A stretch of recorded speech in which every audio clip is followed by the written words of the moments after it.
деякі заходи. Отож, разом ми всі впродовж 4 годин будемо спостерігати за тим, що відбувається в Вашингтоні. Ну і зрозуміло, що першими почуємо інавгураційну промову Дональда ТРАМПа. Це буде перша промова, вже повернувшися знову в президентське крісло. Отож, Михайло Прудник, Катерина Кельбус, разом інавгуруємо Трампа. А зараз же цими хвилинами у Вашингтоні триває церемонія чаювання. Вона є своєрідним прощанням поки що президентського подружжя Джо Байдена і Джил Байден. До них завітали Дональд Трамп і його дружина Меланія. І поки ця процедура чаювання триватиме, ми будемо вам розказувати масу цікавих фактів, які ми підготували до цієї інавгурації. Вона має стати визначною. У нас будуть гості. Ми теж будемо досліджувати і те, що скаже Дональд Трамп у своїй інавгураційній промові, і його плани чи стратегії, аналізи заяв його команди з приводу того, як він бачить завершення війни російсько-української, чи справді буде дзвонити Путіну, а що там з Китаєм, а де сидітиме Ілон Маск, і взагалі, чого церемонію перенесли із ганку всередину. Так що будьте з нами, точно не пошкодуєте. Ну і зараз попрошу режисерів показати нам саме Білий дім.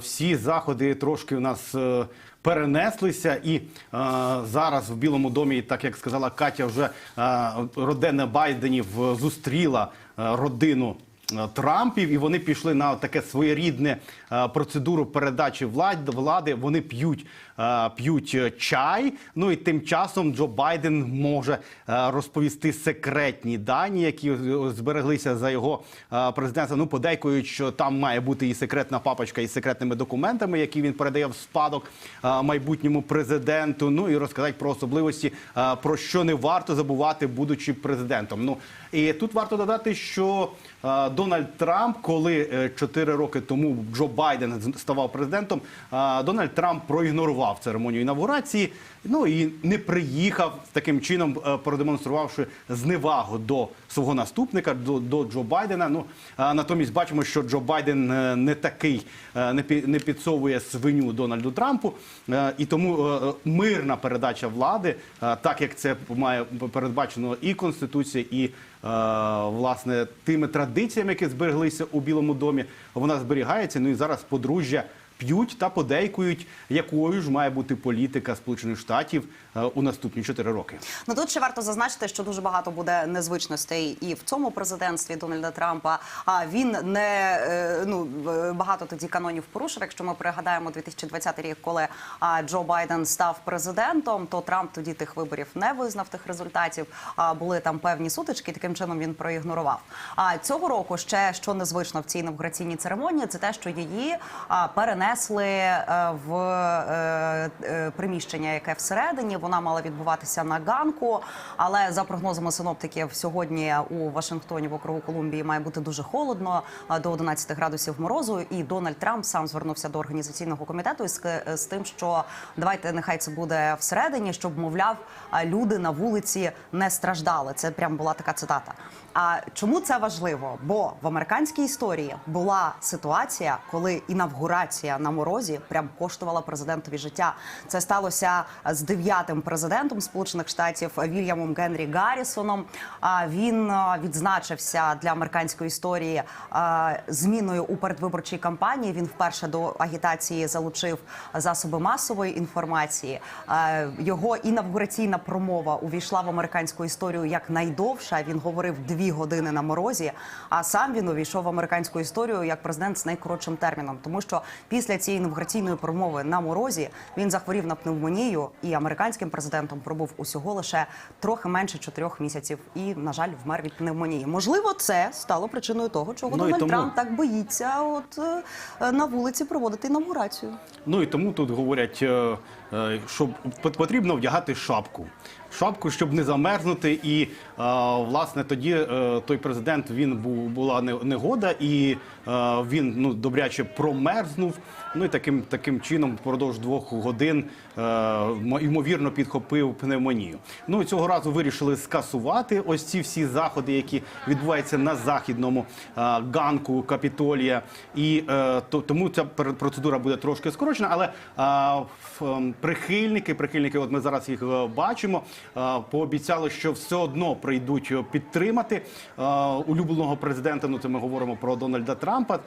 Також загалом очікується, що сьогодні в Вашингтоні буде понад 200 тисяч додаткових людей, які прийдуть побачити наживо інавгурацію. Для тих, хто замерзне, їм приготували також місце в стадіоні, де вони на великому моніторі зможуть побачити те, що відбувається. Але попри цей сильний мороз, по вашингтонським міркам, зараз у Вашингтоні -5, але є ось цей арктичний вітер, про який говорив Дональд Трамп, і за відчуттями відчувається як -10, -12 градусів. Ну, із цих міркувань вирішили перенести це в закрите приміщення. Давайте зараз подивимось відео, бо вже є зустрічі Дональда Трампа з Джил і Джо Байденом, як їх зустрічали, як ті заходили. Ми, звісно ж, будемо, давайте трошки по-дівчачому, бо це теж цікаво, звертати увагу і на одяг перших леді, тому що, погодьтеся, Меланія Трамп, вона відзначилася своєю стильністю, так були там певні скандали.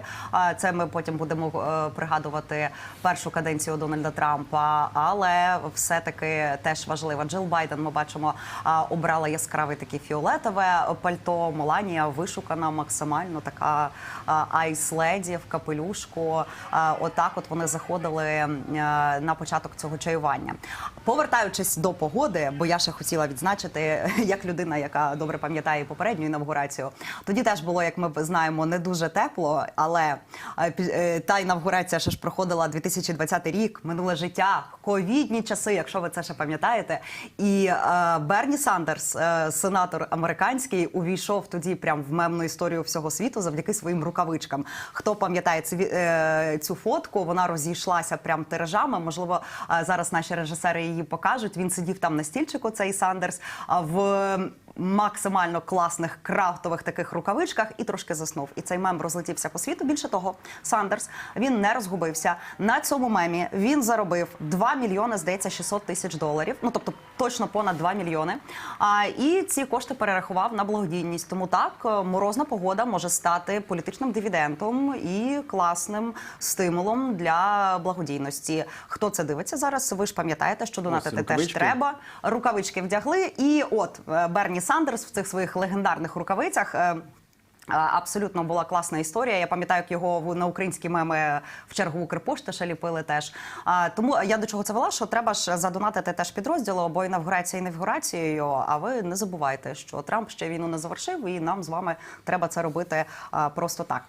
Ми будемо повертатися до теми інавгурації різних прецедентів, і водночас у нас будуть багато включень, зокрема з Вашингтона, і кореспондент «Голосу Америки» Андрій Борис буквально за лічені хвилини нам розкаже, чи мерзне у нього хвіст на тому вашингтонському морозі, чи не такий вже він той мороз великий, і це все перебільшення. А зараз попрошу нам показати трансляцію, що відбувається навколо Капітолія. Ми бачимо, що попри те, що зараз... Попри те, що морозно, бачимо велику кількість делегацій, які приїхали. Бачимо, що і зустрічають їх. Вже свій кабінет передали віце-президенти. Камала Гарріс зробила це раніше. І зараз це відбувається, власне, чаювання між Дональдом Трампом та Джо Байденом. Ми це все зможемо побачити наживо. І також кульмінацією цього стане інавгурація орієнтовно в 19-й годині. Нагадаю, що вона буде в закритому приміщенні. Мабуть, Дональд Трамп таки перелякався арктичного морозу, і боїться сам простудитися. Але, почитавши американську пресу, тут подейкують, що вирішили прикритися морозами, а насправді вирішили перенести в закрите приміщення і ще й із міркувань безпеки, адже пам'ятаємо, що під час передвиборчої кампанії на Дональда Трампа було скоєно принаймні 2 замахи, і одного разу йому поцілили у вухо, що стало таким мемом переможної ходи Дональда Трампа, повернення до президентського крісла. І ця фотографія облетіла весь світ. І Дональд Трамп наголошував, що все одно переможу, навіть попри те, що ви в мене стріляєте. Ну а зараз ми переносимося в цю закрите приміщення Капітолію, де має відбутися інавгурація за закритими дверима, не просто неба. І бачимо, що поступово вже приїжджають гості, поважні гості, все одно ж на інавгурації будуть і минулі президенти, окрім Джо Байдена. Ми сподіваємося побачити тут і Барака Обаму, і Джорджа Буша молодшого. Ймовірно, прийде і Білл Клінтон із дружиною Гіларі. Ну і ми, власне, бачили їх разом нещодавно на прощальній церемонії із Джимом Картером, 39-м президентом Сполучених Штатів. Ну і тут хочеться нагадати, що зараз у Сполучених Штатах приспущені прапори, тому, власне, інавгурація буде відбуватися при приспущених прапорах. Трошки переб'ю, Михайле, бо там президент Аргентини, так, ми бачимо, що він вже заходить, прибувають високі гості. На загал ще чекають у Вашингтоні, взагалі, федеральна влада чекає до 200 тисяч людей. Саме ж перенесення церемонії інавгурації всередину, воно трошечки вчинило дискомфорт, тому що квитки на інавгурацію неможливо придбати, їх можна тільки отримати. І з допису нашої колеги Уляни Бойчук я читала, вона дуже довго шукала ці квитки, добилася, але через те, що інавгурацію перенесли в закрите приміщення, квитки анулювали і, увага, перенесли на наступну інавгурацію, там на 30-й рік виходить вже, чи 29-й. І тому високі гості, так, вони будуть присутніми, але ті, хто могли потрапити на інавгурацію через перенесення в закрите приміщення, на жаль, цю можливість втратили. Ну, тут стався кумедний випадок. Матеуш Моравецький, колишній прем'єр-міністр Польщі, хотів потрапити на інавгурацію. Його не пропустили, тому що в нього не було відповідного запрошення. І як це відзняли на відео, то йому довелося доводити, що він високоповажна людина. І він спробував довести, що він Матеуш Моравецький, відкривши Вікіпедію. І завдяки Вікіпедії таки підтвердив, що він Матеуш Моравецький, але достовірно ми не знаємо, чи таки пропустили його на інавгурацію. А я тобі розкажу, Михайле, це бачиш, що таке жити в часи, де немає дії правового режиму воєнного стану. Тобі не треба постійно з собою носити документи. Оце їх розбалувало.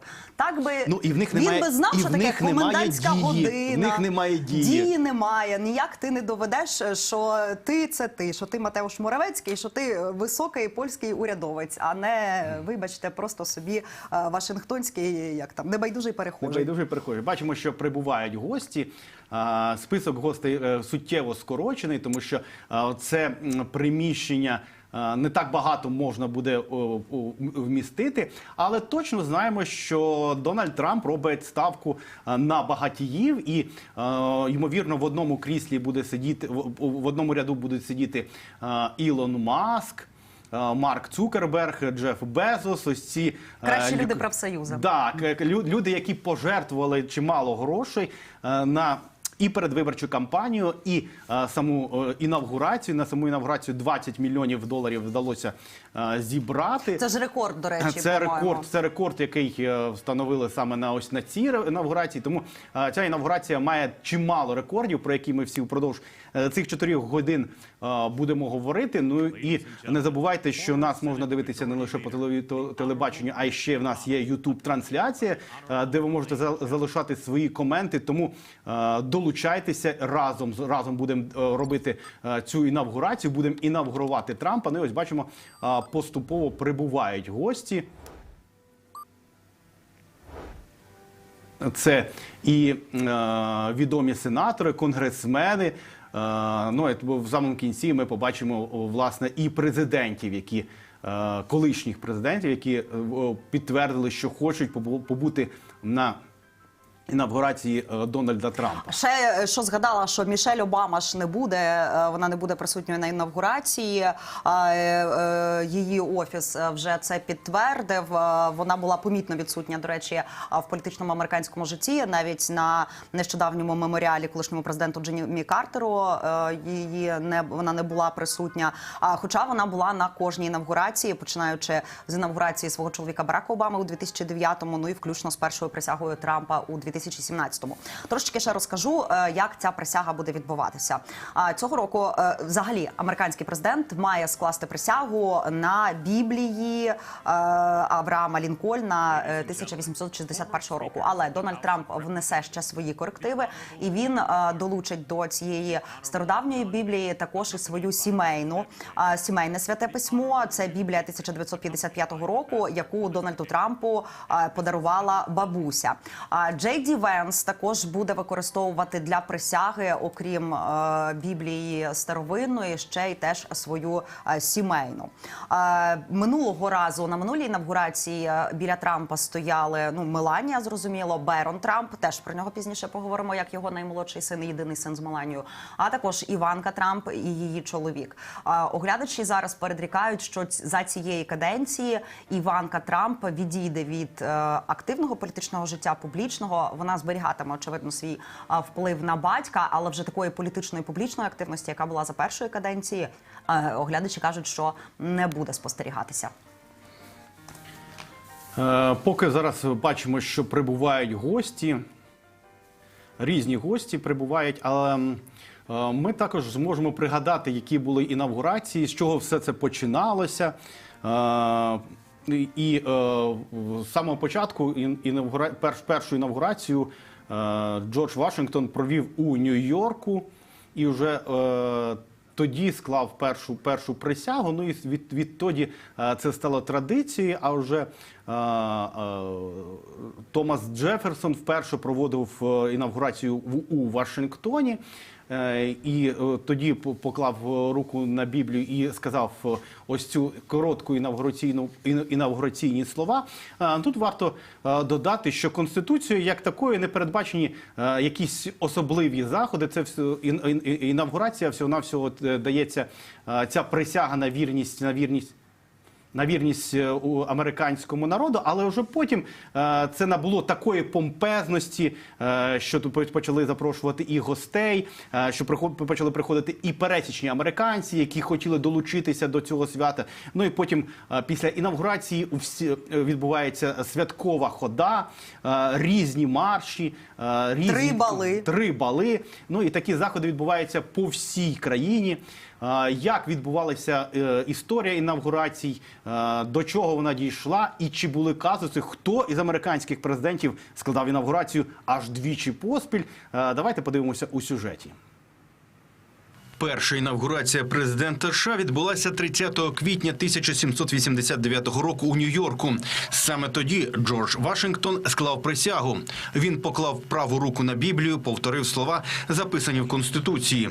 «Я урочисто присягаю, що сумлінно виконуватиму обов'язки президента Сполучених Штатів і в міру своїх можливостей зберігатиму, охоронятиму і захищатиму Конституцію Сполучених Штатів».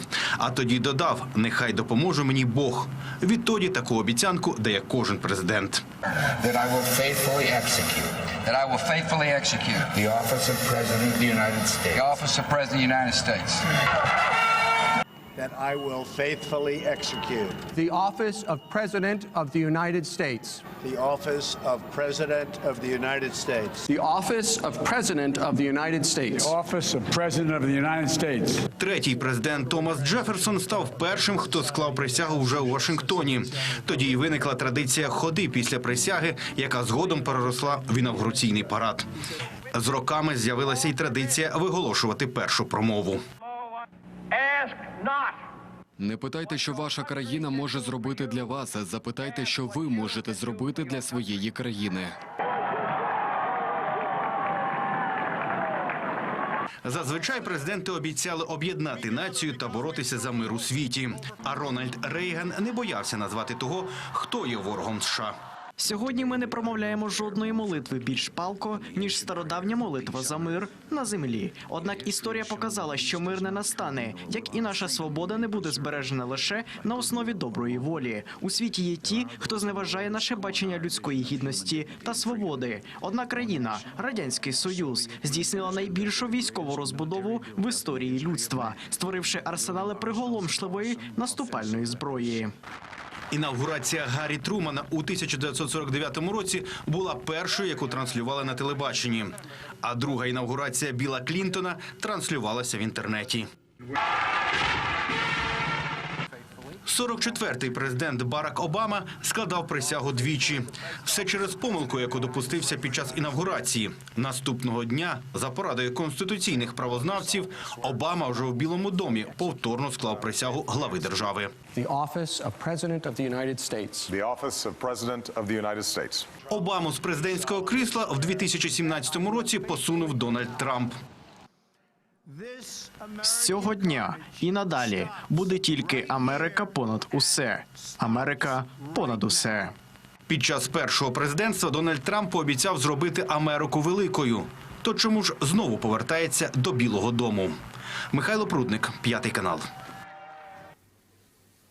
Зробити Америку великою, ну і, схоже, Дональд Трамп починає це робити іще до інавгурації, і вже знаємо про його перші кроки. Агентство Reuters дізналося, що ж, які ж ініціативи планує втілити Дональд Трамп. Так от, Трамп планує повернути страту. Офіційно визнати в США лише дві статі – чоловічу та жіночу. Ну і ми дізналися, що ж буде вже завтра, коли Дональд Трамп буде 47-м президентом Сполучених Штатів. І він, так як і обіцяв, буде активно проводити міграційну політику. І сьогодні ми впродовж дня вже бачили, як показували мексиканський кордон, куди збирається Дональд Трамп висилати тих нелегалів і частину мігрантів, які змогли залишитися у Сполучених Штатах за президента Джо Байдена. Ну і Дональд Трамп сказав, що візьмуся дуже сильно. І першим таким буде поїздка в Чикаго, де спеціальні підрозділи збираються вже від завтра ловити мігрантів, ну і висилати їх за кордон. Там ще ж казус з Тік-Током, тому що набула чинності заборона, але після заяви Дональда Трампа, що він хоче її відтермінувати,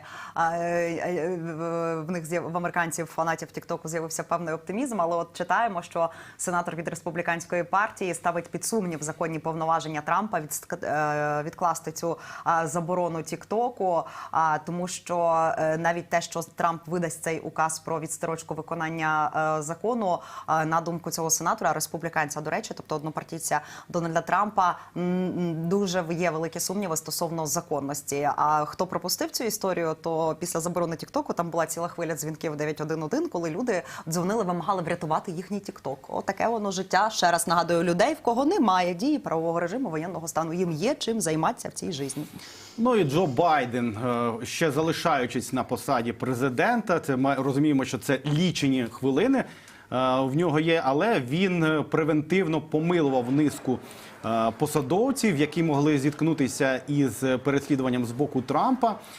Зокрема, Байден помилував колишнього голову об'єднання комітету начальників штабів Марка Міллі. Всі ми пам'ятаємо Марка Міллі, який постійно був із главою Пентагону Ллойдом Остіном на зустрічах з підтримки обороноздатності України, так званому Рамштайні.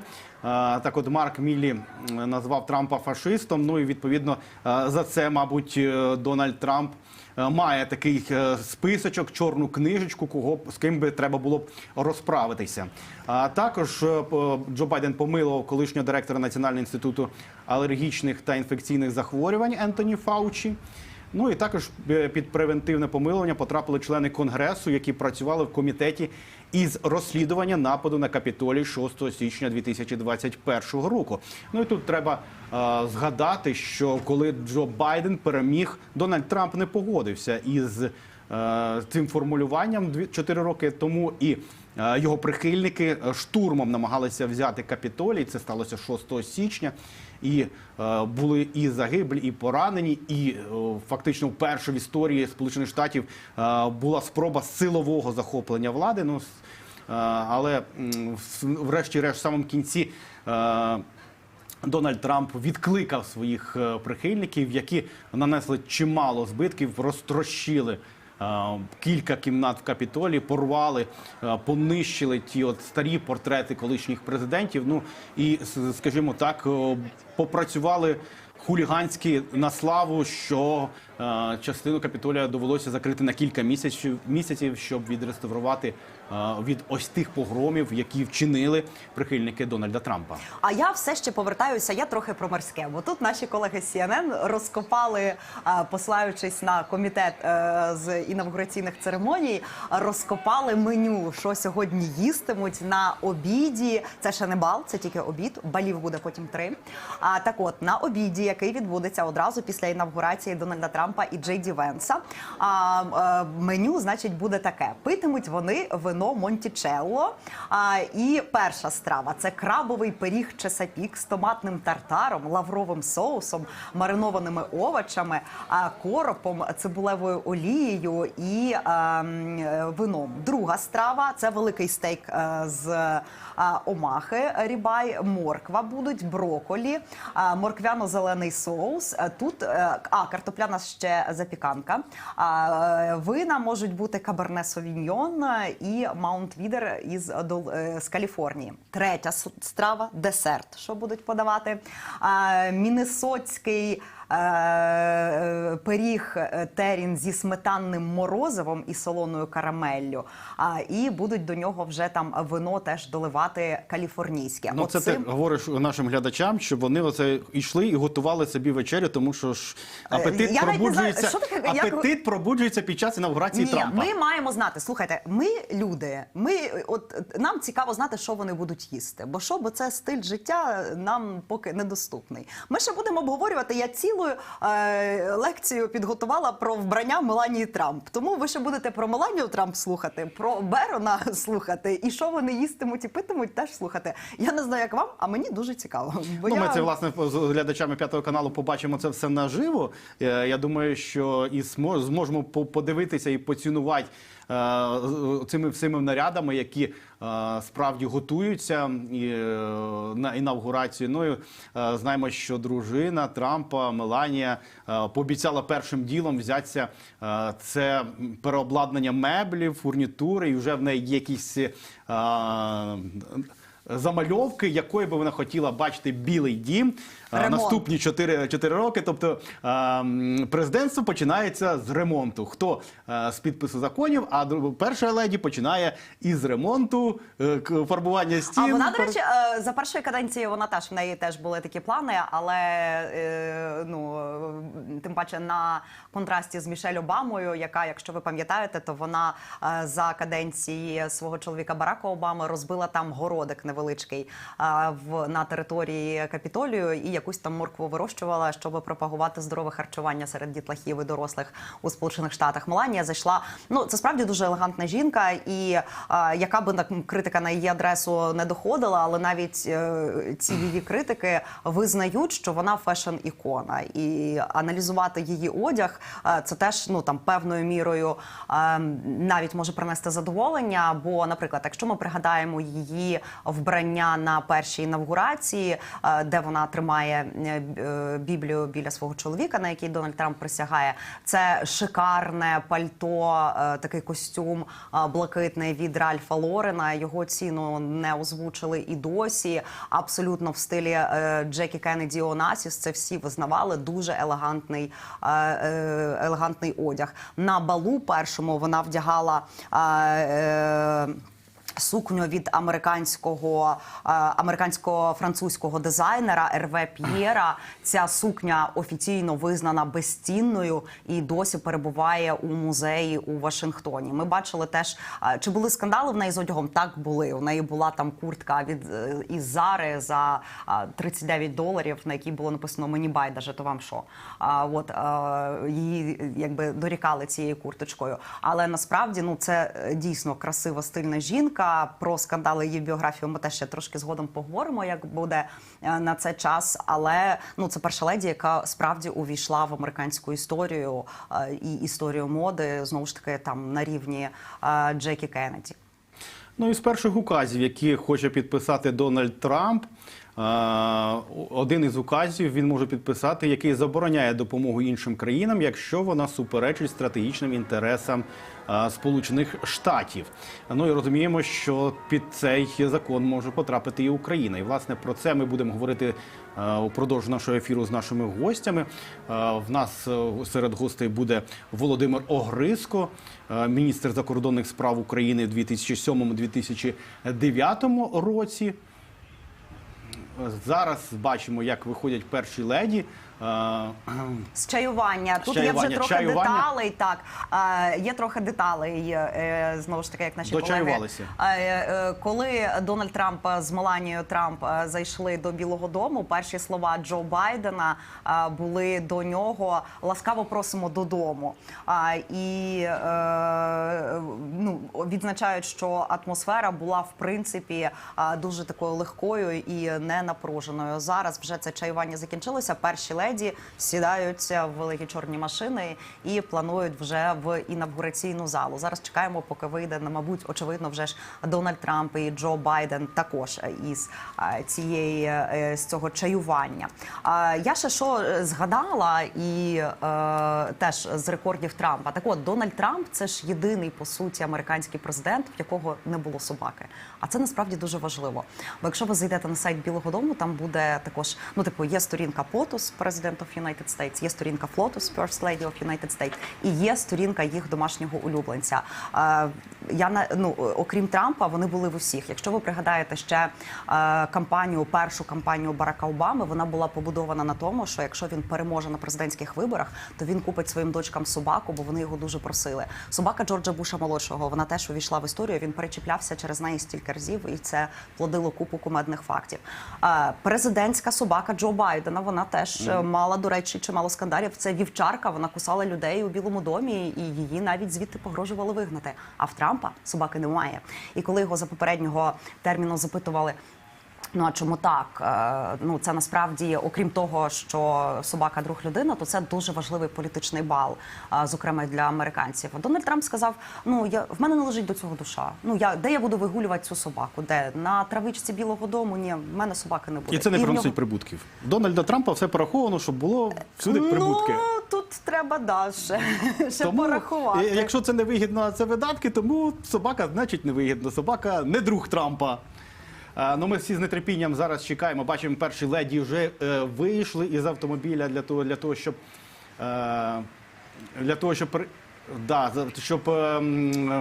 рушити на інавгурацію. Виходять Зараз Джей Ді Венс і Камала Гарріс. Виходять віце-президенти Джей Ді Венс і Камала Гарріс. І фактично вже вона передала кабінет, теж, мабуть, трошки пошепталися там, розказала про секрети, де там є таємна шухлядка, де можна заховати щось, підписати. Ну і ми, власне, зараз чекаємо, що будуть виходити і президенти чинний, і майбутній, який вже буквально буде за... «Голос Америки», так, наші колеги на зв'язку з нами з Вашингтона теж розкажуть нам трохи про інавгурацію. Отож, до нас долучається Андрій Борис, журналіст Української служби «Голосу Америки». Вітаю тебе, Андрію. Ну і найперше питання. Ну що, як там погодка у Вашингтоні? Ну, зараз, принаймні, градуснику показує -3, але, можливо, для України це нормальна погода, але тут більше такий південний клімат, до якого не звикли, тому, власне, інавгурацію перенесли усередину, власне, всередину Капітолію, на відміну від попередньої традиції, коли, власне, на підступах до Капітолію були. Але це не вперше відбувається. Подібно було під час другої інавгурації Рональда Рейгана в 85-му році. Через це дещо, власне, це вплинуло на певні заходи, власне, дещо зменшилась, звичайно, напруга в сенсі безпековому. Більшість інавгураційних заходів, власне, будуть відбуватися всередині в Капітолії, там запрошено приблизно біля 600 гостей, будуть вперше закордонні, власне, гості, будуть, мається на увазі, президенти, лідери країн, зокрема, президент Аргентини, прем'єр-міністрка, власне, Італії. Був запрошений Сі Цзіньпінь, щоправда, він не приїхав, прислав, власне, свого віце-президента. І, власне, буде розділено на кілька таких стадій. Власне, от ви зараз, я бачу, коментуєте, що відбувається. Щойно, власне,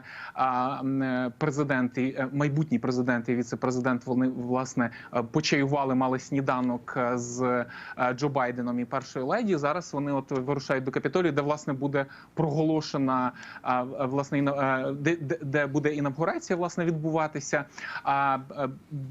Сама промова і, власне, більшість гостей будуть в арені Capital One у Вашингтоні. Після цього президент планує, новий президент, власне, Дональд Трамп планує, власне, оглянути війська. Будуть відбуватися низка заходів, буде відбуватися, власне, очікується підписання великої кількості указів в перший день, будуть бали організовані, власне, де ймовірно можуть, власне, поспілкуватися гості неформально з Дональдом Трампом. Багато таких церемоніальних речей буде відбуватися. Андрію, ну і головне питання. Ну, американські ЗМІ пишуть, що, можливо, перенесли це не лише через погоду, а ще й з міркувань безпеки. Наскільки зараз безпечно у Вашингтоні, з огляду на те, що під час передвиборчої кампанії на Дональда Трампа фактично 2 рази здійснювався такий спроба замаху. Наскільки сильні зараз заходи безпеки і чи буде відбуватися ось ці традиційні святкова хода, яка завжди була після інавгурації, пам'ятаємо її і під час інавгурації Джо Байдена, і під час першої Дональда Трампа, чи буде вона цього разу? Власне, всі заходи все одно вони будуть відбуватися всередині.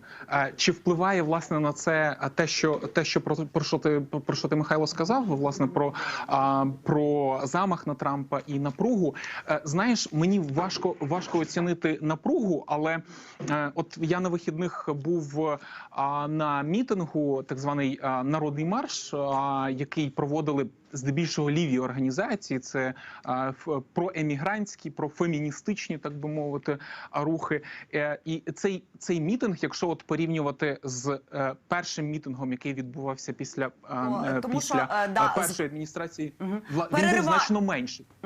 Перериваємо, бо з чаювання вийшов і Джо Байден, і Дональд Трамп. Сідають же, що це в свою велику чорну машину і прямують в Капітолію. Ну так, з огляду, я не знаю, чи бачиш ти чи ні цю трансляцію, але ну всміхається, що перший, що другий. Тому, очевидно, чаювання пройшло, як то кажуть, в теплі. Начаювалися, тістечка поїли, я задоволені. Я не знаю, Михайле, це ж вроді, там 10 разів в тому Вашингтоні. Потім Дональд Трамп і розкаже, що тістечка були смачні або не смачні. Бо приїжджайте в мій Трамп-центр, там смачніші.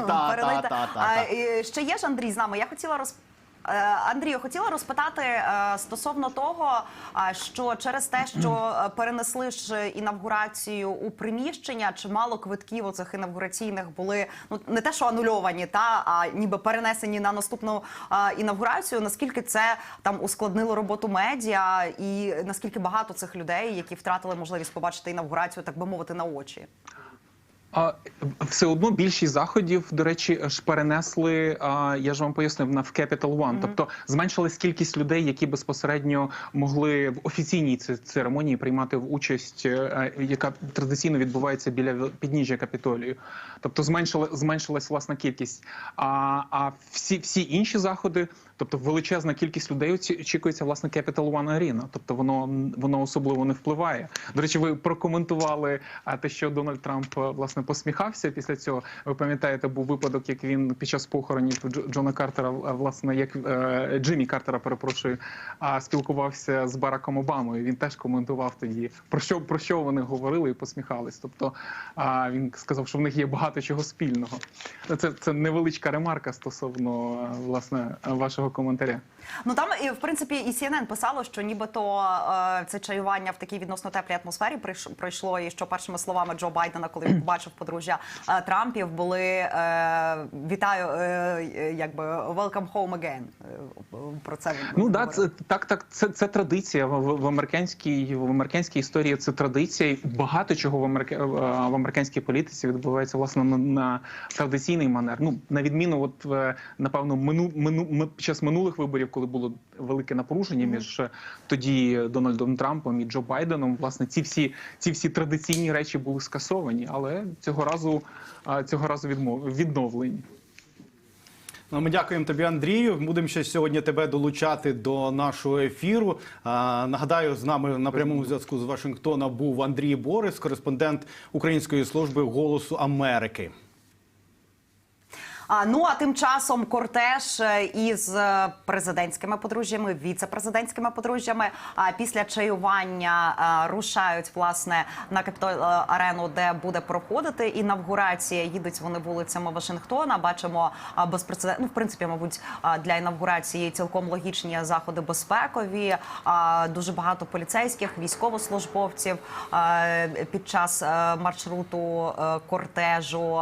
Там вже в самій залі теж збирається чимало гостей, і от чекаємо, виходить там ще скільки, пару годин залишається до саме безпосередньо інавгураційної присяги. Присяга ця, до речі, вона відносно, вона там скільки, 2 речення. Я присягаюся, що урочисто присягаю сумлінно виконувати обов'язки президента Сполучених Штатів. Це те, що записано в Конституції, і тут особливо немає куди рухатися, і насправді, оце єдиний момент, який прописаний в Конституції, сказати ці слова, і фактично ти президент. Більше того, навіть якщо ти не скажеш ці слова, то в 12-й дня за вашингтонським часом, а в 19:00 за київським часом, 20 січня, ти автоматично стаєш президентом Сполучених Штатів, якщо ти переміг і склав цю присягу. Тобто все. Але традиція, вона трошки розширюється, і бачимо зараз і ось ці проїзди, і оці святкові марші, які будуть, і вітання, і приїзди конгресменів, і однопартійців. І все це відбувається в Вашингтоні. Ну, зрозуміло, що не буває, як у президента є перша промова, так у президента зазвичай є і остання його промова. І багато президентів йшли, хтось визнавав себе, що успішно прокерував на посаді президента Сполучених Штатів, хтось вважав себе тюхтієм, хтось визнавав свої помилки, хтось жартом валявся на дивані і дивився мультики. Ну от якими словами останніми президенти прощалися із Білим домом, давайте подивимося в невеличкому сюжеті. Where we're strong and steadfast, we succeed. Today, an oligarchy is taking shape in America of extreme wealth, power, and influence. Останні слова американських лідерів підсумовують усе президентство. Дехто прощається на мажорній ноті, а хтось, підібгавши хвоста, пакує речі зі скандалом. І не рятує від цього ні закрита овальна зала, ні, здавалося б, безпечний прихисток під столом у президента. Мої дні на цій посаді майже добігають кінця, але дні мого служіння, сподіваюся, ні. Найближчими роками я ніколи не посідатиму посаду вище за посаду президента Сполучених Штатів і не матиму більш священних зобов'язань, ніж президент Сполучених Штатів. Але немає титулу, який я носитиму з більшою гордістю, ніж титул громадянина. Понад 250 років, 47 лідерів, але у десятці найпопулярніших лише один із 21-го століття. Своє прощання з американцями Барак Обама обставив неначе шоу. Приміряв із віце-президентом сонцезахисні окуляри. За попкорном та сигарою передивлявся історію іграшок, а наостанок вразив публіку одним із найвідоміших прощальних жестів в історії. Obama out.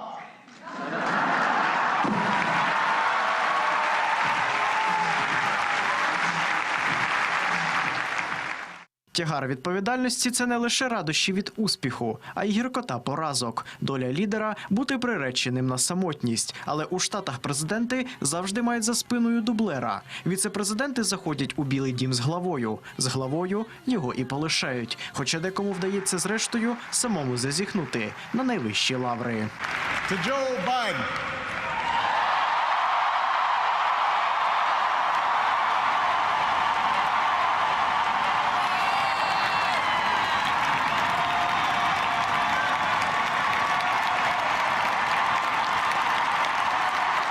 Історія по-різному судить президентів. Комусь відводиться роль тюхтіїв та невдах, декого увіковічнюють рішучим борцем. А хтось, як от Джордж Буш-молодший, не з власної волі став тим, ким став.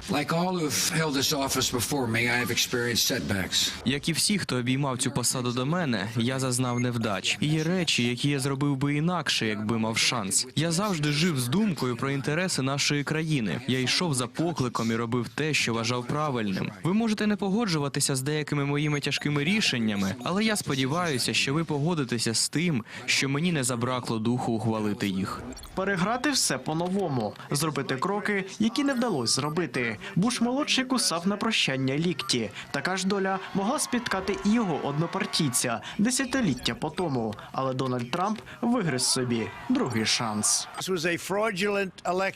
Це були сфальсифіковані вибори, але ми не можемо грати на руку цим людям. Нам потрібен мир. Ідіть додому. Ми любимо вас. Ви особливі. Ви бачили, що відбувається. Ви бачили, як поводяться з іншими. Це погано. Я знаю, що ви відчуваєте, але повертайтеся додому з миром. У 2021-му трампісти пішли додому ні з чим, щоб за 4 роки повернути посаду президента та обидві палати Конгресу. Реванш Дональда Трампа на виборах став феєрією. Прогнозованої боротьби за кожний ключовий штат не вийшло. Республіканець взяв їх усі, не лишивши конкуренції навіть крихти. Антон Кучеренко, 5 канал. Повертаємося до трансляції і бачимо, що їдуть на інавгурації. І варто наголосити, що і колишні, і теперішні президенти зараз їдуть в одному лімузині. Більше того, вони там так поділені, що, наприклад, президент їде з президентом. Тобто зараз в автівці Джо Байден їде з Дональдом Трампом. Перша леді їде з першою леді. Тобто Джил Байден зараз їде в автівці з Меланією Трамп. Віце-президент їде з віце-президентом. Джей Ді Венс їде зараз з Камалою Гарріс в одній машині. І от вони рухаються цими засніженими вулицями. Подекуди ми бачили, так, люди стоять, але загалом дорога чиста, безпрецедентні заходи безпеки, що, в принципі, бо дивіться, там трошки видно навіть військові машини. Ну, носа не висовують із автомобіля, мабуть, бояться все-таки, що -3, продме. Але це ще один шанс для президентів і віце-президентів поговорити, перетерти ось ті проблеми, які є зараз у Сполучених Штатах, передати повноваження, поговорити, дати поради з боку Джо Байдена. Не знаю, чи Дональд Трамп прийматиме ці поради, чи не прийматиме, але це важлива історія мирної передачі влади. Ну і якими ж будуть перші укази? Вже сьогодні Дональд Трамп обіцяє оголосити режим надзвичайної ситуації на кордоні, направити туди війська і Нацгвардію. І це один з 10 законів, які він збирається підписати. Також збирається підписати указ про скасування права на громадянство за народженням. Тобто в Сполучених Штатах є така історія, якщо ти народився у Сполучених Штатах, автоматично стаєш громадянином Сполучених Штатів. Ну, відповідно, від цього Трамп хоче відмовитися, тому що багато мігрантів приїжджало і намагається народити тут своїх дітей, щоб вони автоматично стали американцям. Ще я додам дуже швиденько, що це в продовження того, що президенти їдуть зараз в автівці. Це давня теж американська традиція. Президент має супроводжувати президента. І як Джо Байден повідомив журналістам, що виявляється в овальному кабінеті у Білому домі, він залишив для Дональда Трампа листа. Коли його запитали, що може бути в цьому посланні, Джо Байден відповів: це між мною і Трампом. Так що Дональд Трамп не збирається пасти задніх і вже збирається буквально сьогодні підписати кілька десятків указів. Так що завтра ми прокинемося із купою новин про те, що Америка стане зовсім іншою. Так, про executive orders, це як би це виконавчі акти, мабуть, це можна назвати, чи президентські укази буде по-нашому, плюс-мінус так, щоб аналогію провести. Ми бачимо, що заходить вже Джо Байден. Він там отак не сильно добре видно, але якщо придивитися, то ви побачите, Трамп зайшов, і за ним Джо Байден. І далі вже там охорона. Зараз краще покажуть. Заходять до зали, де буде вже відбуватися церемонія. Якщо пригадувати 21 рік, то Дональд Трамп теж залишав Джо Байдену листа. І на запитання журналістів, що було в тому посланні, тоді вже Джо Байден назвав його дуже щирим. Але досі ж невідомо, що вони залишають в тих посланнях. Таке таємне листування між президентами. Але це така мила традиція, чого тобі. Давайте подивимося цю трансляцію, як вони заходять. Може, почуємо, що скажуть. Президент Трамп, how do you feel? Президент Байден?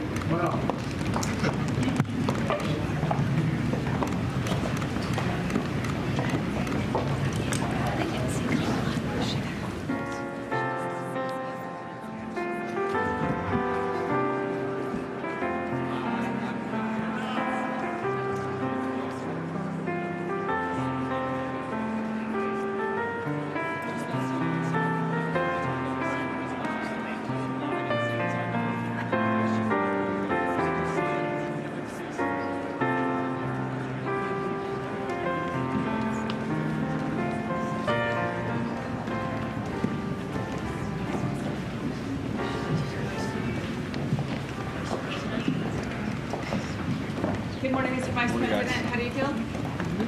Any comments, sir? Nope.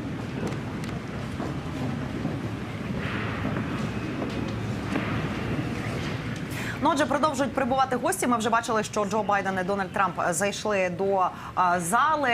Хто вже прибув до Капітолію? Це Білл Клінтон і Гіларі Клінтон. Ілон Маск, який там з Джефом Безосом буде і Марком Цукербергом дивитися, ледь не в одному рядочку вони сидять. Також генеральний директор Apple Тім Кук, генеральний директор Мета Марк Цукерберг, ведучий підкастів Джо Роган теж вже прибув до зали.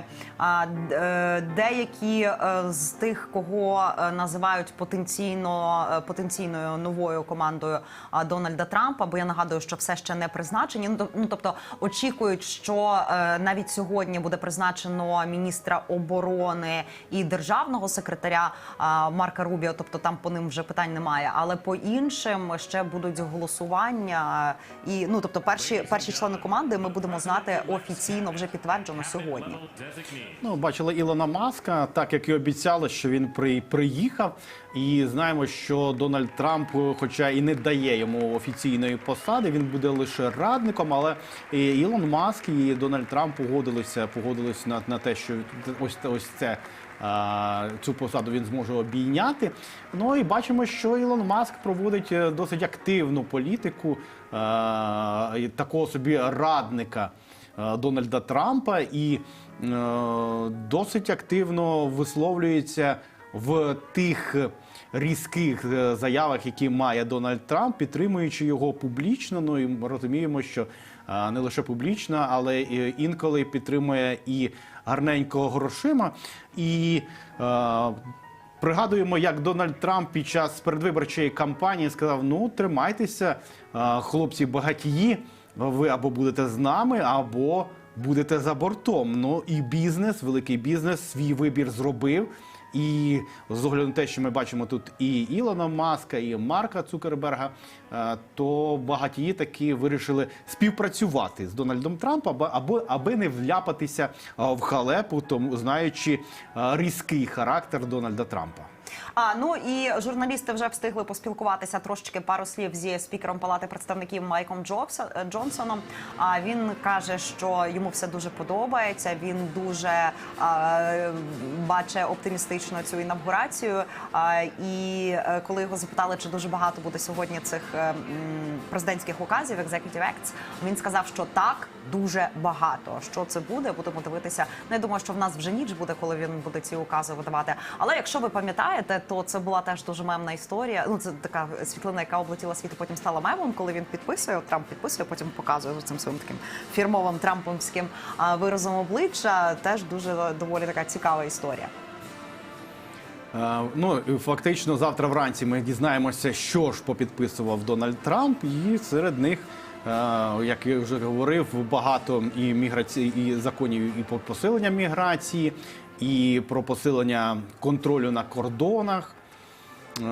Загалом Дональд Трамп вийшов на вибори із таким гаслом «Зробимо Америку знову великою», і цим він і хоче вразити своєю політикою, але побачимо, чи наскільки. Переб'ю, бачиш, знову показують іноземних гостей, тобто це президент, перестали показувати, тобто там був цей представник від Китаю і аргентинський представник. До речі, серед українців, які там є. Так от, якщо ви пам'ятаєте, то була така міс Україна Олександра Ніколаєнко, вона заміжня за мільярдером, який підтримує Дональда Трампа, то вони є на інавгурації, чоловіка її звати Філ Рафін, він теж там присутній.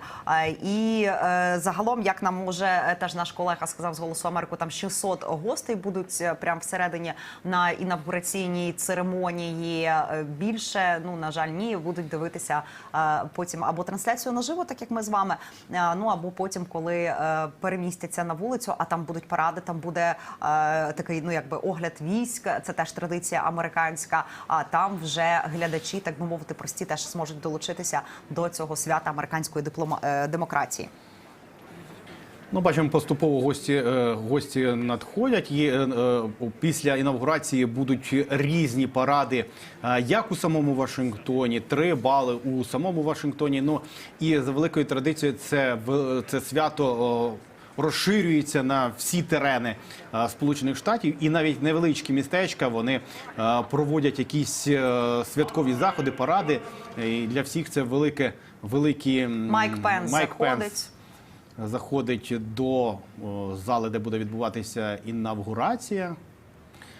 До речі, всі пророкували, що Майк Пенс таки отримає якусь посаду і за цієї каденції Дональда Трампа. Однак поки що ми не бачили, що Дональд Трамп хоче бачити Майка Пенса знову у своїй команді. Зрозуміло, що, ймовірно, він буде підтримувати контакти, тому що бачили їхні теплі відносини і теплу комунікацію під час прощальних заходів із 39-м президентом Джимом Картером. Тоді Дональд Трамп прибув ледь не останнім. І досить гарно спілкувався і з Майком Пенсом, і з Бараком Обамою, і з Джо Байденом. І це доводить те, що під час виборів можна виливати бруд один на одного скільки завгодно. Ілона Маска показують, так, зараз ми бачимо. Але вже після того є ось та мирна передача влади і відсутність тої конкуренції, яка була під час виборів, для того, щоб разом втілювати цікаві ідеї. Насправді ці перегони були досить запеклими і важкими. Деякі моменти були досить смішними. Дональд Трамп встигнув поїздити і на сміттєвозі, і попродавати гамбургери в Макдональдсі, і ще багато чого спробувати. Чим запам'ятався Дональд Трамп під час цих перегонів, давайте подивимося в смішному сюжеті про Дональда Трампа.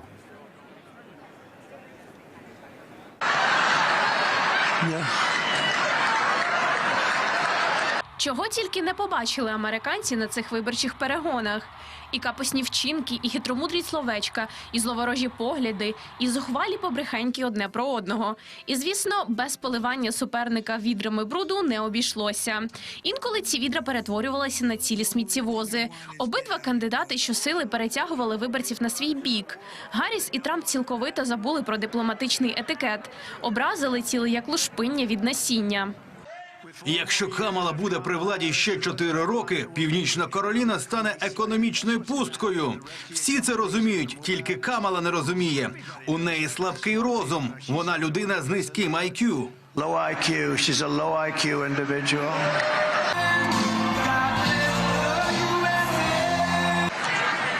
Does she drink? Is she on... Вона що, п'є? Може, вона під кайфом? Я не знаю, я не маю поняття. Дональд Трамп намагався завоювати серця робочого класу. Встиг покермувати сміттєвозом. Це у відповідь про скандал зі сміттям. Та й у Макдональдсі картопельку посмажити. Чи то грошей хотів заробити додаткових на свою кампанію, чи то так хотів підлеститися до пересічних американців. Не все ж дорогі обіцянки давати багатіям.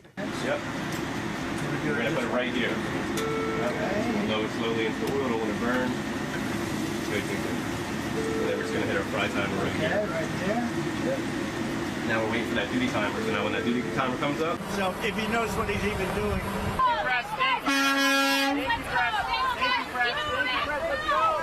Спірне питання, чи вдалося йому переконати робочий клас. Зате точно вдалося підкорити індуських священиків з Нью-Делі.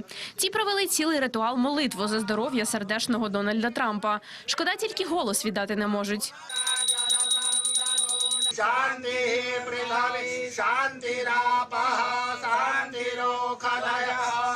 Та без ляпів не минулося. На одному з мітингів у Дональда Трампа на 20 хвилин вимкнувся мікрофон.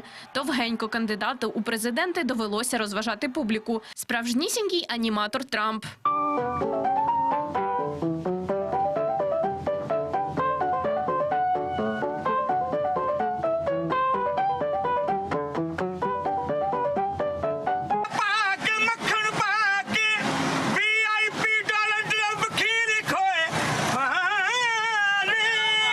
Поки американський Дональд Трамп готується до переїзду в Білий дім, у Пакистані продає пудинг такий його справжній близнюк. Салім Бага, 53-річний мешканець провінції Пенджаб, на місцевому ринку випереджає з продажів усіх конкурентів, адже дуже схожий на новообраного президента Сполучених Штатів. У своїй ядці на колесах продає рисовий пудинг кхір. Пакистанець співає народних пісень та запрошує оригінального Трампа завітати та спробувати його куховаріння. Я співаю цю пісню для Дональда Трампа, для містера Дональда Трампа.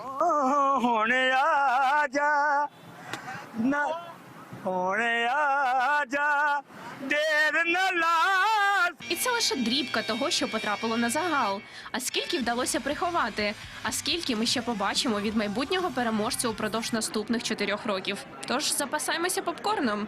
Анастасія Кокалко, 5 канал. Так, ну і поки ми сюжет дивилися, зайшли вже до інавгураційної зали Білл Клінтон і Хіларі Клінтон, Джордж Буш-молодший зі своєю дружиною Лорою Буш і Барак Обама. Нагадую, що Мішель Обама на цій церемонії інавгурації присутньою не буде. Вона трохи, ну, можливо, ми сподіваємося, що з нею все добре, ну, але трошки вона відійшла і пропустила пару важливих заходів американського політичного життя. Потрохи гості сходяться. Бачили також цей куточок технологічного прогресу, прориву та юних олігархів і не зовсім юних, і не зовсім олігархів. І трохи лисих. Без лукізму, Михайле, без лукізму. Там, значить, в одному куточку зібралися Ілон Маск, Джеф Безос, Амазон, разом зі своєю поточною нареченою Лорен Санчес, дуже ефектно, яка виглядає.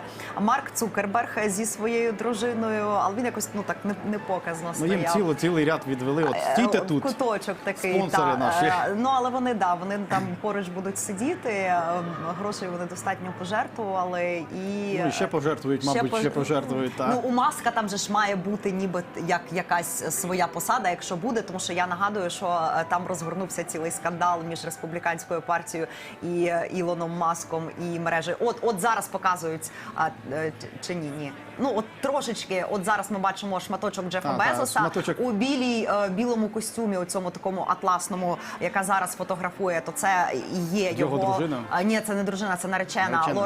Лорен Санчес. Його дружина після розлучення стала однією з найбагатших жінок. І там, ну, якби статки такими мільярдами обраховуються, що Ілон Маск щось трошки засумував.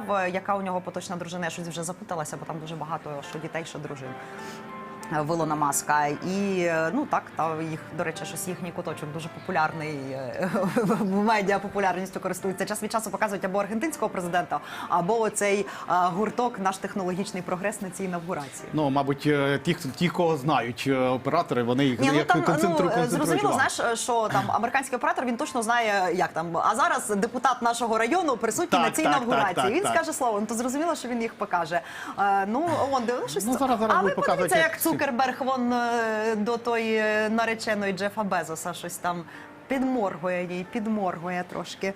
Ну і тут ще трошки згадаємо виборчу кампанію, коли Джо Байден вирішив таки балотуватися, то за соціологічними опитуваннями лише Джо Байден міг на виборах перемогти Дональда Трампа, і тоді співвідношення було 54-46, і потім воно коливалося. В деякий момент Джо Байден навіть випереджав Дональда Трампа на 10%, але в останній момент він вирішив відмовитися від балотування і передав цю палицю естафетну Камалі Гарріс. Але не вистачило їй сил, не вистачило. Сполучені Штати, видно, не хочуть, ми поки що не готові до жінки-президентки. Пам'ятаємо, що так само, як фанера над Парижем, пролетіла і Гіларі Клінтон свого часу, змагаючись із Дональдом Трампом. А Дональд Трамп, помітьте, так йому вже історично склалося, що його суперницями завжди були жінки. Ну, і він їх випереджав. Повертаючись ще до цього технологічного куточка, бо тут є дуже важливий нюанс, який потім ми будемо... показують зараз стадіон, арену, там, де будуть спостерігати за самою інавгурацією ті, хто не зміг потрапити на відкритий майданчик, який ми бачили, як і зводили його впродовж останніх кількох тижнів, там привозили ці всі конструкції і в останній момент вирішили від цього відмовитися. Ну і фактично вони зараз будуть дивитися це все по телевізору. Так само точно, як і будуть дивитися глядачі 5-го каналу або в телевізорі, або, нагадаю, що ми ведемо пряму трансляцію в Ютубі. Так що долучайтеся, можете залишати свої коментарі. Ну і долучайтеся, будемо разом інавгурувати Дональда Трампа, вже 47-го президента Сполучених Штатів. Ну і повертаючись до виборів, то коли Камала Гарріс вирішила балотуватися, ну вона почала втрачати певні позиції, то тоді демократи дістали і важку артилерію і бачили, як на мітингах агітував і Барак Обама, і Білл Клінтон, для того, щоб хоч якось можна було надати балів, але їх не вистачило. Повертаючись до цього технологічного куточка, там, де Безос, Цукерберг, Ілон Маск із своїми парами, помітили, що на інавгурації Трампа є присутній генеральний директор TikTok, а я нагадую, що там від вихідних несеться заборона з цим застосунком. І вже сенатор-демократ дуже сильно обурився, Кріс Кунс, сказав, що це вражаюче в негативному сенсі, про те, що новообраний президент Дональд Трамп вирішив виділити всіх керівників соціальних мереж. Ну, тобто, тут, очевидно, мається на увазі, що є і Марк Цукерберг як від Мети, куди входить Інстаграм і Фейсбук, Ілон Маск як мережа X, а коли X ще був твіттером у Дональда Трампа, там була, ну, це був його майданчик фактично.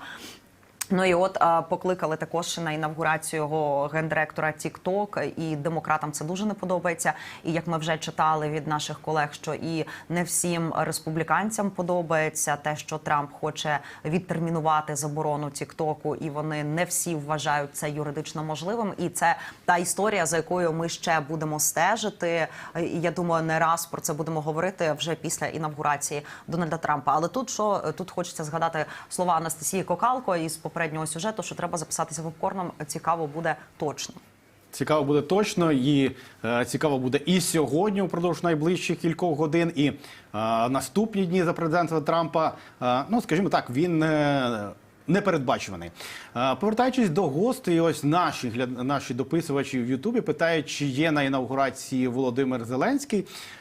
Тут треба пояснити, що насправді ніяких іноземних лідерів традиційно не запрошують на інавгурацію, лише, можливо, як друга можна запрошувати на інавгурацію. І в цій інавгурації Дональд Трамп хотів би бачити лідера Китаю Сі Цзіньпіня, однак той відмовився і був представлений високим представником. Ну і Володимир Зеленський сказав, що поїхав би на інавгурацію, якби його запросили. Ну, зрозуміло, що зараз його немає, тому що... Діти Дональда Трампа, Тіфані Трамп заходить, це вже починає родина сходитися. Іванка Трамп, ми бачимо, заходить зі своїм чоловіком. Позаду неї йде Тіфані Трамп, Трамп-молодший. Ну, я думаю, що Берон Трамп, як наймолодший син Дональда Трампа, він буде вже десь... ні, отак він йде, все-таки це. Оце Берон Трамп, якщо ви пам'ятаєте його із попередньої інавгурації, він там був ще підлітком, і дуже тоді всі ЗМІ відзначили, що він був дещо засмучений, чи може знітений, чи може він соромився. Чи може був стомлений, тому що витримати таку багатогодинну історію дуже важко. Він цього разу його намагалися долучити до цієї передвиборчої кампанії, він відмовився від якихось політичних заходів, але він консультував свого батька.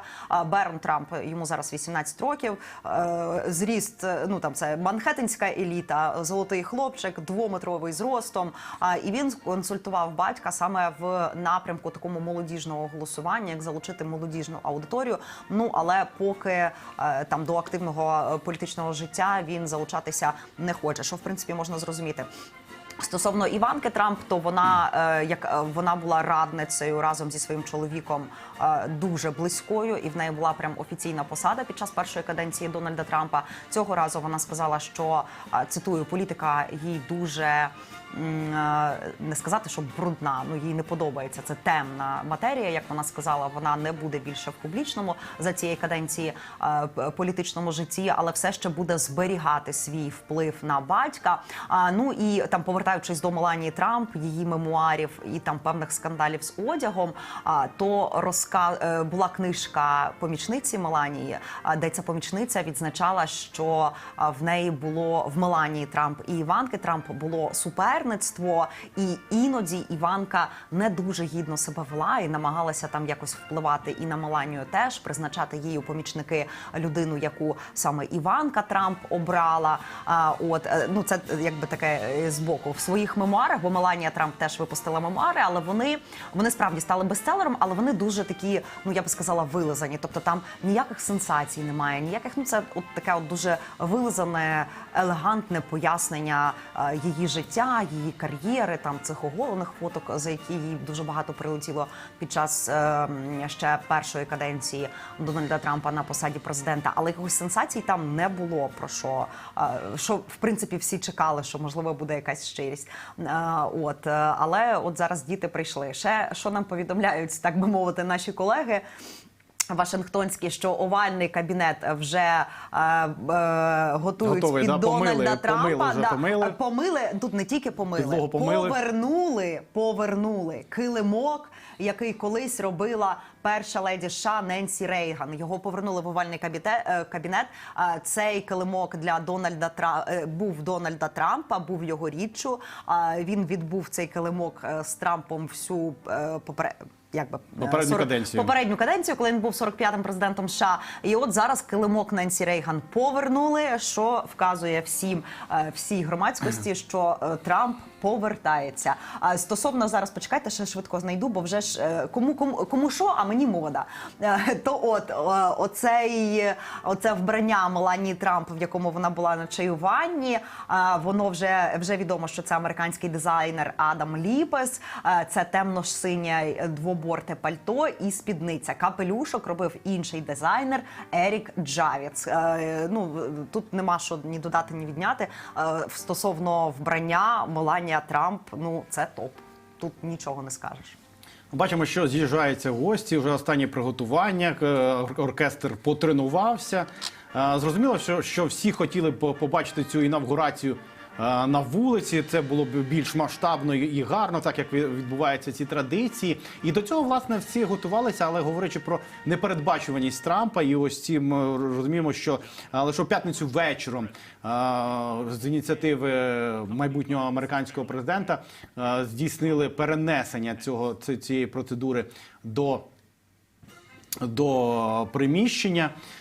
Ми можемо подивитися, як готувалися, як були останні приготування. Пенс вже зайшов до зали, а перед тим ще, бо поки ми балакали, зайшли судді. Ми пропустили з тим. Судді Печерського суду? Слава Богу, ні. Ні, ну я не стомуюся. Це були судді Верховного суду. Верховного суду, ніякого. Які мають засвідчити, що Дональд Трамп таки стане президентом. Ну, повертаючись до того, як відбувалася підготовка, ми зібрали це в коротенькому сюжеті. Ну і можемо побачити, яка атмосфера зараз навколо Капітолія і що, в принципі, не вдалося реалізувати. Але Вашингтон таки чекає на нового президента. От невеличкий сюжет про підготовку, давайте подивимось. У Вашингтоні кипить робота. На Капітолійському пагорбі останні приготування до інавгурації 47-го президента США. Усі під'їзди вже перекриті спеціальними парканами. Поліція перевіряє підозрілих людей та машини, щоб не допустити зловмисників, які можуть зірвати захід. Тим більше, що під час передвиборчих перегонів було 2 замахи на життя Трампа. Під час інавгурації буде використано понад 40 кілометрів огорожі проти натовпу. Більше, ніж під час будь-якої іншої національної події спеціального призначення. За планом безпеки використовуватимуть і дрони. Таємна служба залучить агентів та інших фахівців із польових офісів по всій країні для забезпечення повного спектру видимих і невидимих заходів безпеки. Усі гості проходитимуть ретельну перевірку. На вулицях Вашингтона працюватимуть понад 7 тисяч військовослужбовців. На вулицях міста встановлять снайперів, детектори радіації та обладнання для виявлення бомб. Як ви добре знаєте, кожні 4 роки наше місто підтримує мирну передачу влади. Ми пишаємося цією відповідальністю і вдячні нашим федеральним партнерам, місцевим органам влади та членам громади, які працюють разом, щоб гарантувати безпеку. Інавгураційні заходи розпочнуться ще 18 січня з неофіційних вечірок. На вихідні Трамп відвідає національне кладовище, де покладе вінок до могили невідомого солдата. А ще обіцяє зібрати своїх прихильників на переможний мітинг. Сама інавгурація відбудеться 20 січня. Вранці Дональд Трамп з дружиною відвідає службу в церкві Святого Іоанна. Ймовірно, потім чаюватиме з родиною Байденів у Білому домі. Це символізує мирну передачу влади. Опівдні за Вашингтоном Дональд Трамп та віце-президент Джей Ді Венс складуть присягу. Тріо технологічних мільярдерів, як от Марк Цукерберг, Ілон Маск та Джеф Безос, сидітимуть разом на трибуні у видному місці із колишніми президентами, родиною Трампа, членами Кабінету міністрів і законодавцями. After me, I, Donald John Trump, do solemnly swear. I, Donald John Trump, do solemnly swear. Уже в статусі президента США Трамп долучиться до святкової ходи на Пенсильванія-авеню та огляду військ. Цього року інавгурація поб'є кілька рекордів. Трамп стане найстаршим президентом на момент складання присяги. Нині йому 78 років. Також рекордна сума зібраних коштів для організації заходу вдвічі перебільшує його минулу інавгурацію. Вона становить $220 мільйонів. Перша інавгурація відбуватиметься з приспущеними державними прапорами. В країні 30-денний траур за 39-м президентом Джиммі Картером. Американці зможуть побачити інавгурацію безпосередньо і безплатно, але для цього потрібно отримати спеціальне запрошення від місцевої влади. Єгор Голівець, 5 канал. Так, ну це вже далі судді заходять до безпосередньо ротонди. Перед тим зайшли і попередні президенти. Джордж Буш-молодший разом з Лорою Буш, Білл Клінтон разом з Гіларі Клінтон і також Барак Обама. От зараз судді, бачите, стають поруч із попередніми президентами Сполучених Штатів. Треба, вони всі будуть засвідчувати, чи все відбувається згідно з Конституцією, чи майбутній президент правильно приніс вимовив ось ту фразу, що я присягаюсь на Конституції захищати Сполучені Штати і діяти згідно з Конституцією, бо, як виявляється, не всі президенти з першого разу можуть повторити за суддєю ці невеличкі два речення. Пам'ятаємо, що Барак Обама був змушений двічі проносити інавгурацію, бо він збився і не зміг точно повторити те, що казав верховний суддя. Ну і тоді ось ці судді порадилися, скликали справжню нараду, як же діяти, тому що фактично помилка була під час інавгурації. І тоді Барака Обаму попросили нихцем ще раз у Білому домі, ще раз на наступний день зробити присягу на Біблії. І таким чином Барак Обама двічі інавгурований. Це поталанило президенту за одну добу фактично бути два рази складати присягу. Ну, ми не знаємо, може він і не хотів, так. А тут же ще, що ми ще... розхвилювався хлопець, розхвилювався. Буває, тим паче не кожен день складаєш присягу в Білому домі. Да.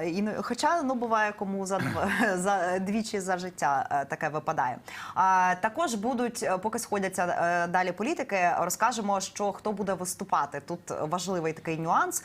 Співатиме кантрі-співачка і колишня переможеця American Idol. Діти заходять до ротонди. От Тіфані Трамп, Берон Трамп, останні. Це вони просто заходять в цю залу. Ми вже бачили, як вони проходили, і теж займають свої місця. Діти йдуть, бачимо, окремо. Іванка Трамп, Дональд Трамп молодший, Тіфані Трамп, Ерік Трамп і Берон Трамп як наймолодший з дітей Трампа. Так от, співатиме там Керрі Андервуд, вона ще й переможеця American Idol, і вона виконає пісню «Прекрасна Америка». Тут акцент цього разу на інавгурації зроблений більше на кантрі-співаків і більше на тих співаків, які дружать з Дональдом Трампом. Яких любить Дональд Трамп, який використовував їхню музику під час агітації, тому що знаємо, що дуже багато музикантів заборонили Дональду Трампу використовувати свою музику. Це і Мадонна, і Леді Гага, і інші виконавці, відомі американці. Тому в Дональда Трампа такий невеличкий пул тих музикантів, які можна було використовувати.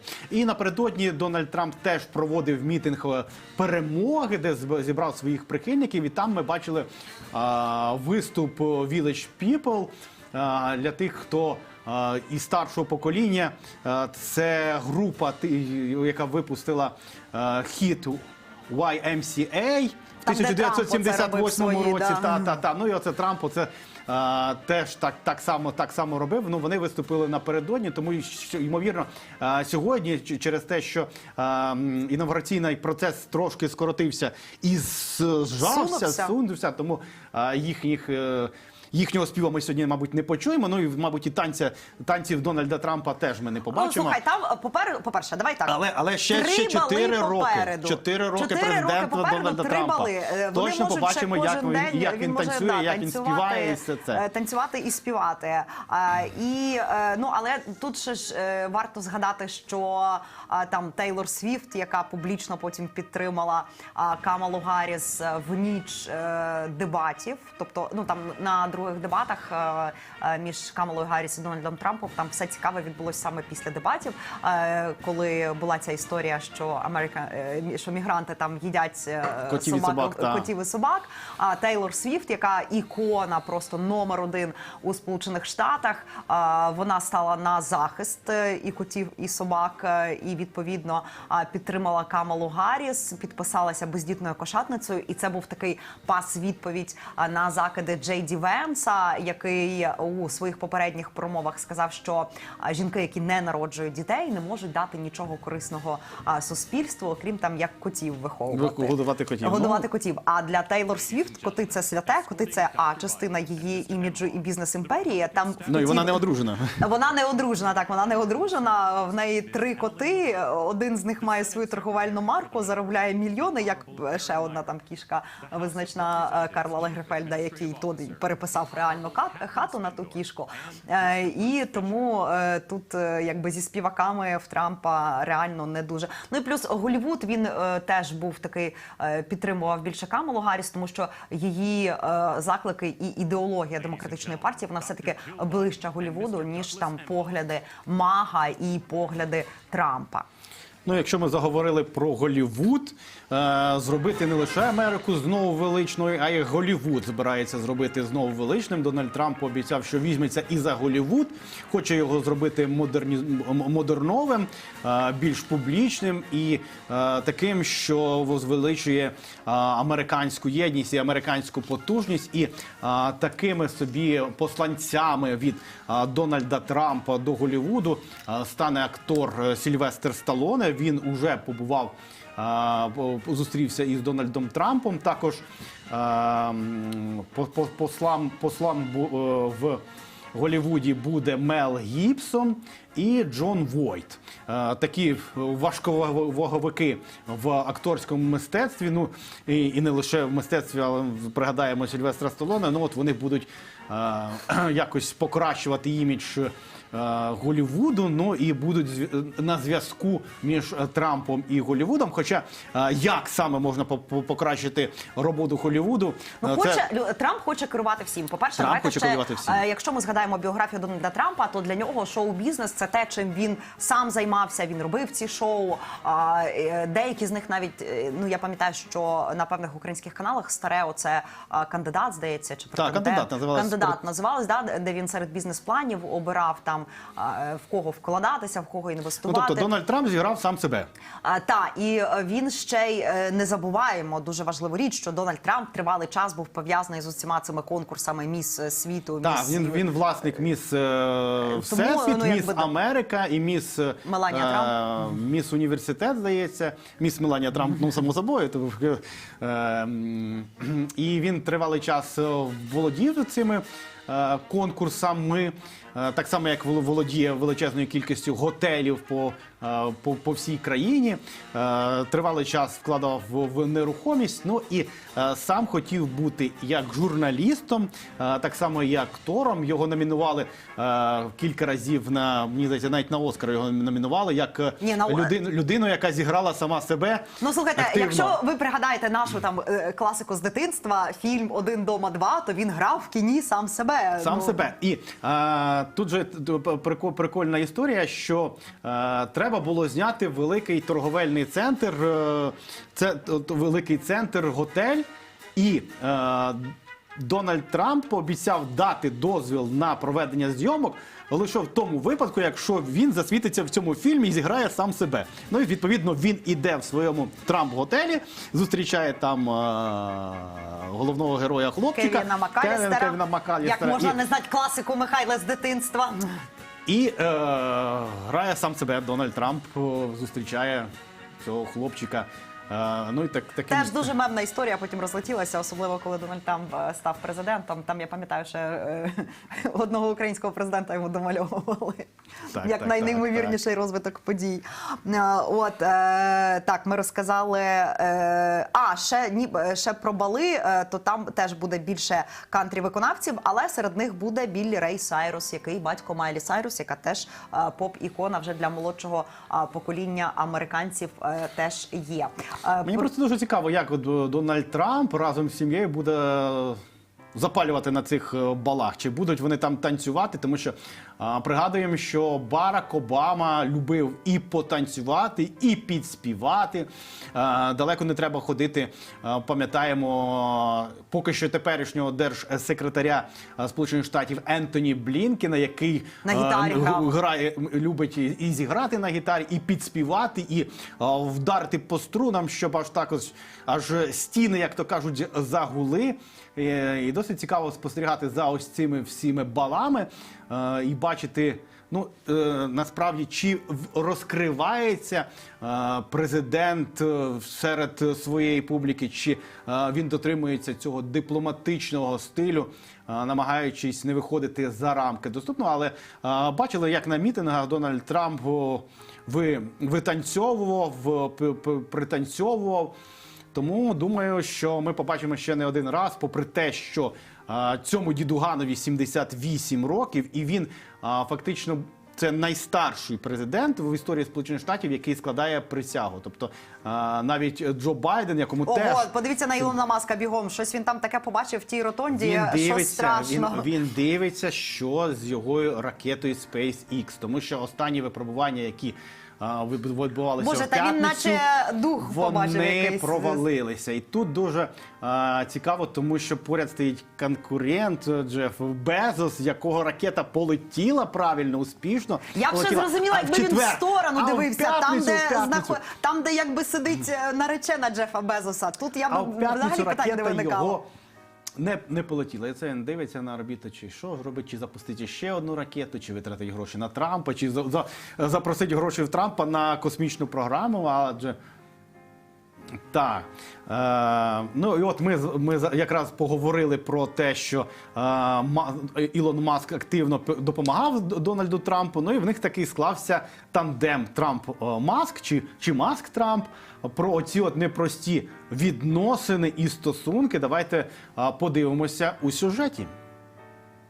Говорили про космос. Так небагатослівно Ілон Маск описав свою останню розмову з Путіним, яка сталася ще в 2021 році. Відтоді мільярдер та диктатор ніби не мали контактів. Принаймні у цьому переконує сам Ілон Маск. Видання The Wall Street Journal з цим не погоджується та наводить іншу інформацію. Ілон Маск – найбагатша людина у світі і один із рушіїв американських космічних проєктів, з кінця 2022 року регулярно спілкується з президентом Росії Володимиром Путіном. Бесіди, підтверджені кількома чинними колишніми американськими, європейськими та російськими чиновниками, зачіпають особисті теми, бізнес і геополітичну напруженість. На запит видання Ілон Маск відмовився коментувати. У Кремлі теж заперечили будь-які контакти російських посадовців з американським багатієм. The Wall Street Journal припускає, що розмови мали таємний характер. Про них нібито не знали навіть в уряді США. Однак, якби все-таки довідались, простір для дій у них був би дуже обмежений. Американський уряд стикнувся з дилемою, оскільки він сильно залежить від технологій Ілона Маска. SpaceX виводить на орбіту життєво важливі для національної безпеки супутники і є компанією, на яку НАСА покладається під час відправки астронавтів на Міжнародну космічну станцію і назад.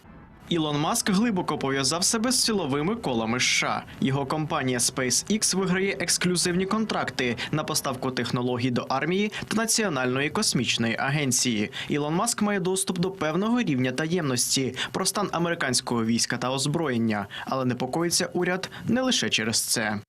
Деякі чиновники Білого дому заявили, що не знають про контакти Маска та Путіна. Ця тема вельми делікатна, а надто з огляду на дедалі більшу участь Маска в кампанії Трампа і наближення президентських виборів у США. У прощальному слові Джо Байден говорив про загрози. Однією з найбільших 46-й президент вбачає олігархію, яка набирає силу в країні. Вкрай небезпечний такий рівень концентрації влади в руках небагатьох надбагатих людей. Наслідки небезпечні, якщо зловживання владою залишаться без контролю. Сьогодні в Америці формується олігархія надзвичайного багатства, влади і впливу, яка буквально загрожує всій нашій демократії, нашим основним правам і свободам, а також чесному шансу для кожного просунутися вперед. Джо Байден не тицяв пальцями, уникав згадок імен та навіть натяків. Але у медіа одразу розкусили, кого під олігархією має на увазі президент. Його слова перегукуються з висловлюваннями президента Двайта Ейзенхауера, який у своїй прощальній промові 1961 року застерігав про військово-промисловий комплекс. Байден, схоже, мав на увазі Ілона Маска, коли попереджав про небезпечну концентрацію влади в руках кількох надбагатих людей. Термін «олігархія» означає уряд, яким керує жменька людей почасти заради власної вигоди. Ілон Маск не може стати президентом США, оскільки не є уродженим американцем. Однак за другого терміну Дональда Трампа стане частиною уряду. Я створю комісію з ефективності уряду, завданням якої буде проведення повного фінансового аудиту та аудиту ефективності роботи всього федерального уряду і надання рекомендацій щодо радикальних реформ. Нам потрібно це зробити. Ми не можемо продовжувати працювати так, як зараз. І Ілон, оскільки він не дуже зайнятий, погодився очолити цю робочу групу. Але дедалі більший вплив Ілон Маск має у медіа. Завдяки придбанню Твіттера мережа стала значно відкритішою, але не лише для корисної інформації, а й для фейків. Ціль, яку я ставлю перед собою, якщо з Твіттером все вдасться, це мати сервіс, який буде максимально інклюзивним, щоб в ідеалі більша частина Америки була в ньому і контактувала, підтримувала дискусії між людьми, ділилася ідеями, контентом та креативними речами. Ілон Маск використовує колишній Твіттер як зброю, передовсім для атак проти тих, хто йому не подобається. Мільярдер критикував канцлера Німеччини Олафа Шольца, а натомість вихваляв популістів із партії «Альтернатива для Німеччини». Найбільше ж від багатія дісталося британському прем'єрові Кіру Стармеру, якого Маск називав співучасником гвалтування Британії. Лондон та Берлін порадили не втручатися у внутрішні справи інших держав. Антон Кучеренко, 5 канал. Ну і повертаємося знову до нашої студії. До нас долучається гість, це Володимир Огризко, міністр закордонних справ України у 2007-2009 роках. І разом ми будемо дивитися вже і інавгурацію Дональда Трампа, і почуємо його промову знову президента Сполучених Штатів. Ну і спробуємо проаналізувати, на що ж, якими ж будуть пріоритети у нового президента Сполучених Штатів і яке місце в цих пріоритетах буде мати Україна. Так, а ми потихеньку, швиденько розкажу, що відбувається. Зайшов уже Джо Байден і Камала Гарріс. До ротонди заходить саме цими хвилинами Джей Ді Венс. Зайшла вже Меланія Трамп. Ну, тобто ми чекаємо зараз десь хвилина на хвилину. Я розумію, так, пане Володимире, що і Байден, боже господи, і Дональд Трамп буде заходити. Ну, він без сумніву зайде. Ну, це правда. Я думаю, що без нього це дійство не відбудеться. Сказати по правді, мені чомусь так якось здається, що у нас, ну не тільки у нас, але так по всій планеті пішла якась така, знаєте, хвиля, ну от начебто це не друге пришестя Трампа, а друге пришестя Ісуса Христа. От уже всі думають, що ж він скаже. Ну він скаже, ну те, що ми, власне, я думаю, вже давно знаємо. І я думаю, що він скаже, що завтра день настане і сонце зійде зі сходу, а сяде на заході. Підпише екзекютив екс і все. Це буде те, що для всіх нас є давно зрозумілим. Тобто я до чого веду? Давайте не перебільшувати значення оцієї сьогоднішньої події в тому розумінні, що все буде йти своїм шляхом. І очікувати, що ось він сьогодні щось таке скаже, а завтра воно здійсниться, ну, я би був дещо скептичнішим в цьому контексті. Це зрозуміло, що і не те, що на виборах казали. Те, що він говорив до виборів, це одна історія. Те, що він буде говорити навіть сьогодні, це ще інша історія. Пан Джонсон заходить, спікер. Те, що буде насправді, це вже абсолютно третя історія. Вже немає 24 годин на війни, вже немає і 100 днів, до речі. Вже немає 100 днів, вже пішли місяці. Вже хтось говорив, що він зараз подзвонить до Путіна і все повирішує. Ну не може такого бути за визначенням. Так просто дипломатія не працює і працювати не може. А ось уже і сам Дональд Трамп заходить. Щось він не посміхається. Знаєте, на чаюванні він був веселіший, але я не знаю, чи вони з іншим чаювали. Не знаю, чи може щось йому Байден сказав такого, що він ще не знає. Але якось це не виглядає надто може, втомився оптимістично. Просто. Ну, можливо, і таке. Дивіться, все ж таки, звичайно, що сильний і потужний, але вже таки трошки не надто молодий. 78 років. Можливо, все-таки. А от Меланія, дивіться, трошки, всміхається. Ну так, це очевидно. Жінка завжди має посміхатися. А перед тим розказували там навіть за першої каденції, якщо ви пам'ятаєте, то саме і американці, і їхні медіа, вони казали, що Меланія щось дуже засмучена, і в них там навіть був рух і оцей хештег «Фрі Меланія», що нібито, можливо, вона дуже страждає на цій посаді, що можна припустити, бо, можливо, вона не готувалася до такого активного політичного життя. Ну, сказала, що буде мотація із Вашингтона в Нью-Йорк, туди-сюди. Не буде постійно сидіти в Білому домі Меланія, але старатиметься допомогти Дональду Трампу. Ну і першим ділом вона вже оголосила, що переробить меблі. Ремонт. Першим ділом, це традиція, коли кожна сім'я приходить і обов'язково каже, що ну як можна жити за таких обставин умовно, це ж не годиться, ми ж повинні бути зовсім іншими, і починається оця традиційна річ. Ну, трошки театрально, трошки, мені здається, так, ну от, напищено. Ну, але така традиція, ну що ти зробиш? Знаєте, ви ж теж прочитали цю інформацію, що зібрали на це все $250 мільйонів, так? І це внески, так, на шоу. Це на шоу і тому подібне. Ну, в деяких країнах Африки люди живуть за $1 на день. Питанням задачі – це про що? Це про оцю справедливість у світі, це про ну, якусь емпатію до тих людей, які страждають, це про якусь справедливість. Тобто тут багато речей, на які можна подивитися з різних боків. До речі, продали 250 тисяч квитків, ротонда вміщує 600. Як бути решті? Але почекайте, там навіть наші колеги писали, хто в Вашингтоні працює, що дуже важко вони діставали ці квитки, ну ті, які безкоштовні, а через те, що перенесли всередину, ці квитки їм теж попереносили, кажуть, ну на наступну інавгурацію, там на 29-й. Ну так, якщо доживемо, якщо це буде добре, звичайно. Зайшов Джо Байден, так, і Камала Гарріс теж. Ну ці трошки веселішими виглядають, ніж Дональд Трамп.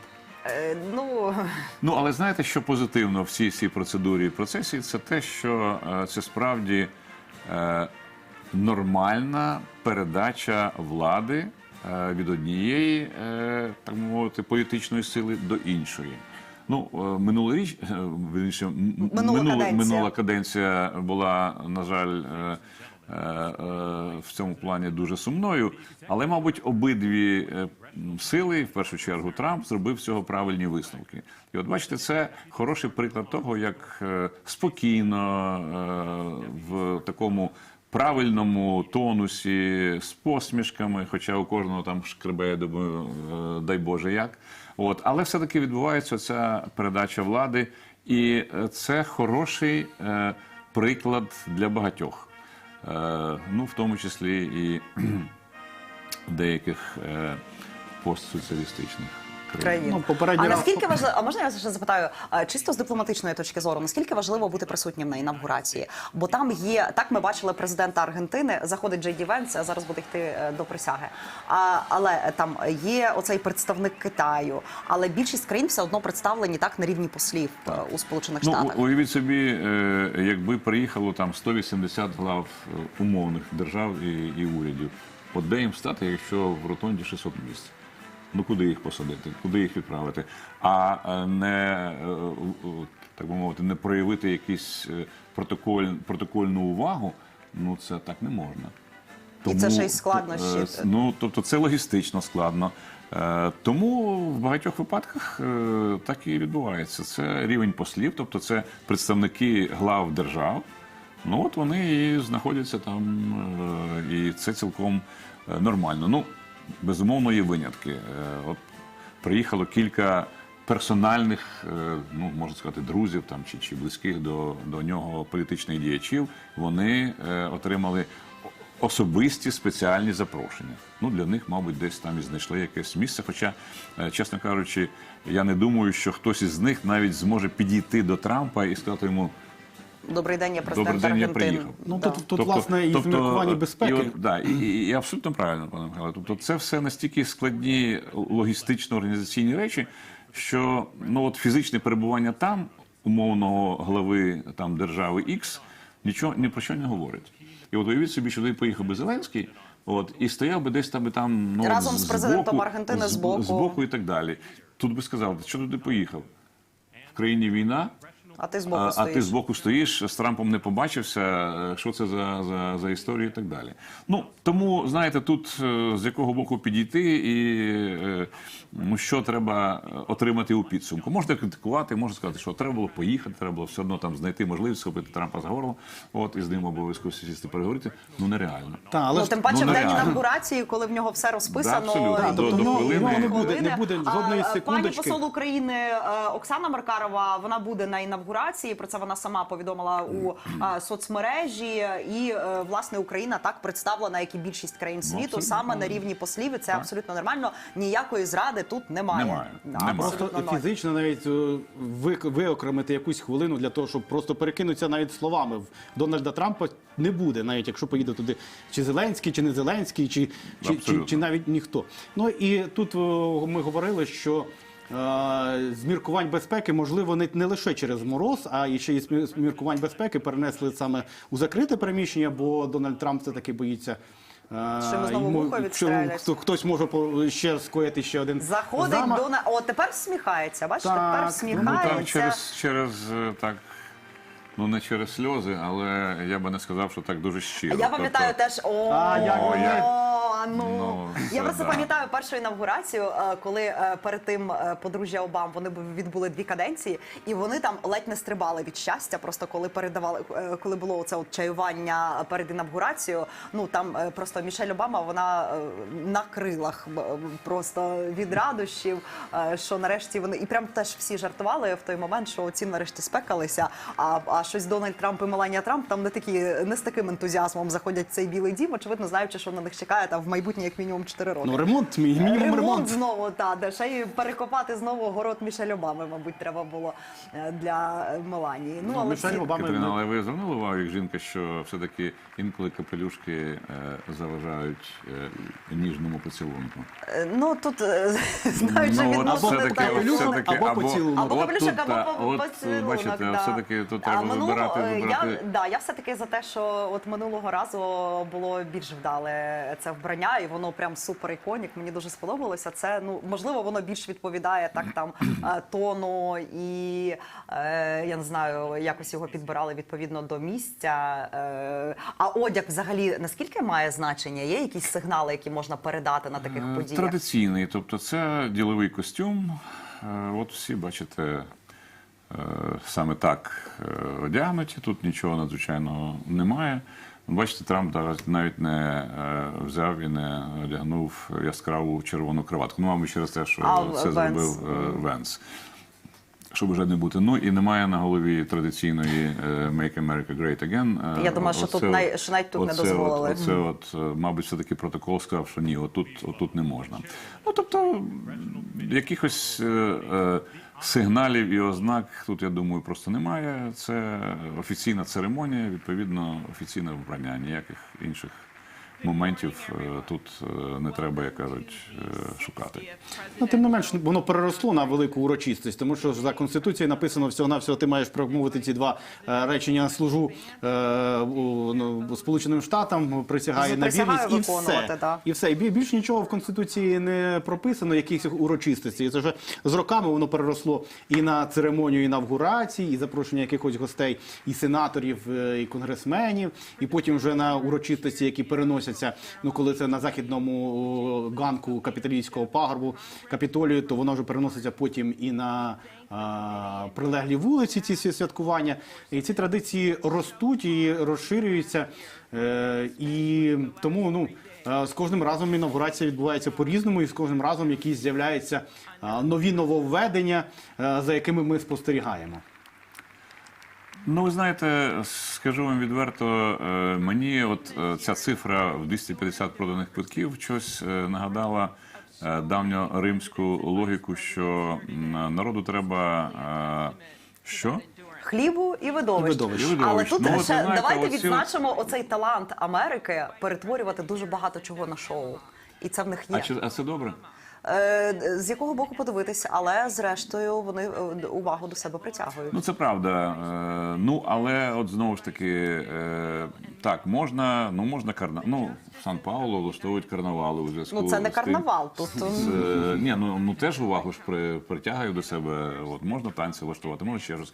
Тобто я проти того, щоб політичну подію перетворювати, в якесь справді, вже занадто помпезне шоу. Ну, приймає президент присягу. Прекрасно, зібрався парламент, зібралися гості. Ну, зібралися, обговорили, по телевізору показали. Причому тут пів Вашингтона, який перекритий, дороги заблоковані, засоби безпеки екстраординарні. Ну, тобто, все десь доводиться до якоїсь точки кипіння. Ну, от, чесно кажучи, оцього виходу за межі офіціозу, я, чесно кажучи, не дуже розумію. Ну, але ж воно теж в них не завжди було, так? Вони, мабуть... Ну, останні, з розвитком мас-медіа. Останні, так би мовити, рази це саме таким чином. Просто питання в тому, чого більше, того чи цього.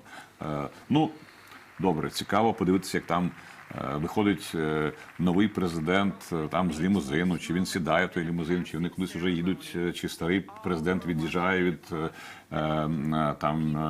і їде на литовище, де він вже вертольотом полетить до себе кудись там додому і так далі. Ну це все, добре, але при чому тут оця вся на мою думку, просто чрезмірна помпезність. Оце для мене залишається деякою загадкою. Хоча ви праві, мабуть, в час оцього інформаційного шуму і буму це, людям трошки, мабуть, додає. Хочеться видовищ. От я вже про це кажу, що... Власне, ми спостерігали і за передвиборчою кампанією, і бачили, що теж вся ця агітація перетворювалася на видовище, бо Трамп їздив і на сміттєвозі, і продавав там в Макдональдсі гамбургери, і танцював, робив все, аби сподобатися публіку. Я не знаю, інколи, можливо, воно і зіграло на американців, які люблять ось такі от видовищні але, штуки. пане Михайло, тоді давайте собі поставимо питання, а що, власне, продає політик? Видовище чи програму? Видовище чи якусь конкретну, чи якийсь план конкретних дій? Тобто, інакше тоді ми ризикуємо змістити суспільну увагу до оцих самих видовищ. І що тоді отримує суспільство? Оцю кепку, чи там Макдональдс, чи, як ви кажете, сміттєвоз, чи щось ще. Тобто, чи ми у такий спосіб не примітивізуємо суспільство до того рівня, коли воно ведеться от на ці абсолютно примітивні речі? Насправді подивимося, що зараз тут, у світі насправді досить багато вже політиків, які стали президентами, і прем'єр-міністрами, які вискочили на ось цих от гаслах популізму, на тому, що хоче споживач отримувати, хоча по факту в програмі цього нічого не написано. Конкретних дій, як реалізовувати свою програму, їх немає. Так от, в цьому і проблема, розумієте? Чи сучасне суспільство у такий спосіб так само рухається до примітивізації, чи все-таки політики мають орієнтувати суспільство на якісь практичні програми дій і боротися за їхні голоси не такими примітивними способами, а через змагання ідей, через змагання якихось цікавих підходів, через практичні речі. От дуже шкода, що і в Америці, до речі, і не тільки в Америці, це все поступово перетворюється справді на шоу. А тут додайте ще всякі тіктоки, твіттери і тому подібне, і ми бачимо, що, виявляється, всім цим можна прекрасно маніпулювати. Тут вже з тіктоком, я думаю, що ми ще дуже довго будемо бачити цей серіал, оскільки там відбулася ця заборона, Трамп пообіцяв цю заборону відтермінувати. Навіть його однопартійці, сенатори кажуть, що, очевидно, юридично це буде дуже складно зробити. Але, знову ж таки, цього гендиректора цієї соцмережі Трамп запросив на інавгурацію. Він в тому, там такий куточок соцмереж Elon Musk Марк Цукерберг, Джеф Безос, і гендиректор Тіктоку, і теж відповідно, очевидно показуючи свій вплив. А що це може означати насправді? Як би це американська публіка считала оцей сигнал, що він запросив їх? Це означає, що він буде гратися в ці ігри і далі, що для нього соціальні мережі – це його коник. Згадайте, коли він був президентом, він же в день видавав там по 12 записів в цьому Твіттері і так далі, і так далі. Тобто він же ж фактично жив в цій соціальній мережі. Зараз він розуміє, що це стало ще більш важливим. Він має він буде використовувати цей X Маска і так далі, і так далі. Він розуміє, що через ці системи можна дуже серйозно впливати на психологію суспільства. Можна визначати, куди його повертати. І таким чином він буде цим користуватися на всі 100. Тому йому і потрібні всі ці хлопці, які вже присягнули на вірність і сказали, що ми будемо робити те, що ти скажеш. Так що це абсолютно прогнозовані і добре продумані кроки. Він за рахунок цього буде впливати на ситуацію в суспільстві, впливати безпосередньо.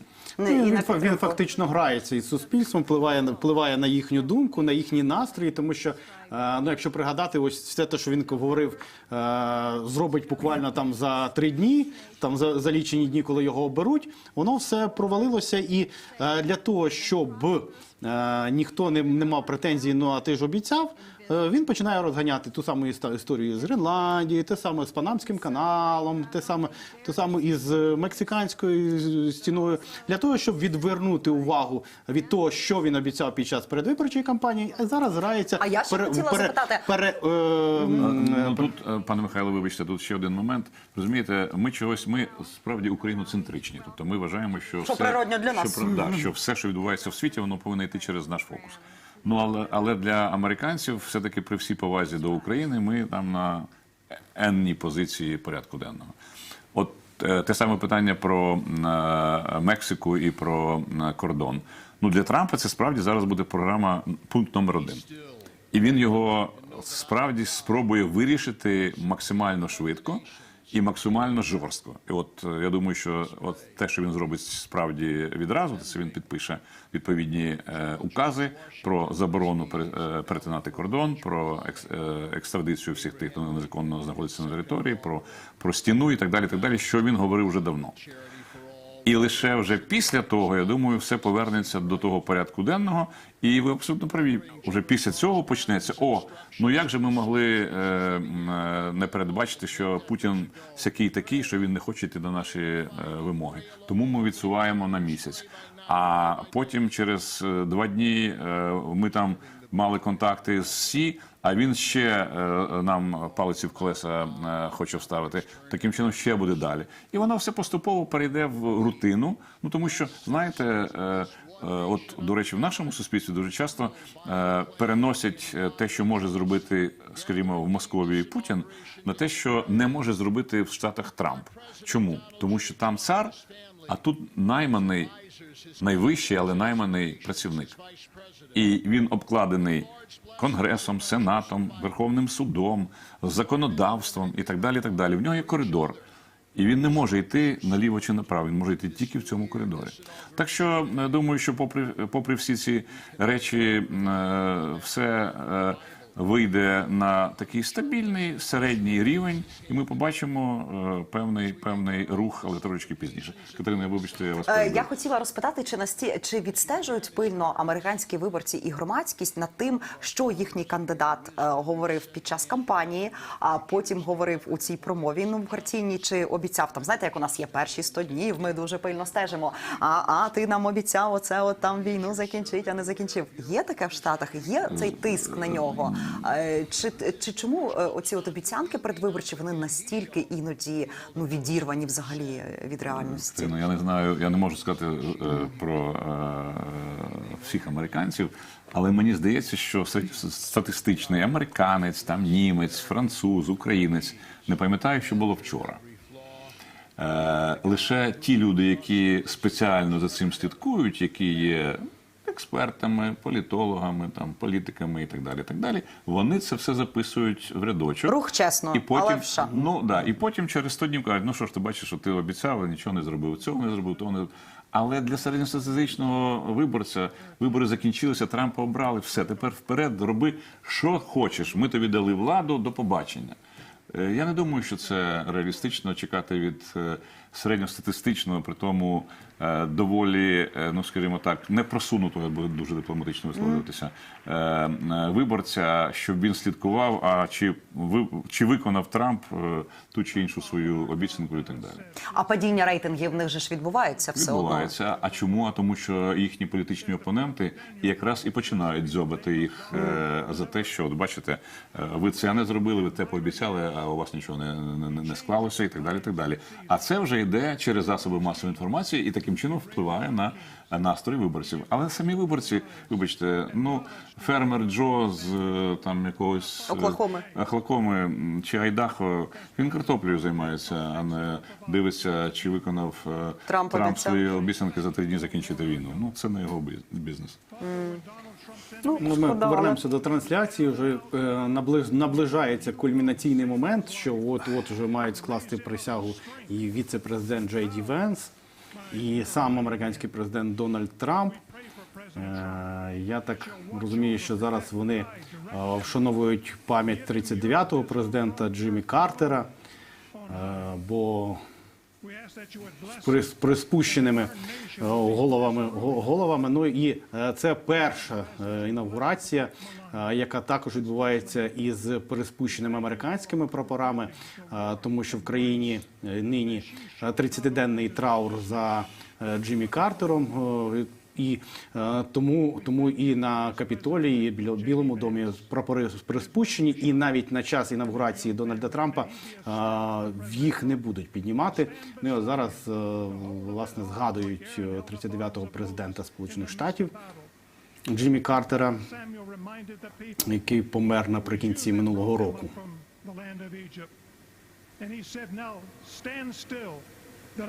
Ну і, до речі, пане Михайло, в цьому контексті не дуже доречно виглядає, вибачте за каламбур, червона краватка Венса. В таких випадках намагаються одягати більш такі, ну, скажімо, приглушені тони, тобто не видавати це як щось таке екстраординарне. Так що тут не вгадав Джей Ді Венс. Джей Ді Венс, да, трошечки зіграв в штану. Ну, таке теж трапляється. Буває, нічого, так. В житті ж все буває. Ну, він же віце-президент, що ж йому. Чи ще хотіла розпитати, після цього скандалу, який був так з листом спікера Джонсона стосовно нашої пані посол Оксани Маркарової, ми будемо змушені поміняти тепер за нової адміністрації свого представника? Ну, тут є, Катерино, такі два моменти. Один, ну, скажімо так, офіційний, а інший практичний. Офіційно, безумовно, ні. Нам ніхто не може вказати, якого посла нам куди призначати, і скільки він там повинен працювати, чи день, чи рік, чи 5 років, чи 20 років. Тобто це очевидний факт, і в цьому контексті нічого нового насправді немає. Сорі, я перебиваю, пане Володимире, але зараз буде присяга віце-президента США Джей Ді Венса, який говорить оці от слова, що я урочисто присягаю сумлінно виконувати обов'язки віце-президента Сполучених Штатів. Давайте наживо послухаємо. Я, Джеймс Дейвід Венс, урочисто обіцяю, що я буду підтримувати і захищати Конституцію Сполучених Штатів проти всіх ворогів, закордонних та внутрішніх, що я буду вірити по-справжньому, і я буду відданий йому, і я буду повністю і вільно приймати на себе ці зобов'язання без будь-яких упереджень чи ради того, щоб їх якимось чином обійти. І що я буду вірно виконувати свої обов'язки на цій посаді, на яку я зараз вступаю. Тому поможи мені, Боже. Вітаю вас, віце-президенте.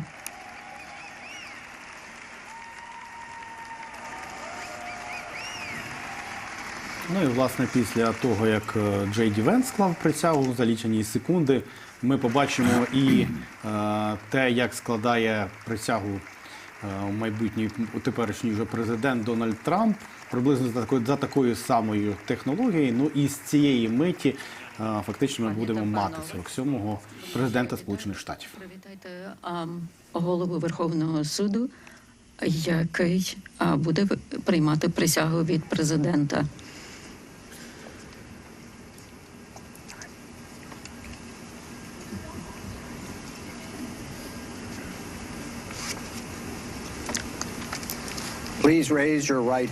Будь ласка, підніміть вашу праву руку і повторюйте за мною.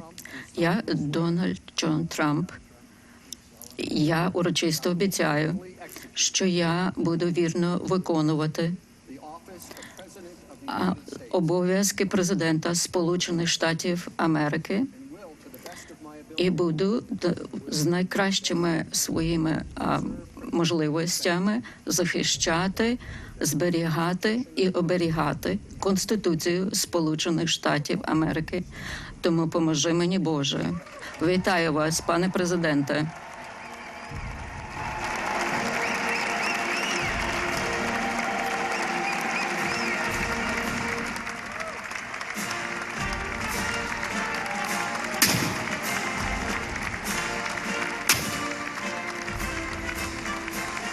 На Капітолійській горі, а ви чуєте залпи, які в честь нового президента запускають.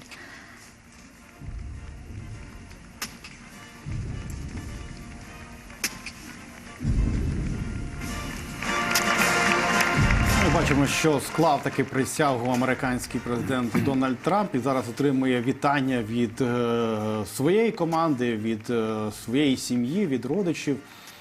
Ну і фактично зараз те, що передбачено Конституцією, те вже офіційна частина відбулася. Ну і так як воно і мало бути, о 12-й годині за Вашингтонським часом, о 19-й за Києвом, Дональд Трамп склав присягу.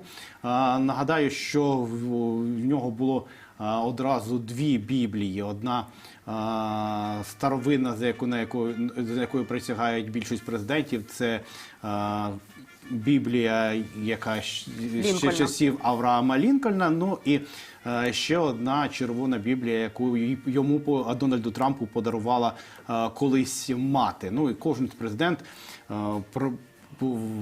вибирає сам, на яких Бібліях присягати, і це вже традиція. Ви бачили, що в Джо Байдена була також старовинна книжка, ну в Дональда Трампа одразу дві було цього разу. Ну і зараз бачимо почесті, які приймає Дональд Трамп на свою адресу, з огляду на те, що він тепер вже повноправний президент. Ну і тут фактично вже тепер можна хоч зараз бігти підписувати ті укази, якими він погрожував. Так що все, президент... Може, він вже побіг. Він вже президент, так що можна підписувати. І я нагадаю, що він одразу декілька сьогодні обіцяє підписати.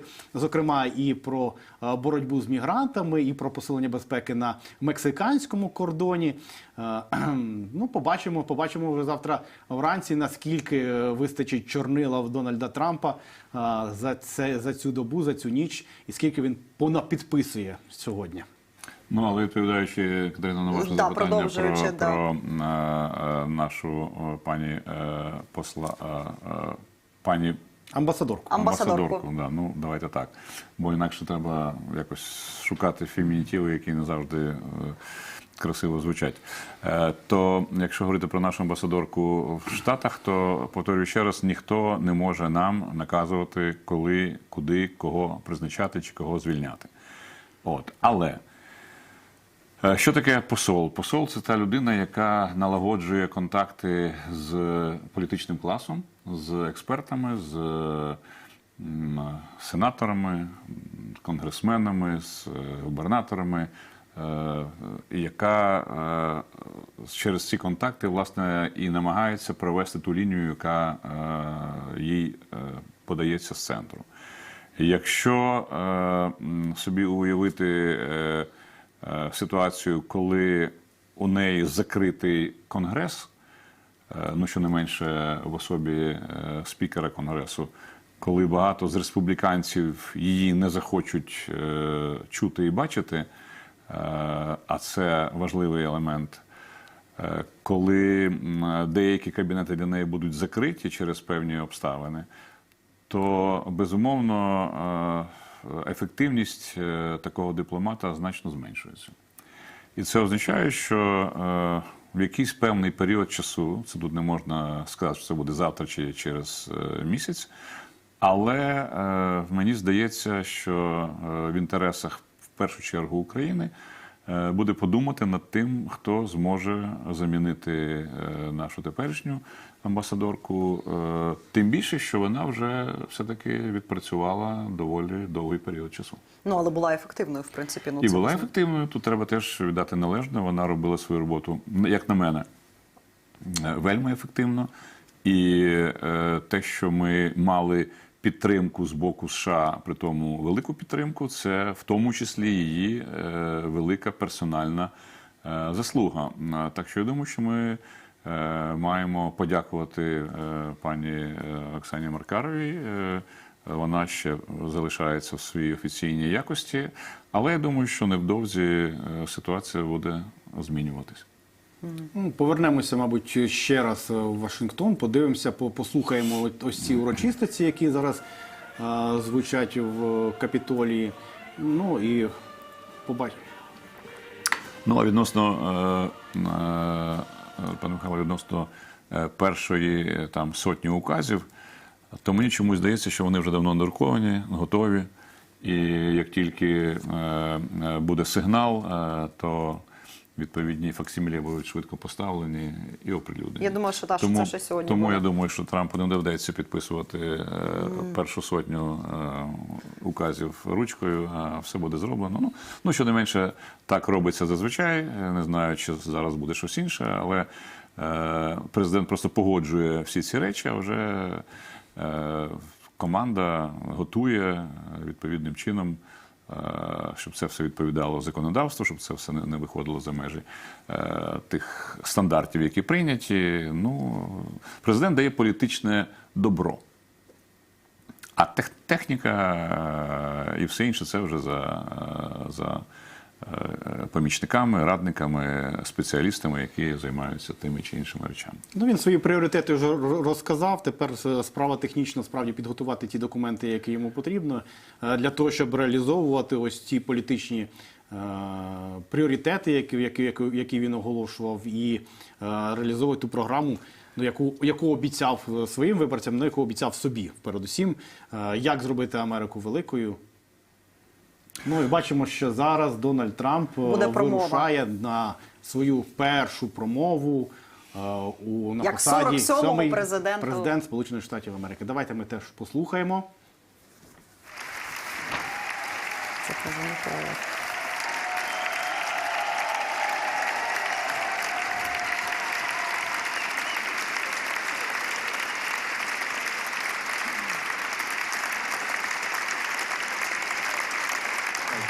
Thank you very much, everybody. Well, Дуже всім дякую.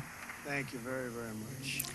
Дуже дякую. Vice President Vance, Віце-президент Венс, спікер Джонсон, сенатори, Justice Roberts, сенатор Тун, головний верховний суддя United States Supreme Court, Джонсон, President Clinton, Верховний суд, президент Клінтон, президент Буш, президент Обама, президент Байден, Vice President Harris, віце-президент Герріс my fellow citizens. і мої побратими громадяни країни. Золотий вік Америки, який починається сьогодні. From this day forward, our country З цього дня І надалі наша країна буде процвітати, її будуть поважати по всьому світові. Нам будуть завидувати всі нації та країни, і ми не дозволимо, щоб хтось скористався нами. І кожного дня адміністрація Трампа і я особисто буду завжди попросту ставити Америку на перше місце.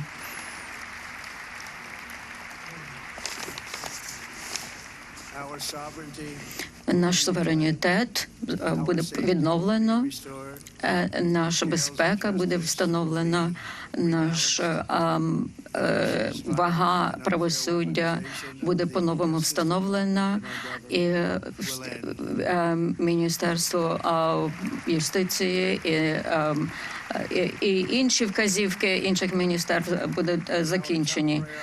І наші найбільші пріоритети будуть у створенні країни, яка буде пишатися собою, буде процвітати і буде вільною.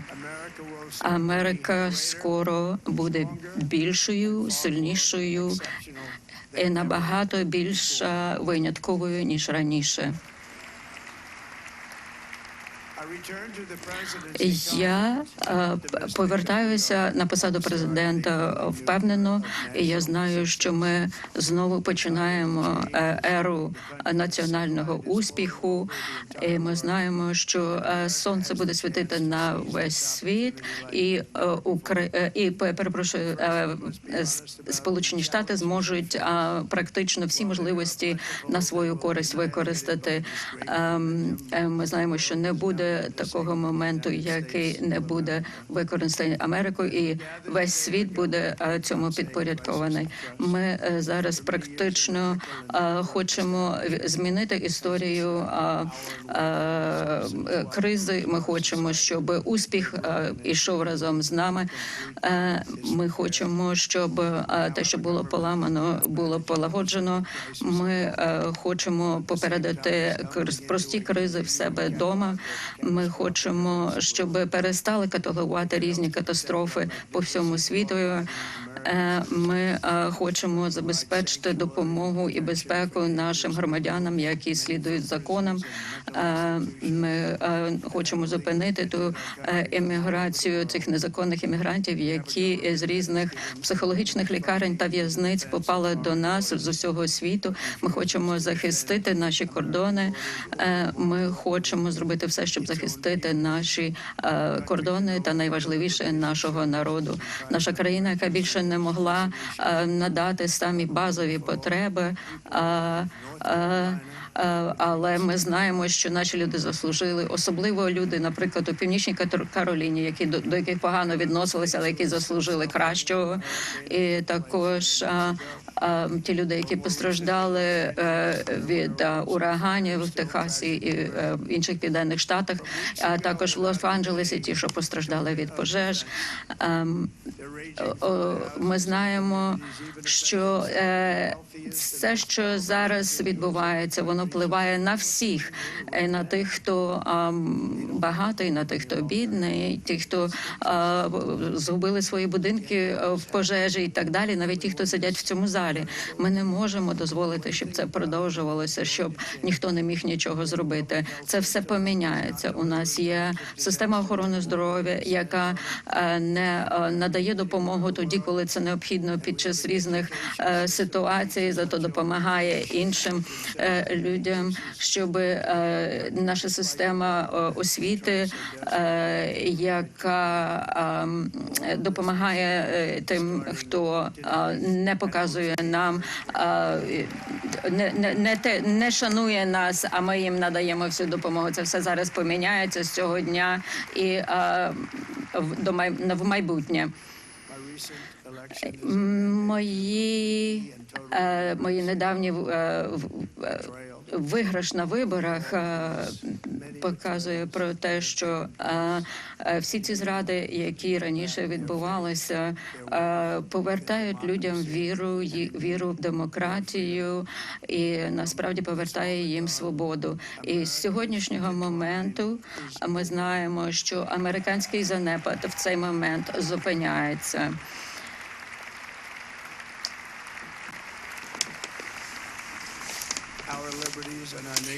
Наші свободи, наша славетна доля не буде недоступною для нас, і ми поновимо компетентність, вірність американського уряду. За останні роки на мене випали випробування більше ніж за 250 років для інших президентів, і цей нелегкий шлях повернути нашу республіку. Ті, хто хочуть зашкодити нам, хотіли забрати мою свободу і насправді забрати моє життя. Лише декілька місяців тому куля вбивці пронеслася повз моє вухо, але я і тоді, і зараз вірю в те, що моє життя було врятовано з причини для того, щоб повернути велич Америці.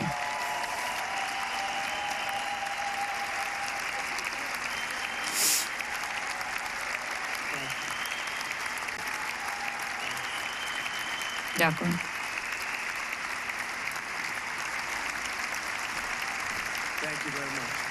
Дякую дуже.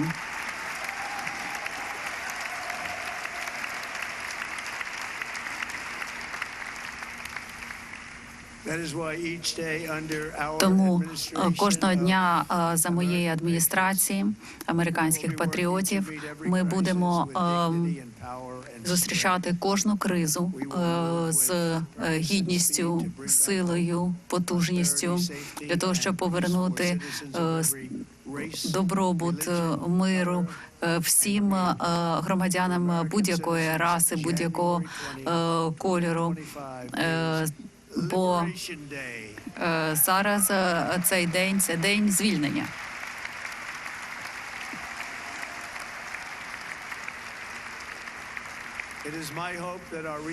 Я сподіваюся, що нещодавні президентські вибори запам'ятаються як найвеличніші, ті, які принесли найбільше результатів для нашої країни. І наша країна швидко об'єднується навколо нашого порядку денного. Кожен елемент нашого суспільства – молоді, старі, чоловіки, жінки, американці азійського, африканського походження, містяни, селяни, і ці важливо, що ми отримали більшість голосів американців на виборах. До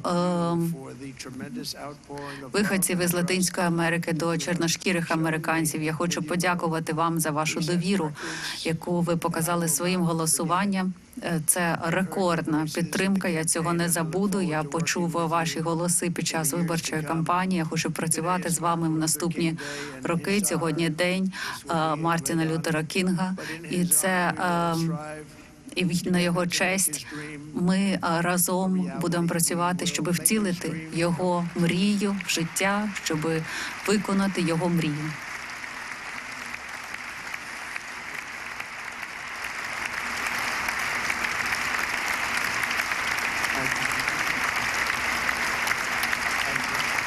Дякую.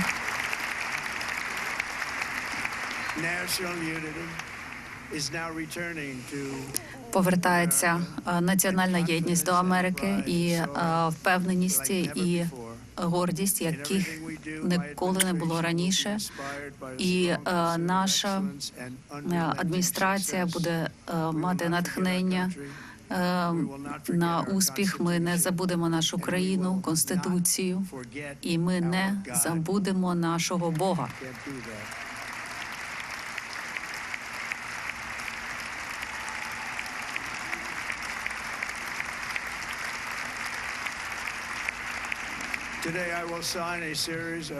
Сьогодні я підпишу серію історичних президентських указів, і ми почнемо відновлення Америки і революції здорового глузду. Йдеться про здоровий глузд.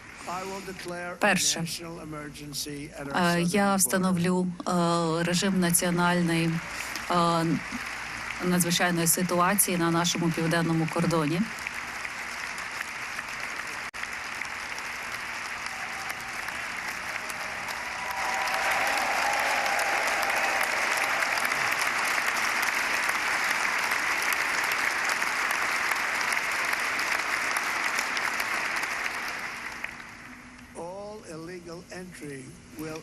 Всі незаконні перетини будуть зупинені. Ми почнемо процес повернення мільйонів злочинців, які прибули до тих країн, звідки вони прибули. Ми відновимо нашу політику «Залишайтеся в Мексиці».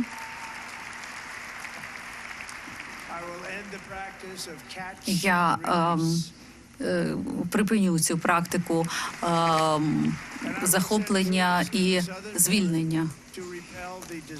І я направлю наших службовців до південного кордону для того, щоб зупинити це вторгнення. Згідно з указами, які я сьогодні підпишу, ми визнаємо картелі міжнародними терористичними організаціями.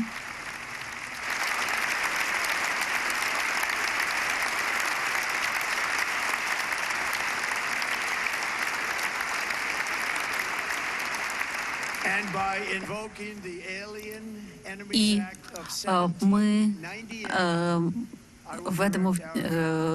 скористаємося законом 1770 року для того, щоб міжнародні банди і злочинці не діяли тут, в США, і не приносили спустошливі злочини до наших міст.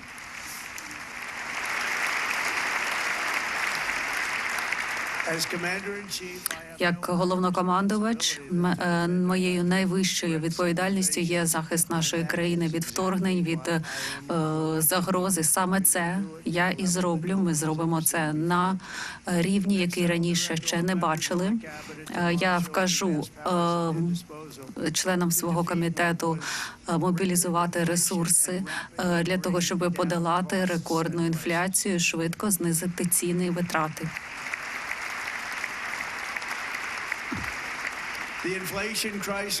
Криза з інфляції спричинена зростанням цін на енергоресурси та надлишковими витратами. Тому сьогодні я оголошу національну надзвичайну ситуацію в енергетиці, і це буде програма посиленого буріння.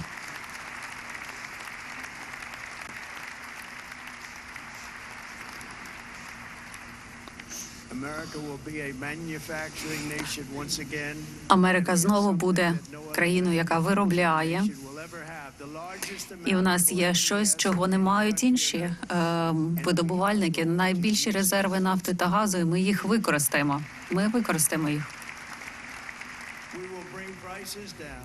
Ми знизимо ціни, ми заповнимо наші стратегічні резерви наповну, і ми експортуватимемо американські енергоресурси по всьому світові. Ми будемо знову багатою країною, і саме це золото, рідке золото, яке є під нами, ми його використаємо. Ми усунемо ці положення з електроавтомобілів для того, щоб американські автомобілі будівельники повернулися до роботи.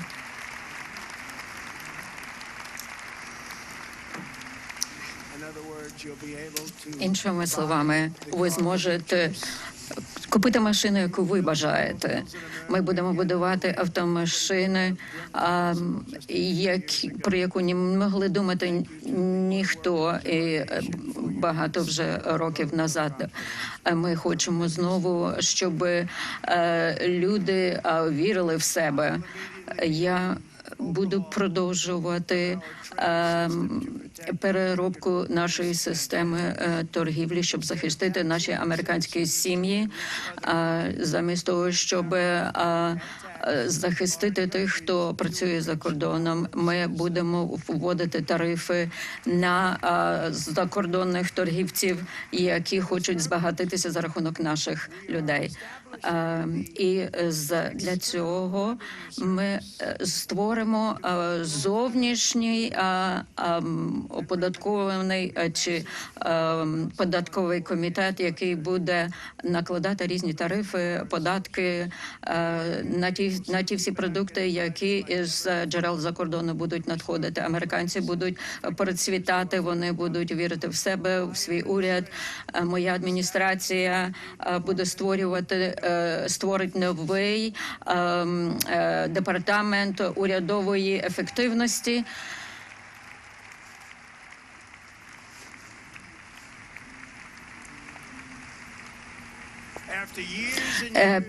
Вже після років різних зусиль федеральних, неконституційних, які обмежували свободу слова, я забороню будь-яку цензуру і поверну вільну мову, свободу слова назад в Америку.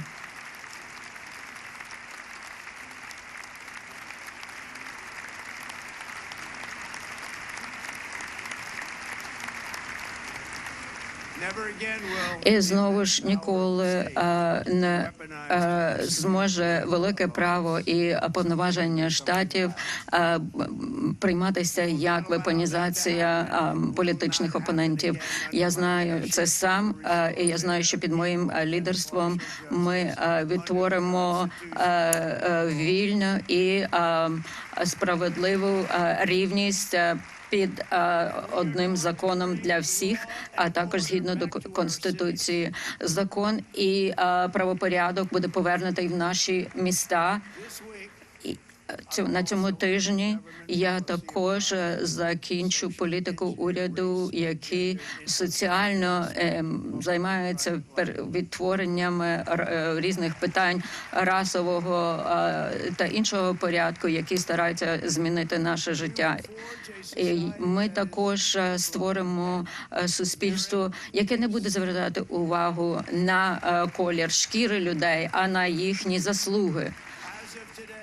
І з сьогоднішнього дня і це буде політична, офіційна політика нашої країни, що є тільки дві статі, жіноча і чоловіча. В Сполучених Штатах тільки дві статі.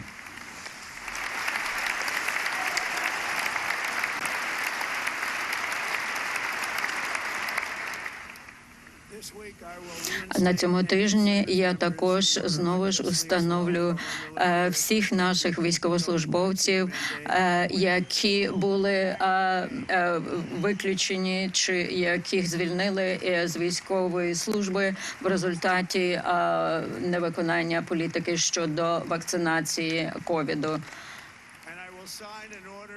І я також підпишу наказ про те, щоб різні соціальні експерименти, різна політизація і натиск на членів наших військ будуть, це буде заборонятися. Їхнє завдання наших збройних сил буде мати тільки одну місію – захист нас від ворогів.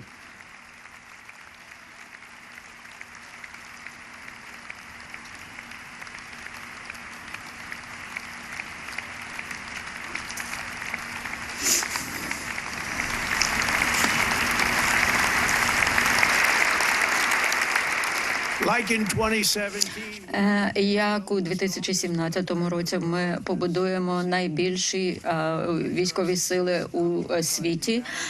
Це було доказано не тільки, які битви ми виграли, але і які війни в яких війнах ми перемогли, і ті війни, в які ми не вступили.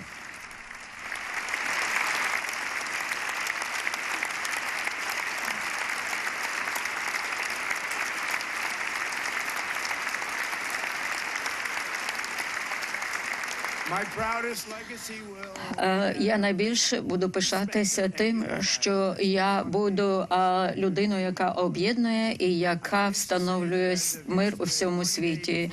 І я хочу сказати, що за день до того, як я став президентом, що всі заручники на Близькому Сході повернулися до своїх домів, до своїх сімей.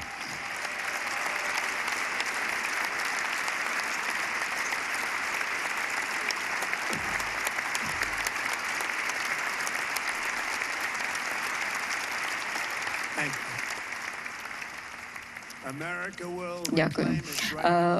Америка стане найбільше держава, яку будуть найбільше поважати, яка буде надихати, що стосовно правопорядку, законів, і що ми будемо міняти протоку, мексиканську протоку на американську протоку, і ми будемо називати Вільяма Маккінлі, гору Маккінлі, саме там, де воно повинно бути.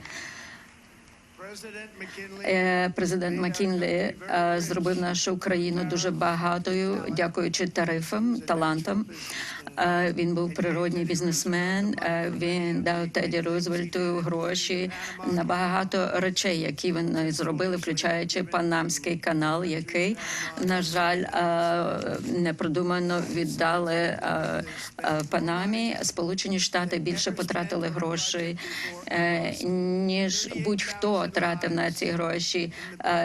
І 38 тисяч життів було загублено під час будівництва цього каналу, і ми цей подарунок зробили, який ми не повинні були зробити. І Панама обіцяла нам одне, а свої обіцянки вона забрала назад. І практично вона порушує ті правила, які стосуються проходження наших кораблів вздовж цього каналу. І великі побори робляться, здираються з наших кораблів, чого не повинні були робити. І зараз Китай туди втручається. Ми не давали цей канал Китаю, ми давали і Панамі, ми хочемо зараз його забрати назад.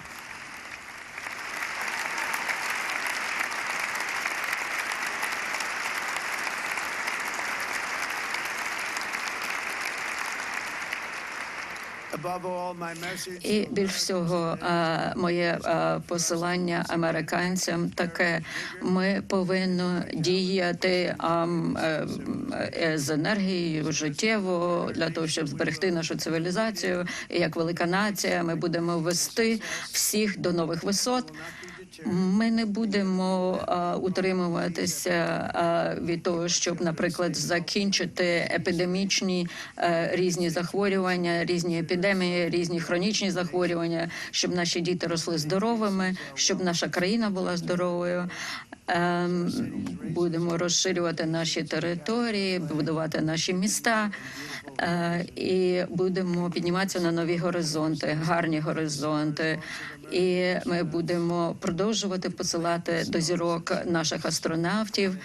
І ці астронавти, ці кораблі, ці ракети будуть нести зірки та полоски нашої країни, особливо на планету Марс.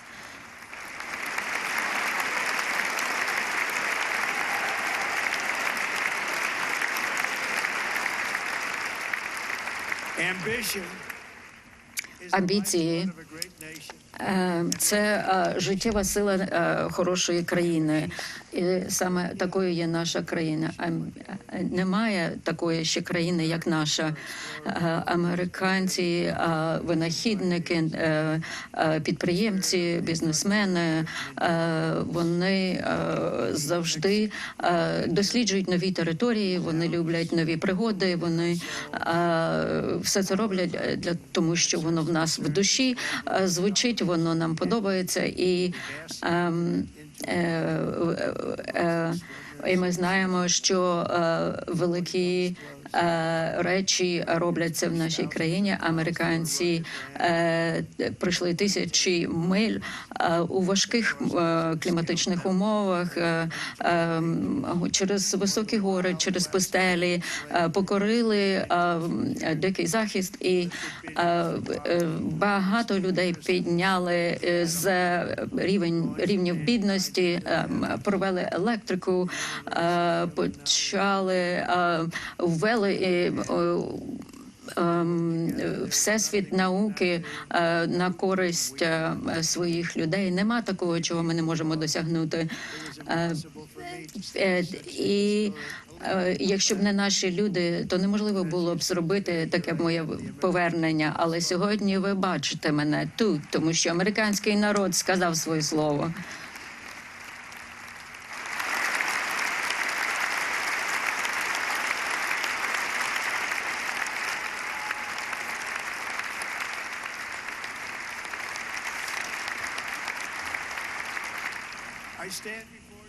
Я стою тут перед вами як доказ того, щоб ви не вірили в те, що не буває чогось неможливого.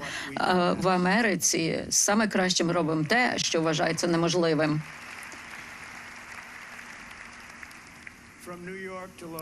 З Нью-Йорка до Лос-Анджелеса, з Філадельфії до Фініксу, із Чикаго до Майами, із Г'юстона до тут, на цьому місці, де ми стоїмо у Вашингтоні.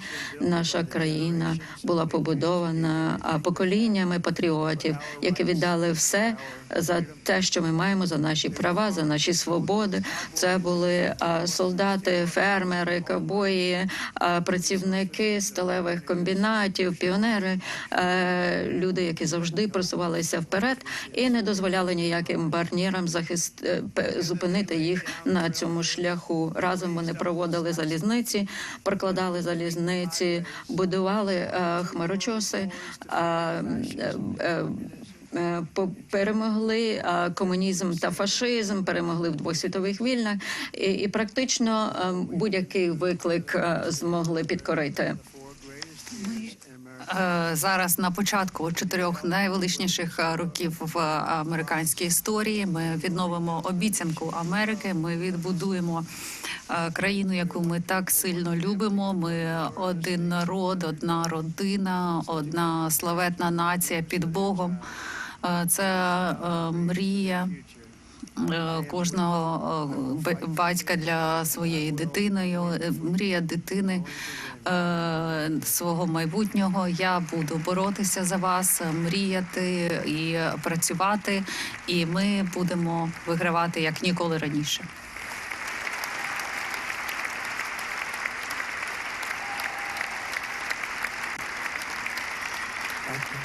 Дякую. За останні роки наша країна дуже постраждала, але ми повернемося, і вона стане більш величнішою, ніж будь-коли раніше. Ми будемо країною, сповненою співчуття, винятковості, хоробрості. Ми привнесемо новий дух єдності в світі, до світу, який був непередбачуваним і насильницьким. Америкою будуть захоплюватися, ми будемо процвітати, ми будемо горді і сильні, і ми перемагатимемо як ніколи раніше. Нас не завоюють, нас не залякають, нас не розіб'ють, і ми не зазнаємо поразки. З цього часу Сполучені Штати Америки будуть вільною, незалежною, суверенною Україною, гордою, яка буде пишатися собою, і ніщо не завадить нам. Дякую вам. Хай Бог благословить Америку. Дякую вам всім. Дякую дуже.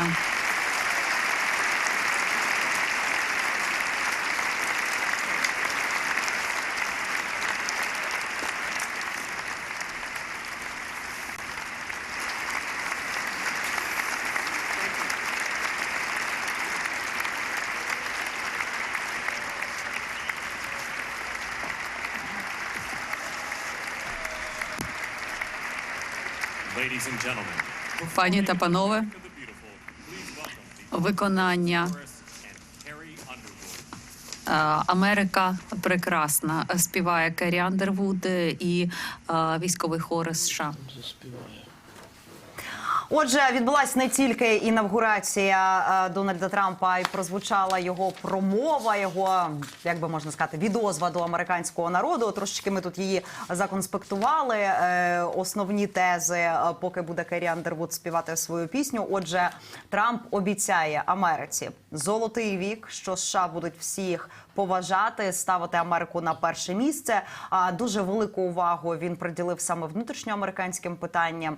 Тут йдеться про мігрантів, повністю перекрити південний кордон, тобто кордон США з Мексикою, повернути тих, хто незаконно перетнув американський кордон. Обіцяв зустрічати кризу з гідністю. Обіцяв, отут класна цитата, революцію здорового глузду, що би це мовою Трампа не означало. Отже, повертаючись до кордону, картелі планує оголосити міжнародними терористами. Стосовно того, що плюс-мінус є важливим для нас. По енергетиці гасло «Drill, baby, drill» буде втілене в життя. Експорт енергоресурсів від Сполучених Штатів має бути посиленим. Обіцяє мита, обіцяє далі стосовно електромобілів. Їх буде менше. Ілон Маск, мабуть, трошечки засумує. Панамський канал за нього будуть битися, і Мексиканську затоку хоче перейменувати у тепер вже американську. Підсумуючи це, от ті укази, які він обіцяв сьогодні підписати, він буквально проанонсував, що з сьогоднішнього дня підпише указ про режим надзвичайної ситуації на південному кордоні з Мексикою. Усі ті, хто незаконно перетнув кордон, це мільйони мігрантів, їх будуть відловлювати і відправляти назад в інші країни. Тобто відновиться політика «залишайтеся в Мексиці». На посилення кордону відправляє додаткові підрозділи гвардії поліції. Картелі, наркокартелі за його ініціативою будуть визнані міжнародними терористичними організаціями. Також Дональд Трамп пообіцяв знизити ціни і витрати, побороти інфляцію. Також буде запроваджена надзвичайна ситуація в енергетиці, тобто фактично він дав добро качати нафту, на який була заборона. І Америка знову стає країною, яка виробляє багато нафти. Він підпише низку указів, які, як говориться, буде революція здорового глузду в Америці. І також створений буде уряд ефективності. І пообіцяв побудувати найбільшу, найпотужнішу країну у світі. Зазначив, що Сполучені Штати стануть більшими. Це, ймовірно, на те, що треба буде, збирається все-таки розширювати свою територію. А до нас вже долучається пан Ігор Долгов, надзвичайний повноважний посол, голова місії України при НАТО у 2010-2015 роках. Пане Ігоре, вітаю вас. Добрий вечір. Ваші загальні враження? Ми, звісно, знали, що про Україну в цій промові, яка є фактично відозвою до американського народу, там мало що буде. Але, взагалі, там дуже мало по зовнішній політиці він пройшовся. Прям геть лайтово. Власне, більше про внутрішні справи говорили. Ваші враження? Перше враження таке, що забагато всього, забагато уваги, забагато галасу, забагато самооцінок, самовпевненості, забагато пафосу, якщо хочете. Я не рахував, але, напевно, хтось порахує, скільки разів ті, хто були на інавгурації, вставали, як при Брежнєві хтось написав в чаті. І переривали виступ бурхливими оплесками. Не стихаючими. Так. От дивіться, що вчора також вже почалися заходи, хоча офіційно присяги ще не складав президент Сполучених Штатів. Він вчора сказав таке своїм прихильникам. 75 днів тому ми здобули епічну політичну перемогу. Бачите, як президент Сполучених Штатів оцінює себе і свою перемогу. Епічно. Отже, вступаючи в цей золотий вік, який він обіцяв, громадянам, народу Америки. Президент Трамп, 47-й президент Сполучених Штатів Америки, очікує процвітання і має зробити все для того, щоб американці процвітали.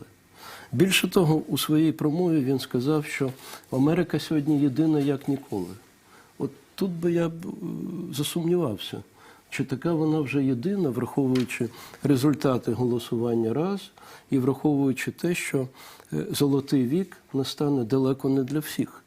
Я думаю про ті мільйони американців, які є іммігрантами, і які можуть опинитися мимоволі, і попри всі свої очікування, вони, може, вже давно себе вважали громадянами Америки, а тепер виявиться, що їх депортують, їх відправлять до тих країн, звідки вони приїхали. Це може бути не такою простою акцією, як здається, які б операції не проголошувались, які б сили не висувалися на південний кордон, це сколихне суспільство. Тому ці заяви будуть, поки що це далі заяви вже не обраного президента, а президента, який приніс присягу, який очолив цю країну і який веде американський народ вперед. Отже, веде і відповідає за свої дії, за свою політику, за свої слова. Подивимось, яка відповідальність настане. Тому що політика процвітання, як ми почули це, буде ґрунтуватись на протекціонізмі. Захист ринку свого американського, збагачення за рахунок подальшого видобутку копальної сировини, нафти, газу, продажу цього на зовнішні ринки і процвітання нації за рахунок цього. Плюс підприємництво, плюс розвиток ініціативи, плюс можливість для всіх громадян купувати такі автомобілі, як вони хочуть. Чи то бензинові, чи то електричні, чи то дизельні. Подивимось на чому зупиниться причетний американець, який вибір він зробить, і це ми побачимо по динаміці продажів вже ближчим часом. Укази, які зараз, я так думаю, за кілька хвилин піде президент Трамп підписувати. Там же в приміщенні Конгресу є кабінет президента Сполучених Штатів Америки. Ще вчора він поділився з своїми прихильниками, що мені, каже, нібито казали, моя команда, що давайте, може, не поспішати, давайте не підписувати одразу 100 указів. Він на це відповів: о, ні. Зволікати не будемо. Підпишемо не 100, а 200. Ще більше. Тому подивимось. Головне не кількість. Головне подивитися, чого вони стосуються, ці укази. Частково було названо, на що спрямовані укази і розпорядження. Частково ні. Очевидно, що значну частину складатимуть документи про призначення посадових осіб. Очевидно, що от вже в Сполучених Штатах буде знову 2 статі. Про це він, до речі, на цьому наголосив. І очевидно, що буде багато такого іншого, що не могло бути вміщене в досить коротку промову, яка тим більше має такий парадно-декларативний характер. Отже, принципово нового нічого не було. Було те, що попри сподівання, що десь зупиниться тепер уже президент Трамп в своїх заявах, які лунали до вступу на посаду, ні, не зупинився. В чомусь так. Не згадано, наприклад, Гренландію, нічого не сказано про якісь інші. За Панамський канал сказав. За Панамський канал сказав, але не так категорично. Будемо за це боротися, він сказав. Ну, подивимось, якою буде ця боротьба.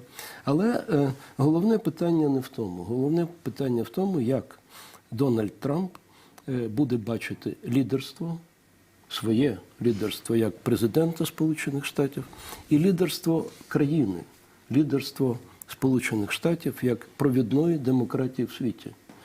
Наскільки ці цінності будуть важливими для Дональда Трампа. Це напряму пов'язано з тим, які очікування ми закладали перед цими виборами і в ці перші контакти, перші заяви і так далі. Ясно, що це тільки початок шляху. Ясно, що цей шлях буде зовсім непростим. І ясно, що, в принципі, залежить багато що від розуміння лідерства, яким воно є для Трампа.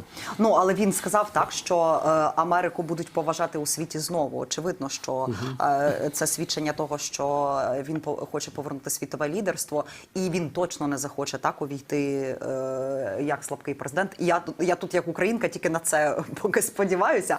Але стосовно мігрантів, наскільки це може справді сколихнути Сполучені Штати, оскільки це країна сформована мігрантами. І тобто фактично люди, які приплили на кораблі, зараз будуть виганяти людей, які просто приплили чи перейшли кордон трошки пізніше.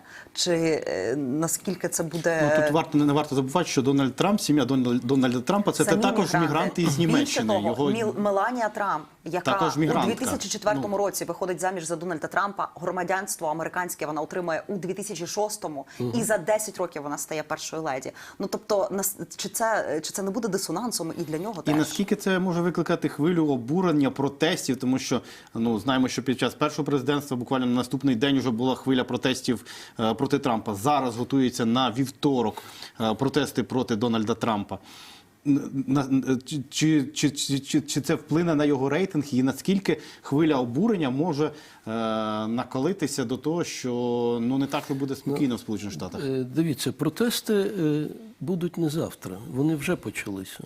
І це, до речі, той елемент, який мене особисто трохи насторожує, коли президент Трамп заявляє про єдність Америки сьогодні. Я не знаю, наскільки ця єдність є солідною, солідарною, міцною.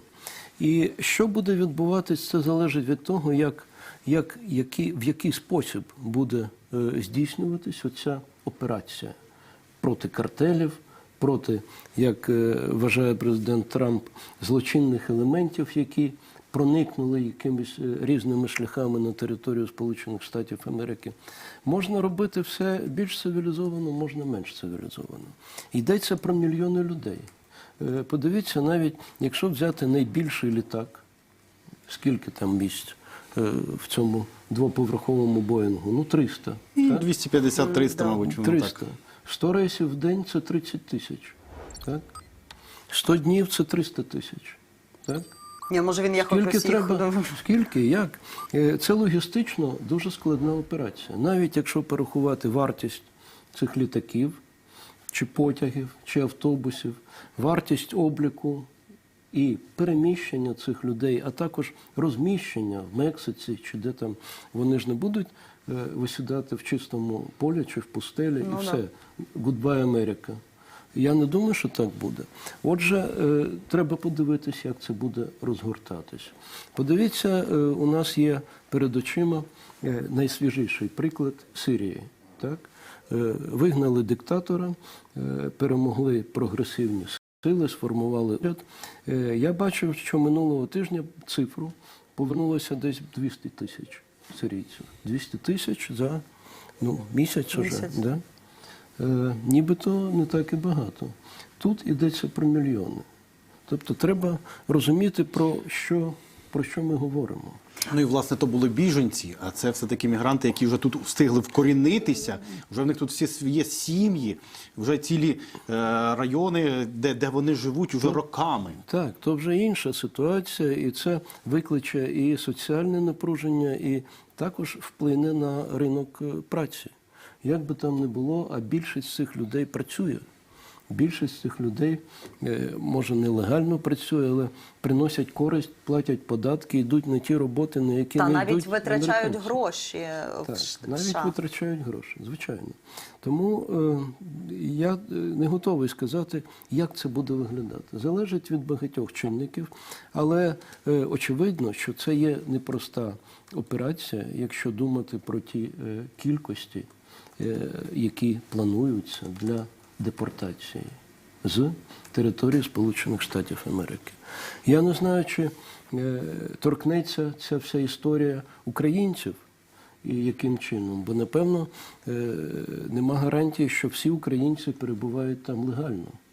Напевно, є такі, які пробиралися іншими шляхами. Ну, там є і ті, які і не тільки українці, і з не інших тільки українці, але радянських. оскільки ми вже говоримо про різні категорії, то для нас, для мене, як для українця, важливо також розуміти, чи не потраплять під цей каток, під цей прес і наші співвітчизники. А стосовно того, що Дональд Трамп хоче визнати картелі терористичними організаціями, наскільки це практично можливо? Тобто їм треба тоді якось ідентифікувати, так, визначити, що от оцей... Це картель, це не картель, це наркотичний, це не наркотичний. Ці терористи чи не терористи. І тут знову я, як українка, я коли це слухаю, така, ну серйозно, ну картелі ти визнаєш терористичною організацією міжнародною, а Росію не визнаєш терористичною організацією? Ну, насправді це питання більше технічне. Бо визнання картелів терористичними організаціями розв'язує руки до певного ступеня, оскільки боротьба з тероризмом регулюється окремими законами і дає більше повноважень для силових органів. От в чому сенс. Як їх там рахувати, як структуризувати, хто є членом картелю, а хто ні, то вже їхні проблеми і їхні, так би мовити, питання. І це, як би там не було, все одно є предметом міжнародного співробітництва. Бо самотужки подолати картель чи картелі, які базуються за кордонами, ну, я не уявляю собі, щоб Сполучені Штати Америки проводили операції за кордоном, бо це заборонено законодавством. І якби такі... І він ще, тут я ще, пане Ігоре, вас переб'ю, бо він відзначив, Дональд Трамп, війни, в які ми не вступили. Він прям підкреслив, що не долучилися до якихось там збройних формувань, очевидно, зробивши наголос на це. А тут як ви будете картелі ловити? Теж подивимось, як. Це головне розставити, як то кажуть, фішки, позначити зони інтересів і напрямки невідкладних дій. А як ці дії будуть здійснюватись, це вже тактика. Це тактика, яка залежить і від тих органів, правоохоронних органів на місцях, які будуть все це робити. От буде посилено кордон південний, будуть додатково введені туди підрозділи Нацгвардії, поліції, я десь чув, що навіть військові підрозділи, як налагодити взаємодію, які завдання ставити і так далі, що поставити за головну мету, це не такі прості речі, але напрямки вже позначені. Ну, зараз ми маємо Та, пане Ігоре, переб'ємо вас. Є в нас зараз можливість включити знову Вашингтон. Українська служба «Голосу Америки». До нашої розмови знову долучається журналіст Андрій Борис. Знову вітаємо тебе, Андрію. То як інавгурація? Як тобі інавгурація? Що запам'яталося найбільше? Так, безумовно, дуже багато подій, хоча я безпосередньо, власне, не був, але я знаходжусь, власне, в центрі. На що я звернув увагу, так, ну от, власне, ви з вашим гостем багато проговорили.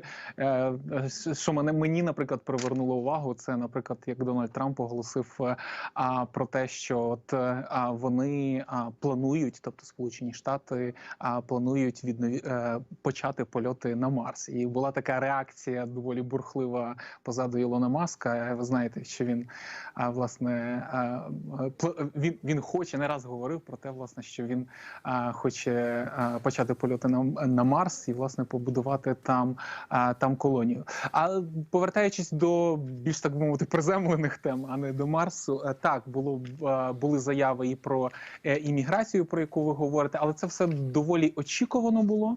Тобто ми про це преса писала ще напередодні, власне, очікування про те, що він оголосить. Але далі питання, власне цієї реалізації. Бо не виключено, що так як і в попередній адміністрації чимало указів Дональда Трампа викликали опір і навіть були судові позови. Як буде цього разу, ну, будемо бачити. Точно буде цікаво. І ще спитаю таку історію. Дональд Трамп обіцяв знову відкрити нафтові родовища. Тобто, фактично, під час цієї промови ми почули, що качати нафту таки будуть, і качати нафту вже буквально щойно підпишуть укази. То що, Сполучені Штати знову стають великою нафтовою державою, яка не тільки купує, а й видобуває і продає нафту? Так. Власне, очікують і не тільки про нафту, і говориться про видобуток газу.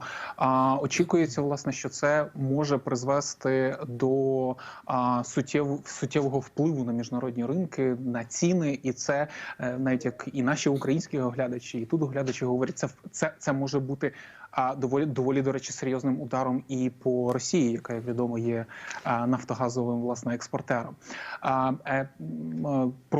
Частково проти цього, власне, виступала адміністрація Джо Байдена, знову ж таки, з міркувань, власне, кліматичних, з міркувань екологічних. А Джо Байден називає, Дональд Трамп називає все це нісенітницею. Вони це називають таким рухом «drill, baby, drill», тобто «буримо, дітко, буримо». І, власне, це все повторюють прихильники Дональда Трампа, з якими ми тут спілкувалися. Вони наполягають, вони кажуть, що це допоможе забезпечити додатковими робочими силами, власне, Америку. Економічні питання в Америці – це все-таки номер один, і це було одним з ключових таких меседжів і, скажімо так, питань, які турбували американських виборців. Колеги. І ще спитаю, зараз інавгураційні заходи саме в Капітолії добігають завершення. Чого варто чекати ще сьогодні?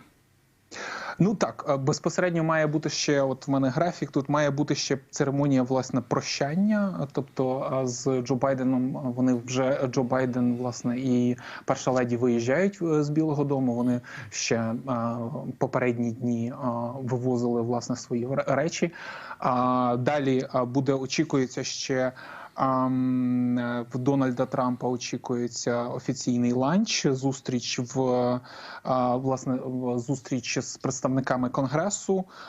Також будуть церемонії в Capitol One. Це місцева арена, куди, як очікується, прийде близько 20 тисяч людей. В попередніх ефірах ви, до речі, мене питали, власне, що відбудеться з рештою людей, бо всього було запрошено квитків кількасот тисяч.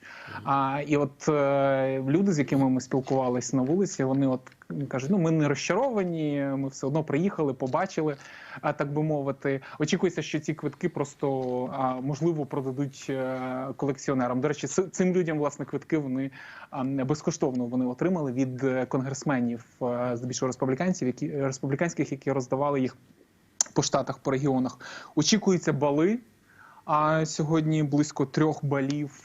Власне, на цих балах, можливо, будуть якісь неформальні перемовини з новою командою. І безпосередньо, власне, сьогодні очікується ще оцей вир, як казав Дональд Трамп, указів, близько 200 указів, про що анонсувала преса, і, власне, частково, про що він заявив під час своєї інавгураційної промови. Дякуємо тобі, Андрію. З нами на зв'язку з Вашингтона був кореспондент Української служби «Голосу Америки» Андрій Борис. Бережи себе, не мерзни на морозі Вашингтонському. Ми повертаємося Грудного Голов. З нами надзвичайний повноважний посол, глава місії України при НАТО у 10-15 роках. Трошечки ще розкажемо, що відбувається. Завершилася церемонія в Капітолії, і потроху всі вже починають роз'їжджатися. От діти Дональда Трампа, тепер вже президента, виходять. Вийшов Барон Трампа, зараз буде виходити Білл Клінтон і Гіларі Клінтон виходити. Переміщаються далі за планом, про який Андрій нам розповідав. Парад військовий там ще має бути, потім вже ланчі, прощання і бали. Пане Ігоре, ще ж ми не обговорили про з того, що в цій заяві було згадано.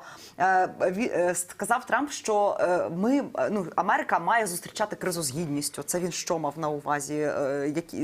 Не так, тут золота ера, а тут зустрінемо кризу з гідністю. Я думаю, що тут якраз він мав на увазі все. Всі чорні лебеді, як ми їх називаємо, всі несподівані і неочікувані несподіванки, треба зустрічати з гідністю. І я думаю, що якраз ця частина йому вдасться найбільш успішно – зустрічати з гідністю. А от як поратися з кризами, як їх долати, це знову ж таки ми побачимо ближчим часом. Обнадійливі сигнали є. Те, що Ізраїль домовився з Хамасом і те, що відбувся обмін заручниками, це безумовно велике зрушення. Але тут варто було подивитися під час інавгураційної промови, коли він говорив, приписуючи це за своїх заслугах, хоча насправді це заслуга адміністрації Байдена. Насправді це спільна заслуга, бо там був і посередник, який брав участь в цих перемовинах від нового, тепер уже не нового, а повноважного президента Сполучених Штатів Америки Дональда ТРАМПа. Він теж в цьому брав участь. Причому не виключено, що момент підписання і здійснення цього обміну навмисно підтягувався під цю дату, під день інавгурації, саме для того, щоб підкреслити, що це є важливий крок, і це є прикладом, як нова адміністрація і стара також. В цьому є, до речі, спадкоємність політики, спадкоємність великої держави, якою є Сполучені Штати Америки, діють і будуть діяти на міжнародній арені. Щоправда, ви пам'ятаєте, коли почалася війна, коли була атака з боку Хамасу на Ізраїль, це затягнулося на 15 місяців. Не вдалося за 2-3 місяці вирішити все, залагодити цю кризу і йти вперед. Більше того, невідомо, наскільки тривалим буде це перемир'я, бо це перемир'я, як далі буде контролюватись сектор Гази, що там буде, це все залишається на порядку денному. Пане Ігоре, але повертаючись до України, те, що Дональд Трамп не згадав нічого за цей конфлікт, не згадав також навіть і за Росію, як за агресора, чи це говорить про те, що просто зараз в нього немає ні стратегії, ні якогось бачення, як цю кризу завершити? Адже це ж перейшло йому, і, грубо кажучи, там повторити те, що сталося в Афганістані з американськими військами і що додало великих втрат для команди Байдена, Трамп не може собі цього допустити? На жаль, Трамп може все. Тому виключати нічого не можна. Але я згоден з тим, що є у нас шанс дуже великий, що під цим поняттям лідерства Америки Трамп розуміє також і це.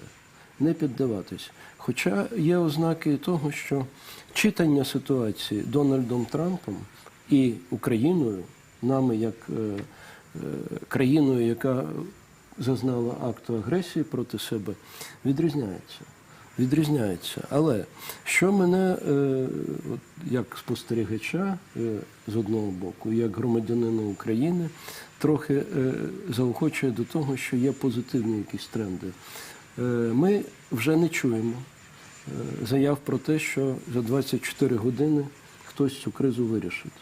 Та вже і за 100 днів, по-моєму, не чуємо. Ми вже не чуємо про 100 днів. Більше Давайте того, трошки відволічемося. Ось цей історичний момент, коли 46-й президент залишає Білий дім, і зараз фактично він разом з віце-президенткою має на гвинтокрилі вилетіти. Ну і таким чином закінчується ера Джо Байдена і починається ера Дональда Трампа. Ну і бачимо ось цей процес мирної передачі влади, коли теперішній чинний вже президент прийшов провести Джо Байдена. Ну і фактично, поки вони були ворогами під час виборчої кампанії, скільки бруду Дональд Трамп вилив і на Джо Байдена, і на Камалу Гарріс. Тепер бачимо, що разом спілкуються як добрі, гарні, ну, скажімо так, не друзі, але поважні політики. І це великий знак мирного передачі влади. Бачимо, ось всі обнімаються, цілуються. Ну і фактично проводять Джо Байдена. Ну, скажімо так, на пенсію його, мабуть, проводять. Ну, Джо Байдена, можливо, на пенсію, Камала Гарріс теж. От всі разом йдуть, будуть в гелікоптер сідати і Ну і на цьому, в принципі, от ера Джо Байдена закінчується, і це така традиція, коли на західному ганку Капітолія відбувається інавгурація, а за східним ганком приземляється ось той гвинтокрил, на якому фактично попередній президент і залишає свої апартаменти, де він був впродовж 4 років. Ну, чемодан, валізи вже спаковані, давно вивезені, ну тепер він сам залишає цю резиденцію, ну і фактично передає всі повноваження, ключі і всі можливості керувати цим на своєму наступнику Дональду Трампу. І це є мирною передача влади, як традиція, яку американці намагаються дотримуватися впродовж багатьох років. Ну, власне, іншого і не повинно було бути. Те, що ми бачили в 2021 році, це прикрий випадок, який, до речі, спровокований тим самим Дональдом Трампом, який увійшов сьогодні в овальний кабінет. А в принципі, передача влади від президента до президента – це скільки років триває, є протокол, є традиції, є усталені, як ви кажете, хто звідки від'їжджає, куди під'їжджає, все це є. Військові паради, інавгураційні промови, списки запрошених і так далі. Навіть такі випадки, коли погода не дозволяла провести так, як завжди, теж вже були в історії Америки. Рональд Рейган, 75-й рік, так. Це і є демократія. В принципі, це те, що захищає зараз український воїн, те, що захищає Україна, і це те, що далі буде захищати, сподіваюся, Америка як лідер світової демократії. Ну, що і відзначив Дональд Трамп в своїй інавгураційній промові. Тут ще я хотіла... Ну, давайте вже помахаємо Джо Байдену. Ну, давайте, да, бо я потім буду за дипломатію. Надзвичайно зворушливий момент. Це нема Джо Байден вже у гвинтокрилі. Традиційно помахав нам.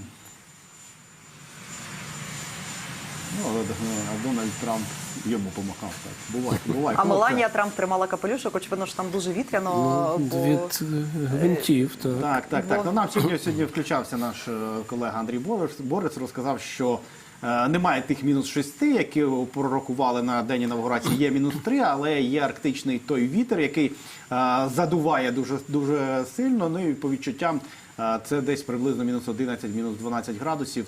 Саме тому, власне, і перенесли всю інавгурацію у закрите приміщення, щоб не померзли. Тому що і Джо Байдену вже чимало років, 78, і Дональду Трампу 78. Ну і давайте ще згадаємо, що сьогодні прийшли на інавгурацію і Джордж Буш молодший, і Білл Клінтон, який, скажімо так, хворобливо виглядає разом з дружиною Гіларі Клінтон. Також ми бачили і Барака Обаму. Без Мішель Обами. Але розуміємо, що ось ця політична еліта – це люди такого похилого віку. Ну, але Дональд Трамп сказав, що він передусім піклується про тих глядачів, які зібралися біля Капітолію. А нагадаю, що там мали бути 200 тисяч людей приїхали саме цими днями до Вашингтона. Ну, і він саме через них піклувався, аби вони не простудилися, не захворіли і були здорові, ну і таким чином попіклувався про здоров'я нації. Ну, бачимо, один президент полетів, інший вже повноправно заходить до І тут же ж має бути підписання інавгураційних документів у президентській залі Конгресу у Капітолії. Ну, я думаю, під час нашої трансляції ми ще і це також застанемо і побачимо. От балів ми сьогодні не побачимо, вони вночі будуть. Я думаю, що ні, паради вже в скільки в нас буде 10-та, здається, коли паради почнуться, ми вже і паради не побачимо. А стосовно того, що Дональд Трамп хоче перейменувати мексиканську затоку в американську, чи це реально, чи вона буде у Сполучених Штатах називатися? Чи це просто популізм якийсь? В їхніх мапах це буде називатись там американська, а затока у решти світу мексиканська, як вже там було роками зазначено. Є гарний приклад, який каже про те, що з географією жартувати не дуже виходить. Грузія, як називається? Знаєте? Ну, Сакартвело. Сакартвело. Хто називає Грузію Сакартвелом? Скільки країн офіційно?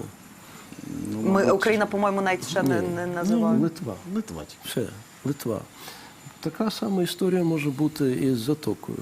Тому не поспішайте викидати географічні карти, змінювати написи на цих мапах, вносити якісь там додатки. Це не така проста історія. Хоча, маючи впертість і завзятість, можна досягти всього. Всюди, крім Мексики. Я так думаю. Ну, таке враження, що Дональд Трамп, знаєте, то як було, контурні карти. Купив контурні карти і тепер малює собі червоними лініями. Так, я хочу це, щоб Гренландія була моя, тут іще... А за Гренландію він, до речі, нічого в цій промові не сказав. Чи це може означати? Він не сказав, але був один фрагмент, на який я звернув увагу. Наш суверенітет буде відновлено, безпеку, і Америка буде більшою. Ну, тобто тут можна по-різному трактувати, але більшою, можливо, він мав на увазі, що Америка і збільшує свої території. Можливо, мав це на увазі. Але це не може, це ж жахливий прецедент, насправді, коли країна, яка претендує на світове лідерство, на статус світового поліцейського, на того, хто захищає основоположні демократичні цінності, сама зазіхає на суверенні території. Так не може бути. Тоді чим він кращий за Путіна? Маємо таку історію. Ні, це не історія. Я б не заходив так далеко і не чекав би розширення, приростання територіального Сполученими Штатами Америки. Кінець кінцем це теж дуже показовий такий кейс. І він свідчить не тільки про якісь амбіції і якісь заяви, а свідчить про набагато більш глибинні речі, які, знову ж таки, для нас в нашій ситуації є більш важливі, ніж багато іншого. Це повага до права, до міжнародного права. Або вона є, або її нема. Бо існувати в світі і претендувати на роль лідера цього світу без поваги до права дуже важко. Можна вдатися зовсім в той бік, як ви сказали, бути поліцейським. Я не думаю, що ця роль приваблює Трампа чи будь-якого президента Америки. Так, дуже часто так називали Сполучені Штати Америки, і, можливо, не вдасться уникнути такого визначення і в ближчому майбутньому. А це дуже сумнівна слава бути поліцейським, світовим. Чи треба це великій демократії? Тим більше, ця демократія претендує на те, щоб стати найбільш розвиненою, найбільш багатою. Багатою за рахунок чого? За рахунок зневаги до інших? Не думаю, що це вийде. І я дуже скептично ставлюся до будь-яких проєктів територіальних розширень будь-якої країни. Зрештою, ми бачимо приклад Путіна, який вторгнувся на наші землі, анексував Крим і так далі. Але ж вважати це цивілізованим підходом аж ніяк не можна. Тому лідерство і новий світовий порядок, який зараз формується, це те, чим насправді має займатися 47-й президент Сполучених Штатів Америки. І хай йому Господь в цьому допомагає. А стосовно тоді Панамського каналу, це було оголошено в інавгураційній промові. Як він збирається його назад брати, чи як? Я думаю, що це теж фізично навряд чи хтось буде щось брати. Тим більше, як його можна взяти? Разом з Панамою? Чи вирізати шматок цього півшийка, півострова, чи що там, де воно проходить. Очевидно, йдеться про економічні, тарифні заходи. Якщо якісь переваги і преференції, як вважає Трамп, має зараз Китай з боку Атлантики в цьому каналі, то це треба вирівняти.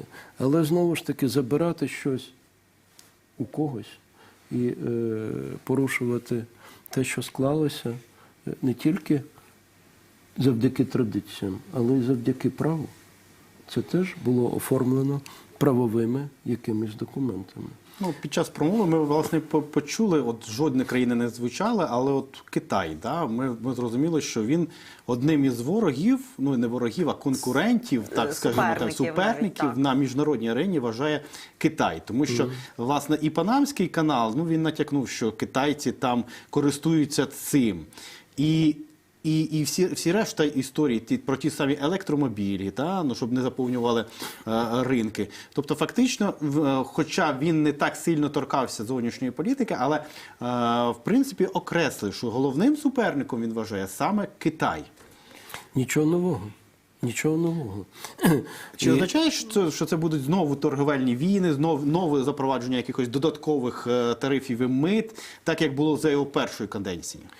Я думаю, що без цього не обійдеться, але знову ж таки, той жест, який зробив Дональд Трамп, коли запросив китайського лідера на інавгурацію, хоча той і ухилився, свідчить про прагнення домовлятись, а не застосовувати в односторонньому порядку якісь заходи. Тому багато що залежить від зустрічі особистої. Трамп говорив про візит до Китаю. Можливо, це навіть буде перший візит, бо насправді не так багато є країн, куди він може поїхати. От Канада його зараз радісно прийме. Я не знаю, чи Мексика з затокою, чи Брюссель. А з Брюсселем чи Велика Британія, яку затролив Ілон Маск. Тобто все не так просто. Ну це ж Ілон Маск тролив. У Ілона Маска зараз немає ніякої посади. І він тролив це як просто приватна особа. Ілон Маск у соцмережі, там, власне, у нього така роль зараз. Роль шута, придворного, який робить все, що завгодно. Такий собі паяц світового рівня. Ну, подивимось, наскільки його вистачить і скільки терпіння буде у оточення президента Трампа, щоб це толерувати далі.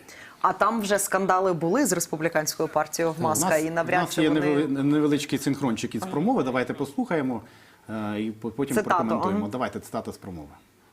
The golden age of America begins right now. Золотий вік Америки починається сьогодні. І надалі наша країна буде процвітати. Нам будуть заздрити всі нації та країни. Щодня адміністрація і особисто я будемо завжди ставити Америку на перше місце. Не так давно мене намагалися вбити. Куля пролетіла крізь моє вухо, але я був врятований Богом, щоб зробити Америку знову великою. Сьогодні я підпишу серію указів. Перший. Я оголошу надзвичайний стан на південному кордоні з Мексикою. Я оголошу надзвичайний стан в енергетиці, і ми зрештою почнемо качати. Я перегляну нашу систему торгівлі. Ми запровадимо тарифи та мита для інших країн, щоб збагатити наших громадян. Я поверну до Америки свободу слова та ліквідую будь-яку цензуру. Я покладу кінець втручанню питань раси та гендеру у всі сфери нашого життя. Існує лише дві статі – чоловік та жінка. Єдиною ціллю нашої армії стане винятково знищення ворогів Америки.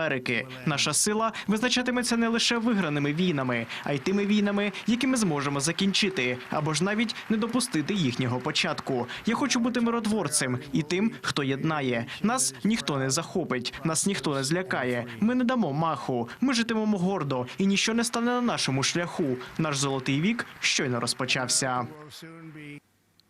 Ну, це коротко основні тези, які сказав Дональд Трамп у своїй першій промові. І тут ми почули багато «я хочу», «я буду», «я найкращий», і Америка знову стане великою. В принципі, це він говорив і під час агітації на виборах, це він зараз цю мантру повторює і зараз, але наскільки ось ці всі його заяви підкріплені, як це все реалізовувати? Чи є в нього план, конкретні дії, як це все реалізувати, як це все довести, чи це всього-навсього популістські слова, які потім можуть і не реалізуватися? Це вже не популізм. І якщо порівнювати перший термін Трампа, коли він переміг на виборах в 2016 році, і це для нього самого було несподіванкою, він був не готовий до того, щоб стати президентом. Він не вірив в те, що виграє. То тепер зовсім інша картина. Тепер він готувався цілеспрямовано. Збирав команду, яка формувалася на принципі лояльності, особистої відданості. Побачимо, наскільки цієї лояльності вистачить, бо тоді в першому терміні плинність кадрів була дуже великою. Дуже багато людей не витримували такого І він стилю. сварився. Пане Ігоре, трошки перервемося, бо тут ще якась Трамп звернення. не все сказав, хоче Не все, договорити. хоче договорити. Я подивився на цей чудовий сонячний день, і ми програли. Я вийшов на вулицю, я був дуже незадоволений. То сонце дуже було обманливе, і, на жаль, і я сказав, що досить гарно. Можливо, нам би перевести кожних 4 роки, робити всередині. Звичайно, цей час в січні буває холодно, як люди вже побачили, багато років, багато разів люди терпіли ці холоди. Але я скажу, що найкраща акустика там була в тому залі, в ротунді. Тут теж, до речі, непогана акустика. Ви зараз набагато молодша аудиторія і красивіше виглядає, ніж та, до якої я звертався буквально кілька хвилин назад. Там були дуже високопоставлені особи, а ви набагато краще виглядаєте. І я дуже вас всіх люблю.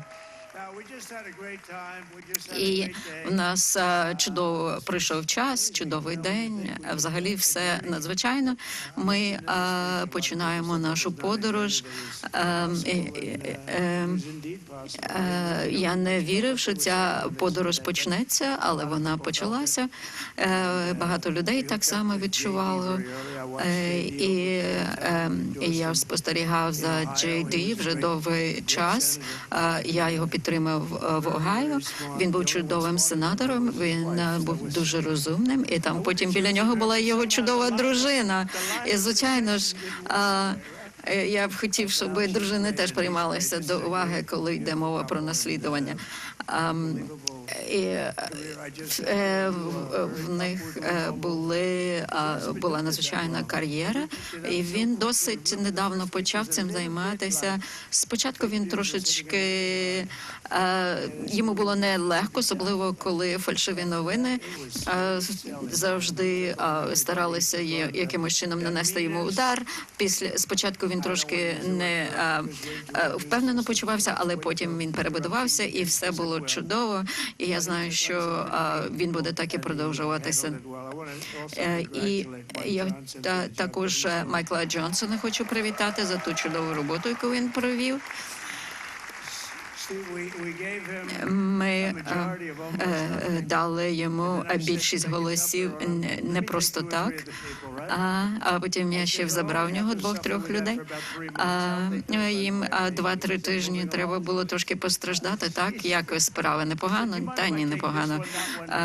То може трошечки повибирати кілька від вас людей, конгресменів, нічого страшного, правда? Йому дійсно немає різниці, кого я беру, скільки там.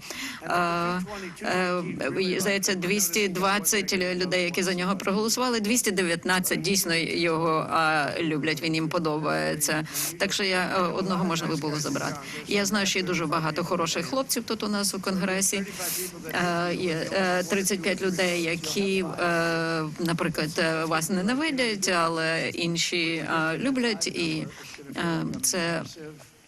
Навіть якщо я вам добавлю кілька голосів, то у вас буде масова перевага, правильно? І так ви себе будете почувати. Друзі, мали нагоду ми зараз послухати ще одне звернення Дональда Трампа до його прихильників. Так, ми теж мали нагоду послухати ще одне звернення Дональда Трампа. Я Тепер вже думаю, до що це молодшої не останнє аудиторії. за сьогоднішній день. Я думаю, що він ще багато разів буде виходити і ще щось казати, бо я не дорозказав. Ну, от це типовий приклад того, як і надалі буде діяти Трамп. Були сценарії, і у вас вони є в комп'ютерах, і нам говорив колега з Вашингтону про розписаний порядок дій. Все було передбачено, нібито, але ні, це не для Трампа. Що він з чого почав? З того, що в такому затишному місці церемонії, мабуть, проводити краще, і через 4 роки давайте проведемо.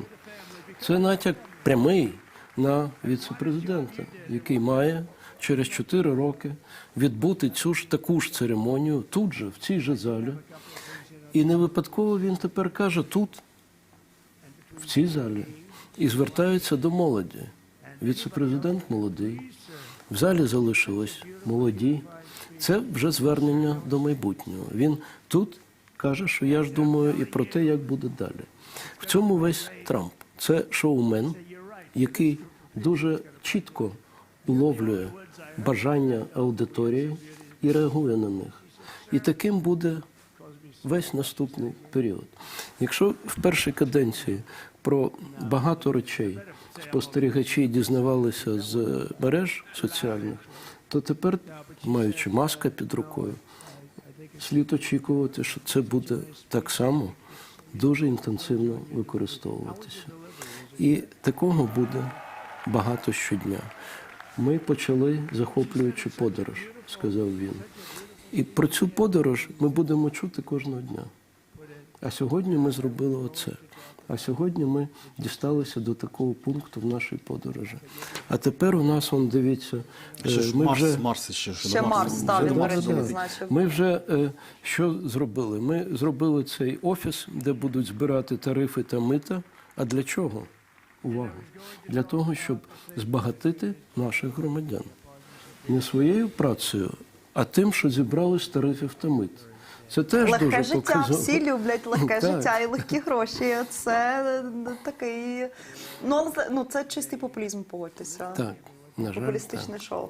А відносини США і НАТО за Трампа, чи є ризик, що він буде їх переглядати, і про це говорили, і Європа до цього готується, так би мовити. Але якщо б ми виділили, давайте, найгірший, реалістичний і найоптимістичніший, то якими б вони були всі три? Зараз уже нема таких аж серйозних коливань між найгіршими і найкращими. Тому що перша каденція Трампа, а також його висловлювання в той період, коли Україна потребувала допомоги Сполучених Штатів, а він закликав цю допомогу збільшувати за рахунок європейців, ця вся риторика Трампа змусила європейців, змусила НАТО теж переосмислити свою роль, свої підходи, своє бачення.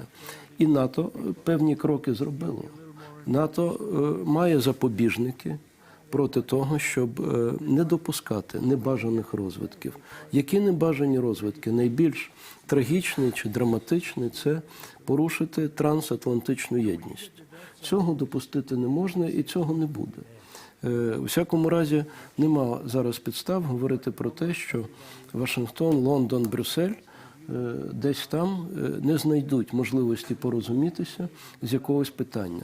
Тим більше, що ці питання доктринально вирішені. Вони викладені в нових концептуальних документах НАТО, які були прийняті вже після російської агресії. Досить докладно там все розписано. Єдине, що НАТО не може реагувати як слід. Але НАТО разом з тим сприйняло ці погрози Трампа всерйоз. І вже скільки там країн досягли цього мінімуму в 2% від ВВП. А деякі вже й перебільшили. Деякі перебільшили. Побачимо, які рубежі будуть встановлені на саміті в Гаазі в цьому році. Тепер для членів НАТО це не абстрактні величини і не абстрактні загрози. Вони побачили, що агресор – ось він, агресія – ось вона, близько. Треба вкладати в оборонно-промисловий комплекс, треба вкладати в свою оборону, бо я вже десь наводив цей приклад. От зараз ми почали переговори з Європейським Союзом про членство, так? Але продовжує діяти угода про асоціацію України з ЄС. І там у нас зафіксовані в цій угоді головні принципи. Так? От серед цих принципів, які об'єднують Європу і Європу з Україною, безпеки нема. Її не було. Це була даність для Європи, що безпека і оборона, воно саме приходить і саме у нас в руках опиняється. Тепер це зникло. Слава Богу, нема таких підходів спрощених, безвідповідальних. І тепер всі члени Альянсу розуміють, що за безпеку треба платити. І ця ціна є досить високою. І вони це відчувають. І по своїх внесках на оборону і по своїх пакетах допомоги, які направляють на підтримку України. Тому загроз порушити єдність в рядах НАТО зараз набагато менше, ніж їх було до війни. І в цьому має рацію вже колишній президент Байден, який сказав, неодноразово підкреслював, що Путін намагався зламати нашу єдність в НАТО і в Євросоюзі, але досяг протилежних результатів. НАТО розширилось, Євросоюз став міцнішим і розвиває свою оборонну промисловість та веде переговори про те, щоб Україна стала членом. 3 роки тому про це ніхто подумати не міг. А тепер це наше сьогодення, наші будні.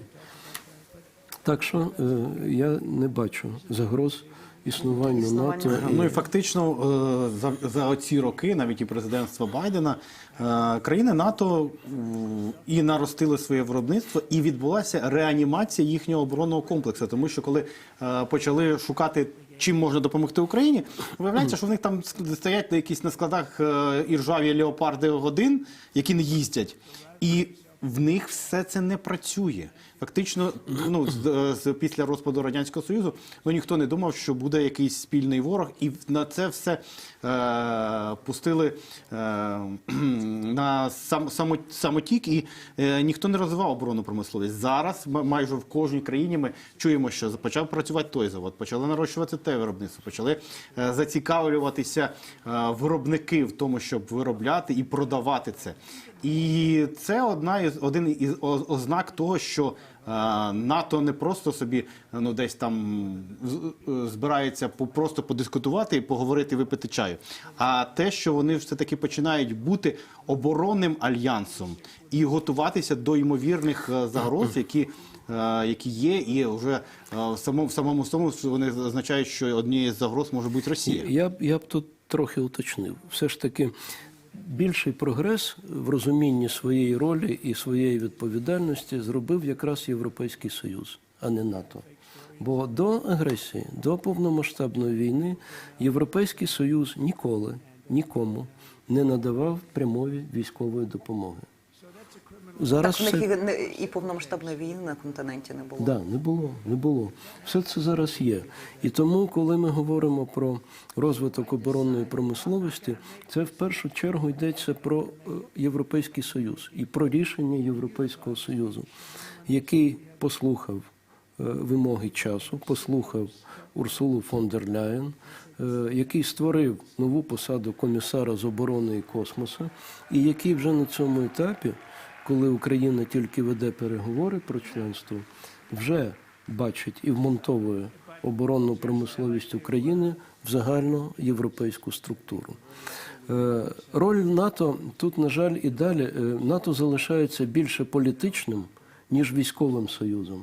І ми не бачимо навіть, очевидно, здавалося б усім очевидно, що зараз уже 3-й рік Україна виконує головну функцію НАТО. Стримує агресора і не тільки стримує, але активно знищує його військовий потенціал. Тобто робить те, що за доктриною має робити НАТО. І разом з тим НАТО не готове навіть говорити про те, що Україні треба дати хоча б запрошення в НАТО зараз. Отже, такий парадокс, який ще чекає свого вирішення, сподіваюся, що ближчим часом, оскільки все одно безпеку України треба забезпечувати. А стосовно НАТО як фактору, так би мовити, такого елементу в переговорах, коли серед тих планів Трампа, які там були в пресі через витоки, мовляв, Україна стане, її членство в НАТО буде на паузі, не назавжди, як вони кажуть, але на певній паузі, на певний тривалий час. А чим вони керуються? От вони реально вірять, що Путін так боявся розгортання НАТО на схід, що напав на Україну, але Путін напав на Україну в 2014 році. Ми були офіційно нейтральною державою. Ми свій курс на НАТО ми вписали в Конституцію аж там в 19-му році. Да, значить, головним запобіжником від рішучих дій в рамках НАТО і поза рамками НАТО в Вашингтоні є загроза ядерного конфлікту з Росією. Це їх стримує. Подивіться будь-які розробки, які були зроблені на замовлення офіційних органів Вашингтону, чи самотужки, чи то Rand Corporation, чи то всякі інші там think-tanки і так далі. Ситуація в Україні розглядалася дуже просто. Ціль Америки – закінчити війну якомога скоріше. Чому? Тому що це продовження конфлікту, вважали і вважають вони, зменшує можливості Сполучених Штатів протистояти Китаю. Найбільша загроза, якої треба усіма засобами і шляхами уникати, загроза ядерного конфлікту з Росією. І втягування НАТО у війну. Ось що їх стримує. Вони мислять далі категоріями стратегічного балансу. Стратегічний баланс – це передусім ядерна зброя. І є сподівання на те, що дії Росії, особливо останнім часом, все ж таки підштовхнуть їх до сучасного розуміння і балансу, і розстановки сил. Тому що Росія вже діє в цій війні не одна. Вона підтягує Корею, яка є пороговою країною, яка Вона близька... напередодні інавгурації підписала договір про це всеосяжне з Іраном співробітництво. Росія підписала з Іраном, Іран теж є пороговою країною. КНДР нарощує свій ядерний потенціал. Все це підтримується Китаєм. Отже, баланс мимоволі, хочемо ми цього чи ні, бачать це Сполучені Штати чи ні, він починає хилитися в один бік. І цей бік, і цей ухил є дуже небезпечним. Тому будемо дивитись теж на те, як нова адміністрація, як президент Трамп будуть реагувати на ядерний баланс, на баланс сил і безпеки у світі. Ми записали експерта. Ексклюзивно це Самір Пурі, директор з дослідження Центру глобального управління та безпеки Чатман Хаус. Ми вам подякуємо за те, що ви до нас прийшли так гарно, допомогли проаналізувати те, що сьогодні відбувалося, інавгураційну промову. І долучилися, відчули з нами цю історію. Розшифровували всі слова Трампа і що він хотів сказати. Дякую дуже, пане Ігоре. Нашим глядачам нагадую, що це Ігор Долгов був з нами, надзвичайний повноважний посол і глава місії України при НАТО у 10-15 роках. А ми послухаємо саме Саміра Пурі, директора з досліджень Центру глобального управління та безпеки Чатман Хаус, його бачення, чого слід чекати Україні. Чи може змінитися ситуація в 2025 році? Нам просто потрібно чекати і спостерігати. Але я думаю, що перспективи кращі, ніж гірші. Бо росіяни знекровлені, їхні ресурси виснажені 3 роками героїчної української оборони. Думаю, що Путін хоче знайти вихід або перевести війну на інший етап. Водночас Трамп зробив ставку на свій внутрішній політичний авторитет та его. І я гадаю, що це дуже значна ставка для нього особисто.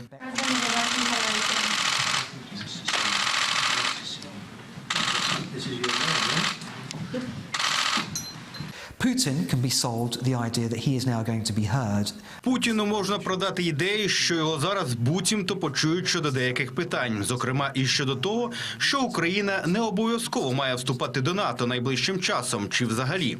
Дональд Трамп на своїй прес-конференції в Мар-а-Лаго на початку 2025 року фактично знову висловив цю думку про червону лінію для Росії довкола вступу України до НАТО.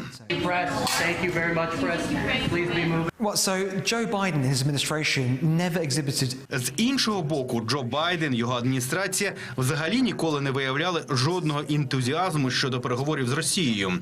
Візьмімо останні слова Дональда Трампа. Він каже, що будь-хто міг укласти угоду з Росією щодо її невторгнення в Україну до того, як це сталося. Тобто угоду десь у грудні 2021 року. Тому можна було припустити, що Трамп дивиться назад. Він може просто поставити себе на місце Джо Байдена і сказати: «Я б вчинив інакше». Але зараз легко так казати.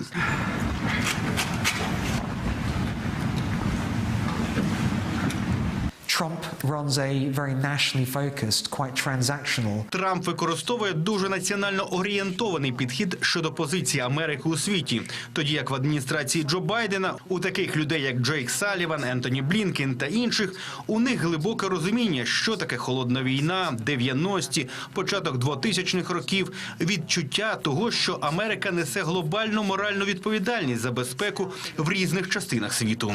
Зараз залишається відкритим питання про те, як Дональд Трамп інтерпретує використання військової сили Америки та її престижу у цьому світі.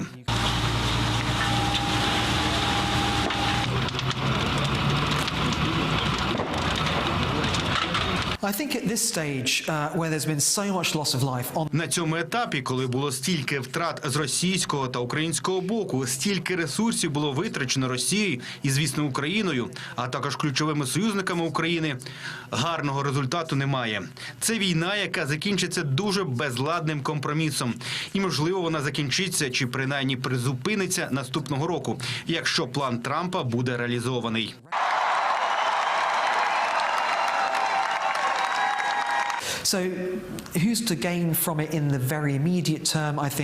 Тож, хто виграє від цього в найближчій перспективі? Я думаю, що український народ, незалежно від того, наскільки несправедливий цей результат. Люди, які потерпають не лише біля лінії фронту на півдні та на сході України, а й ті, хто втратив сім'ї, близьких, засоби до існування, які живуть у таких містах, як Київ чи Дніпро, де їх бомблять російськими ракетами далекого радіусу дії, і вони змушені йти в укриття. Тому переконаний, що припинення цього жахіття буде дуже бажаним для українців. А постійна робота українського президента полягає в тому, щоб росіяни не вдерлися знову. Найкращим або найменш гіршим випадком, на мою думку, зараз є стабілізація лінії фронту. Україна таки втратить певну територію.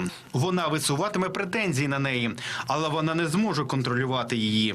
Найгірше, що можна прогнозувати, що росіяни використають період міжцарювання, щоб переозброїтися, перегрупуватися.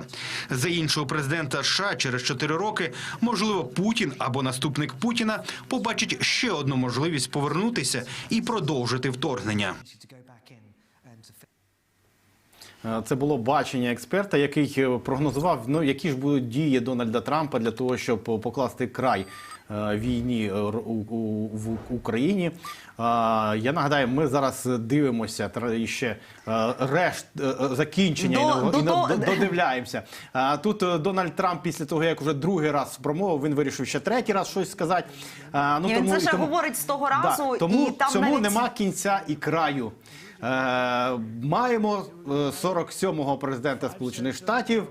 Він любить поговорити, він любить діяти не по плану. Бачимо, що все міняється шкереберть. Бачимо вираз обличчя віце-президента Джей Ді Венса, дуже красномовний і не менш красномовний вираз обличчя спікера Джонсона. А ще дуже швиденько вам розкажу, що президент України Володимир Зеленський привітав Дональда Трампа з інавгурацією, привітав Трампа і американський народ.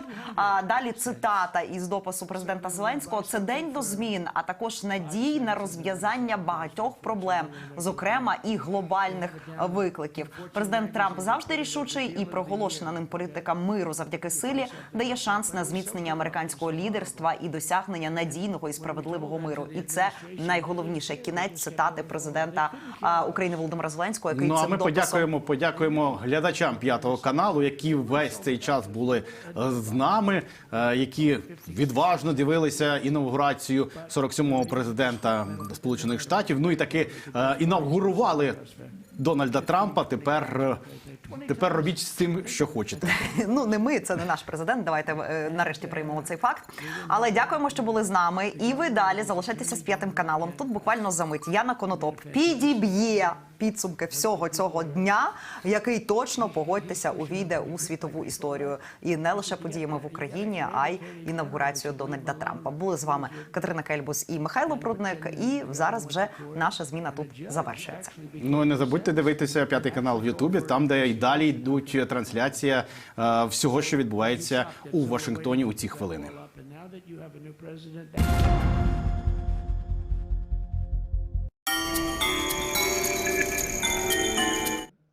A good lawyer. He's pushed around pretty good by people, right? I said, you got a great attorney general. They should leave him alone. He was with me. But Ken and the governor went to court, and a judge actually became incensed and actually called for an investigation. How could a thing like this happen? So he stopped it. So we're waiting to put that wall up. And now that you have a new president, that wall will go up so fast. The governor will complain, sir. This is Greg Abbott, sir. Please, the wall is going up too fast. Please don't do that. You know the story about winning? No, we'll take it. We just can't take it. No, I think you'll be very happy if the wall goes up too fast, right? But we'll get that done, and we'll work with you on that. But it was a great decision by a great Texas judge, right? And it was beautiful, beautiful to watch. He stopped them right in their track. I mean, they were literally loading the stuff onto trucks. It was terrible. Honestly, it was terrible. And he wouldn't take it. So I'm so glad I mentioned that they have a really good governor in Texas. And I swear, I didn't know he was here. I swear to you, it sounds like a setup. I didn't know you would end. Did I get lucky? I said the right thing. Because there have been moments when I wasn't so happy with him, you know? But not too many, I can tell you that. So anyway, it's good to see you too, Governor. Great. But I just want to thank everybody. You've been incredible. I recognize so many of you. It's so crazy. But this has been a long journey. This was a journey that started in 2015, probably started 20 years before that. People used to say, you're going to run for president? You're going to run? And I always said, no, I don't want. And then one day I said, let's give it a shot. And what I talked about then was the border, too. I think it probably was the number one issue for me. Back in 2015, 2016, I talked about the border. And now I talked about the border, but this border is much worse. We fixed the border. It was totally fixed. There was nothing to talk about. 2020, by the way, that election was totally rigged, but that's okay. It was a rigged election. You know the only thing good about it? It showed how bad they are, showed how incompetent, and frankly, historically, this is a much bigger event. If that would have gone like it should have. The bad thing about it is some bad things happen, like a lot of people in our country that wouldn't be in our country right now. So, you know, that's the bad part. But I will say that it started in 2015, and right from the beginning, we went to the top. Day one, they announced Trump, and Trump went to number one and stayed there for the whole primary. And then we took on Hillary. She didn't look too happy today. We took on Hillary. A very nice person, but we took on Hillary and we defeated Hillary, and then we did much better the second time in 2020. You know, we got millions more votes. We got millions, like 10, 12 million more votes than we did the first time. No president has ever gotten that many more votes. I got like 9 million more than anybody else had ever gotten, and they said we lost. And because of that, I said to Melania, what do you think? And she said, you want to do this again? And had we lost, and had I thought we lost, I wouldn't do it again, because that's like the ultimate poll, right? But I knew how well we did, and this time we made it too big to rig. It was so big. They tried. They tried like hell. But they tried to do it, and around 9:02, they gave up. Last time they did bad things, but this time they just said, yes. You know, I don't know if you saw, Mr. Speaker, in Washington, they had placards. They were all set to march. They thought it'd be closer. A gentleman asked me, a very respected gentleman asked me yesterday, how come the polls were so wrong? They showed you winning, but not in a landslide. I said, because people that are true Trumpers are so angry at the whole polling system and at the writers, the fake news, that they don't want to talk to anybody. So when you call somebody from Trump, who are you voting for? They say, it's none of your business. I'm not telling you. And that was probably 40% of the people they called. So they would discard that one, and they didn't show that. And then when the election happened, you know, the vote came, and it was much different, much higher than, we're going to win, but they really thought, they couldn't believe, the one man said, I mean, it was so much higher. We won all 7 swing states. We won the popular vote by millions of votes, which is hard for a Republican. I'll tell you who came through. The unions came through. The auto workers were great. The Teamsters were great. The firemen were great. I think almost every union was great. The only one that weren't great, although Sean was great, and the Teamsters, the head of the, Sean O'Brien, the head of the Teamsters, was fantastic. But generally speaking, the head of the union was against Trump, but the union would be with us for like 80-85%. Look what we did with the auto workers in Michigan. Look what we did with the Teamsters. The Teamsters were unbelievable. They were a solid Democrat vote, and they voted for Trump. So we had a great experience. This has been, now we have to go to work and get it done because we have to do something that's going to be great. We're going to turn our country around, and we're going to turn it around fast. And I think this was a better speech than the one I made upstairs, okay? I think this was better, JD. I think this was much better, and I got to see my friend. So, Governor, take care of yourself. You call me, we'll start working. You know what that means with him? He's going to be calling me tomorrow morning at about 6. And I said, how about next week? You call me and we're going to get it started real fast. We'll really help you a lot. You've done a fantastic job protecting something which is, it's not supposed to be for the states. And amazing job you've done. Thank you very much. And I want to thank everybody. And I have a First Lady who's been incredible. She's been incredible. I shouldn't say this. I'm going to get hell when I say this, but her feet are absolutely aching. You know, those heels. And we thought we were leaving. We were going home. Sir, would you be able to go down and say hello to some of your other fans that are here? I said, oh, I didn't know that. Wow. Did you get to see pretty clearly the picture, I hope? Good. That's good. But because you wouldn't want to make the same speech again, right? But she said, darling, I love you so much, but my feet are killing me. I said, honey, let me just see how far it is. I asked the person. Oh, not that long, maybe 400 or 500 yards. That's 5 football fields. I said, can you make it? She said, we're going to make it no matter what. We're going to make it because we have to get, right? Right? And then we went out to the helicopter, though, just prior to this, and said goodbye. And it's a custom, and the wind is blowing like crazy. And with the hat that she's wearing, she almost blew away. We almost lost off her. She was being elevated off the ground. She almost blew away. No, so we all appreciate it because she's been a great First Lady, a beautiful and a great First Lady. And they love our First Lady. You know, JD, whenever I make a speech, I see hundreds of times, we love our First Lady, we love, and they do, and they should, she's great. So I just want to thank you very much. I just want to thank everybody. And I felt that, I said to JD, should we give him the A treatment, the B treatment, the C, the D, or the F? You know what the F is? Hello, everybody, thank you for being here. Bye-bye. I gave you the A+ treatment. Thank you. Thank you all. Thank you, Governor. Thank you all very much. Appreciate it.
was a great event.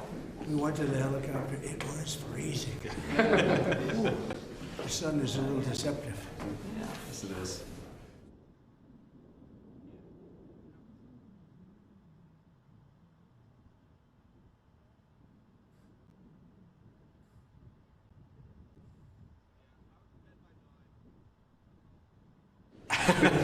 It's a tradition.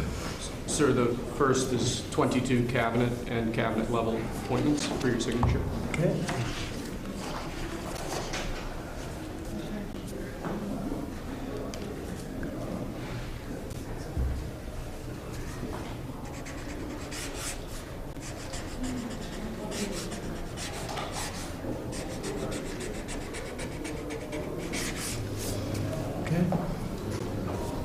The next one will be, excuse me, the next one will be 47 sub-cabinet level appointments, sir. But you don't have to sign 47 times.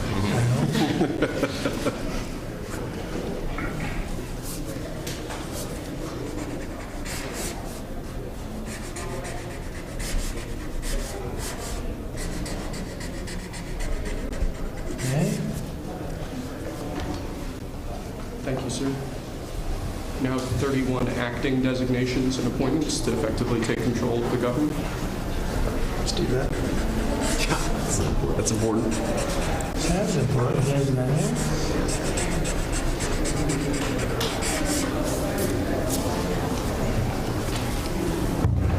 And we have 15 commission chairman and acting chairman appointments.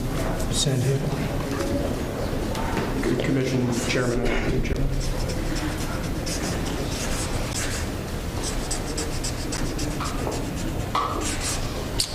He was number one at Harvard also. You know that? Good counsel. They have something in common. Thank you, sir. Lastly, we have a proclamation ordering that on all future inauguration days, including this inauguration day, that flags shall be flown at full mast. Very important.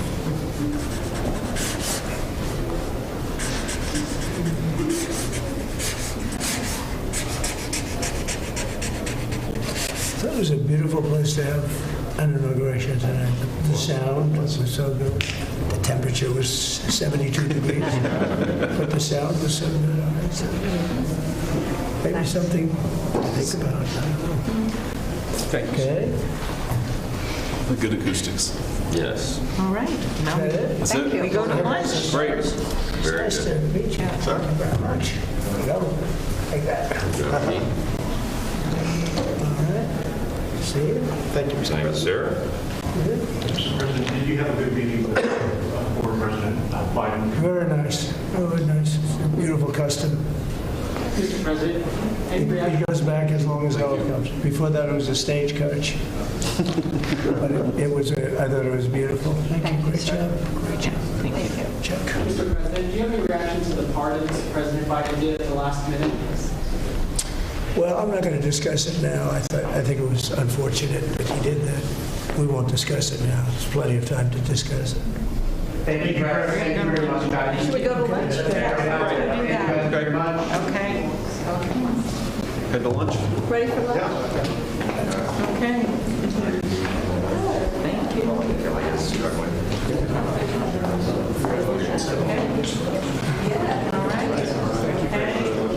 That was 3 times the number of appointments you did in 2017, sir. Did one, plenty of time. Just getting started. A lot of good work to do.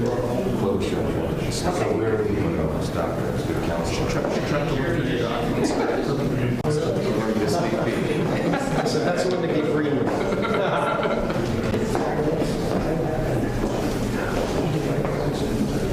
Thank you. That was great. That was great.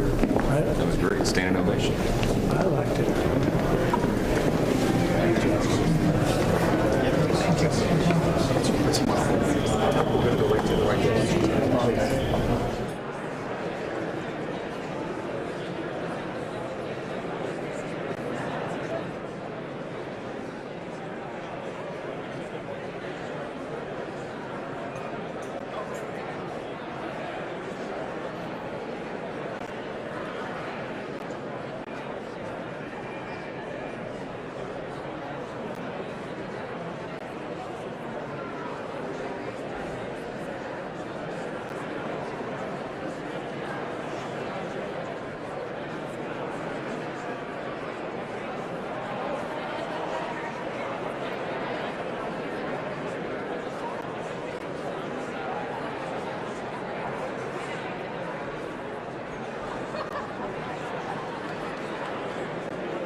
Ladies and gentlemen, please be seated.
Ladies and gentlemen, at this time, please rise for the introduction of the official party.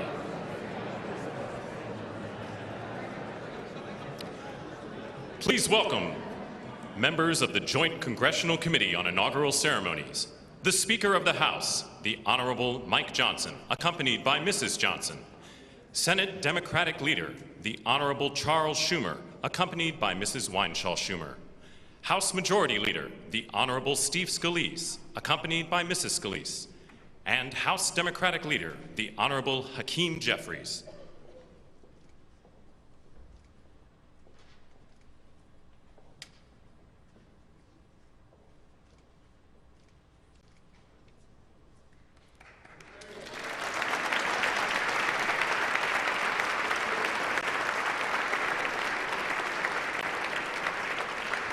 Please remain standing for the honors and the invocation.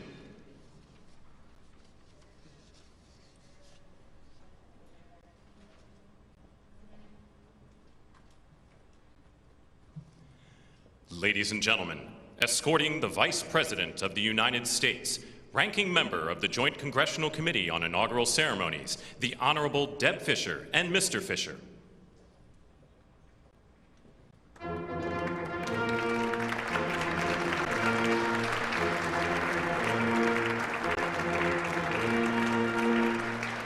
Ladies and gentlemen, the Vice President of the United States, the Honorable J.D. Vance, accompanied by Mrs. Vance.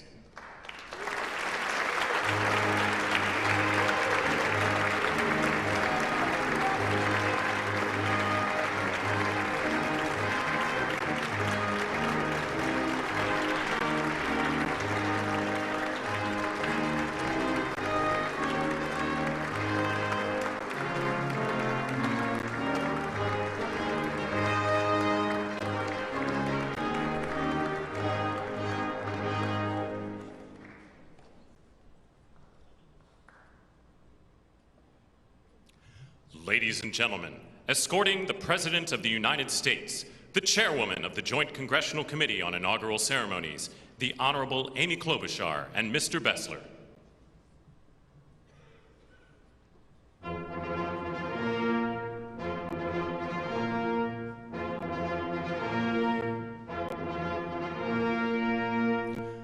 Ladies and gentlemen, the President of the United States, the Honorable Donald John Trump, and Mrs. Trump.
I have a feeling people are very hungry, so I'm going to get this started. Mr. President and Madam First Lady, Mr. Vice President and Madam Second Lady, my colleague Senator Fisher, distinguished guests including the Speaker, Leader Jeffries, and Senate Leaders Thune and Schumer, on behalf of the United States Congress, welcome to the 60th inaugural lunch. Big surprise, we are featuring Nebraska beef and Minnesota apples for dessert. We are here in Statuary Hall, where these luncheons have taken place since President Reagan's first inauguration in 1981, and where the House of Representatives once met over 150 years ago. That would be before you were born, Mr. Speaker. In 1864, after the new House wing of the Capitol was built, and in the midst of the Civil War, Congress dedicated this chamber to host statues chosen by every state. Walking into the hall, we all passed under the arch, holding the marble Car of History clock. The statue shows Cleo, the Greek muse of history, holding a book to record events as they happen. And as you can see, she's heard a lot of stuff. And as she rides her chariot forward into the future, she looks behind her to remember the past. She remains here as she has for hundreds of years, a reminder that history will remember the events of the present, and it is on us to write that history right now. Speaking of art, the painting right here before you, I chose this painting for this lunch this summer, and it's titled American Horizon. It's by Jane Wilson, who grew up on her family farm in Seymour, Iowa. Coming from the middle of our country, Senator Fisher and I both liked the painting because the artist is from America's heartland, but the horizon could easily be Florida, Mr. President. I will also note that this is the first time in history we are featuring the work of a woman artist at this lunch, and we thank the Art Institute of Chicago for their assistance. Looking at the vast open landscape of this painting, we're drawn to the bottom of the frame where the land or the water, depending on where you're from, meets the sky, and the horizon endures. The enduring horizon is especially meaningful for us today as we mark our enduring democracy as we approach its 250th anniversary. It's a reminder that what's over the horizon is our next chapter, and it is my prayer that the people in this room can write that chapter together. I'd now like to ask U.S. Senate Chaplain Dr. Barry Black, and we thank God he is back with us and in good health, to deliver the invocation, after which lunch will be served. Thank you.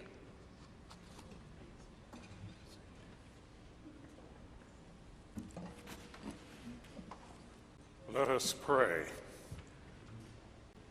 King of kings and Lord of lords, whose kingdom is above all earthly kingdoms, and who judges all lesser sovereignties. Look with favor upon President Donald John Trump and Vice President James David Vance. Empower them with the wisdom and courage needed for our times.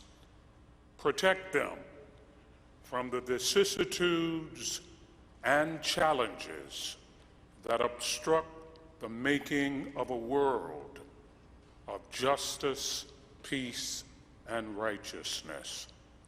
Lord, give them a deep desire to do their best for our country and world, and a determination to act in ways pleasing to you. Preserve their families in health and strength by your grace and power.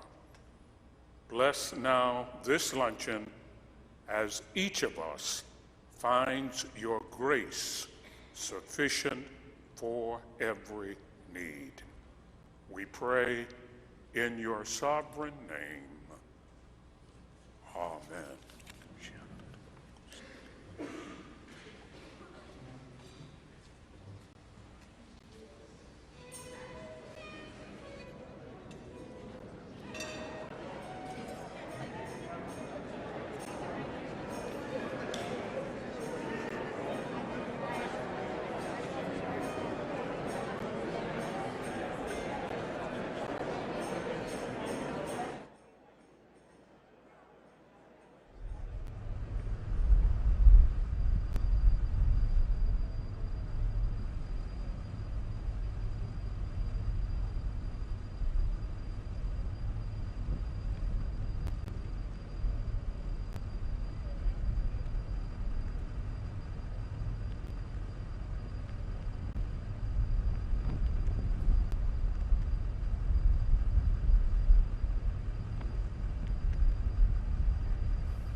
been in politics before. I spent my life working and building companies, and I worked hard to build a life that really is, it's only possible in America. But on September 11th, when we saw our darkest day, it changed my life forever. See, my company was located on the 101st to the 105th floors of the World Trade Center. We lost 658 of our 960 New York-based employees. My younger brother Gary got killed. He was 36. My best friend Doug, 39. 658 of my friends and colleagues got killed. So 9/11 could have broken us, but we Americans, we're strong. We don't break. So we all, my employees and I, we dedicated ourselves to rebuilding the company so we could take care of the 658 families that we lost.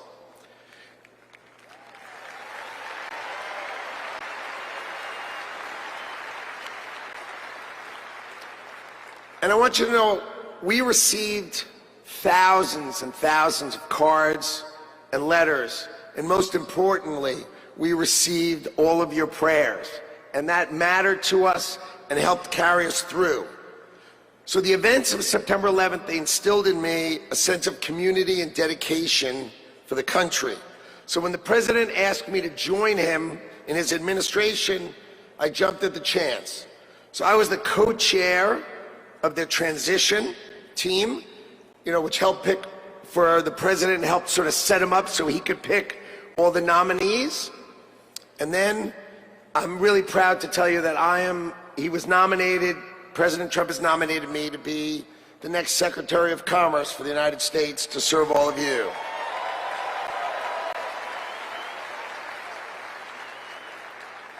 So let's talk about commerce.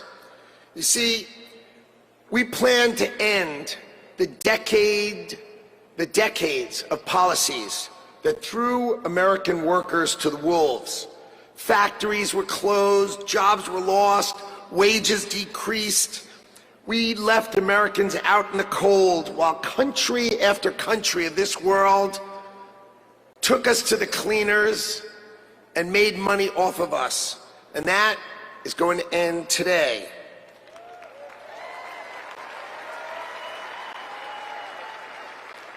At the start of the 20th century, America was the richest country on earth, and we defended our workers from unfair trade policies with tariffs. And we only made money. We had no income tax. All we did is charge other countries and foreign companies, if they wanted to sell to America, you had to pay for entry. Okay, so imagine this. The U.S. government had no income tax. Americans got to keep all their hard-earned money, and foreigners paid the price. So now, what's happened? We have the Internal Revenue Service. That means charge us internally. Now imagine politicians who can't even balance their own checkbook, taking our money, and what do every year? Let's just take more, let's just take more, let's just take more. So this is how Donald Trump is going to end it and fix it. Last week, he announced that we're going to return America to greatness by creating, and today is its birth date, the External Revenue Service. So if you're always wondering, is some bureaucrat going to cut your benefits? Not under Donald Trump. Not under Donald Trump. It means foreign companies are going to pay if they want to come and sell products to the wealthiest country on earth. And if they want to compete with American workers, then let's just not tax our American workers. It means creating level playing fields, and it means that America will be great by reducing the taxes that we pay and driving the ones that they pay.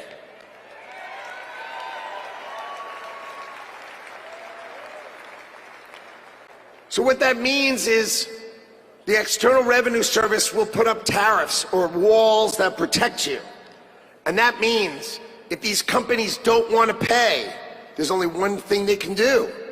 Build their factories in America, hire Americans with great high-paying jobs.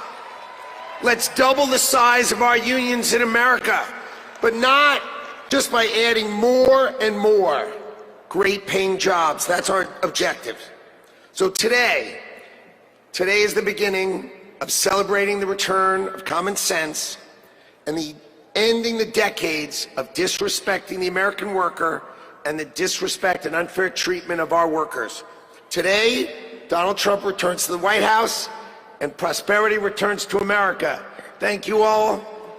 And I love today. What a day.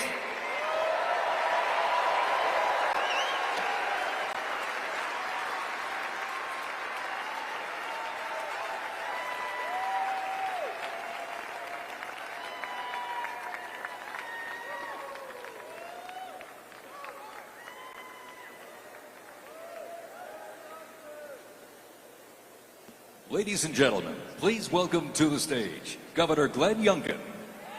Now, can't you feel it? The American spirit is alive and well.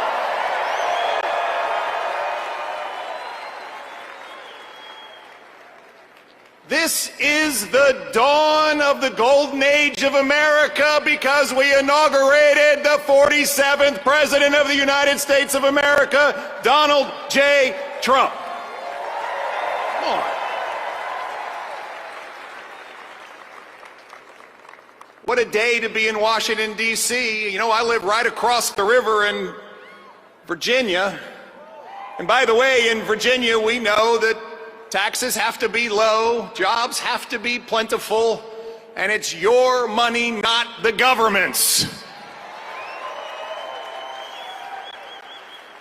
But we also know that in Virginia and in America, freedom is not free. We know that our military heroes and their families sacrifice everything. We know that law enforcement stands in the breach. We must back the blue, and I want everybody here to give a rounding applause for the 25,000 military and police officers keeping us all safe today in Washington, D.C.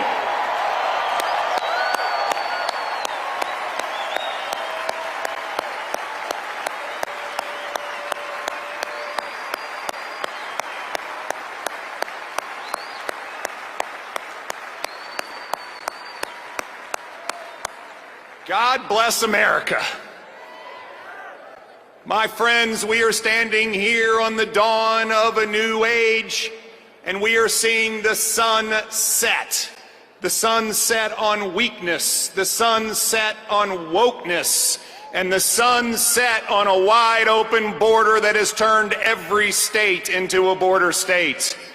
We are seeing the dawn of a prosperous America, the dawn of a secure and safe America, and the dawn of a world that sees peace because we have a strong America.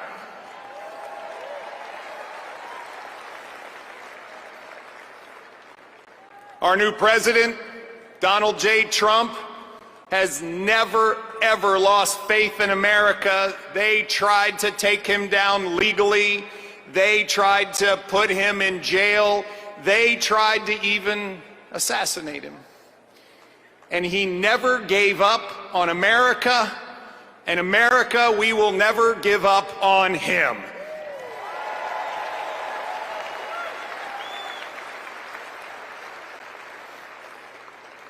And as we stand here on this dawn of the next golden age in America, we all have a responsibility. It is our responsibility to stand every day in support of this administration, to do everything that we possibly can do for America's success.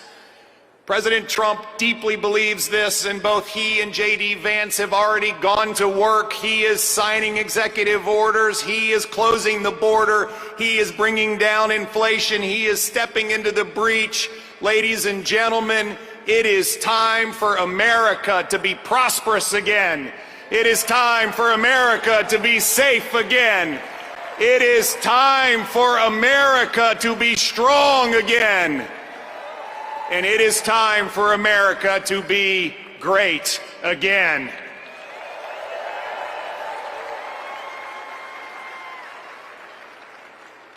I hail from the great Commonwealth of Virginia, and we know a few great Americans in our history. From George Washington to Thomas Jefferson to James Madison to Patrick Henry, who echoed, "Give me liberty or give me death." My friends, those words that Thomas Jefferson penned, which are the greatest words, at least in this hemisphere, ever written, that we hold these truths to be self-evident, that all men are created equal and we are endowed by our Creator with certain unalienable rights, and among them are life, liberty, and the pursuit of happiness. Well, ladies and gentlemen, we stand here on the dawn of a new age where life, liberty, and the pursuit of happiness are available to every American. And we must stand together as we collectively say, God bless America, and God bless Donald J. Trump and J.D. Vance. Thank you all very much. God bless you.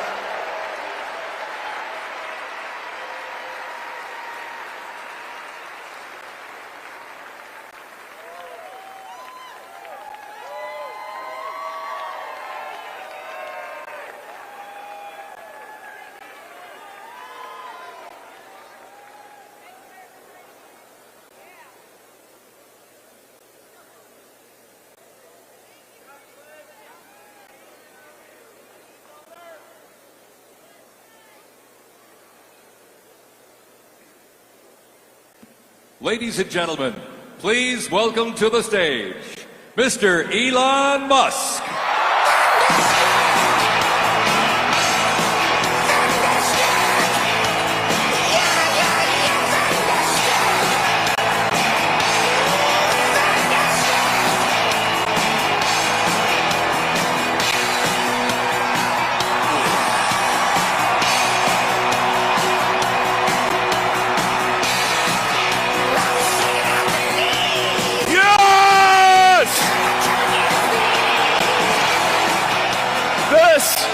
This is what victory feels like. Yeah! And this was no ordinary victory. This was a fork in the road of human civilization. Okay. You know, there are elections that come and go. Some elections are, you know, important, some are not. But this one, this one really mattered. And I just want to say thank you for making it happen. Thank you.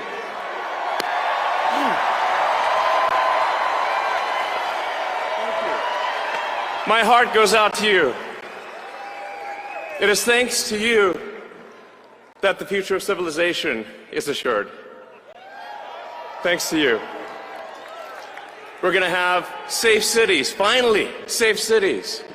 Secure borders, sensible spending, basic stuff. And we're going to take Doge to Mars.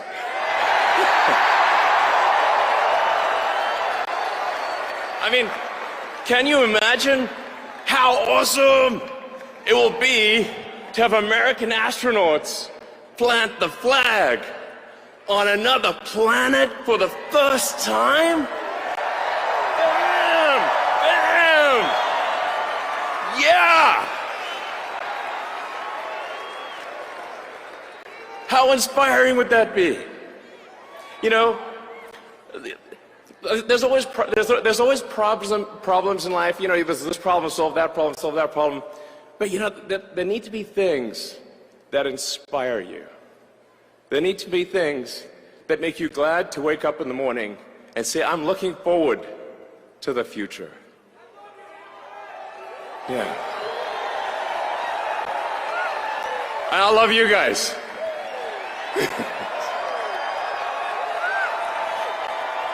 So,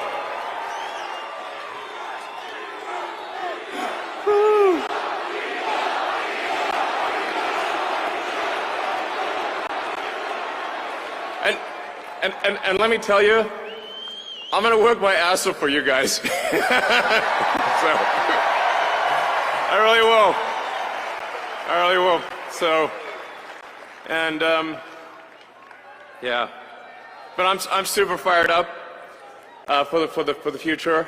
It's going to be very exciting. As the president said, we're going to have a golden age. It's going to be fantastic. And one of the fundamental things, one of the most American values that I love is optimism. And this feeling like we're gonna make the future good. We're gonna make it good. So, man, I can't wait. This is gonna be fantastic. So thank you again, and yeah, I'm just so excited about the future. Thank you guys. Thank you.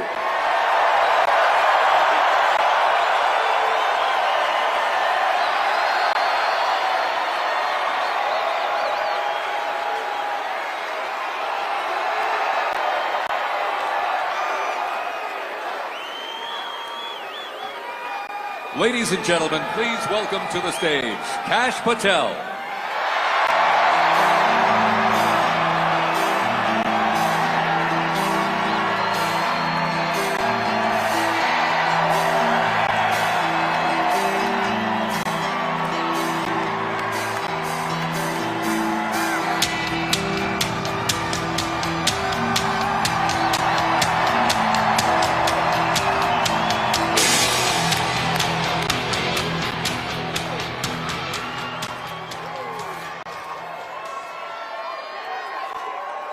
My, oh my, how do you follow Elon Musk when he tells you you're going to take you to Mars?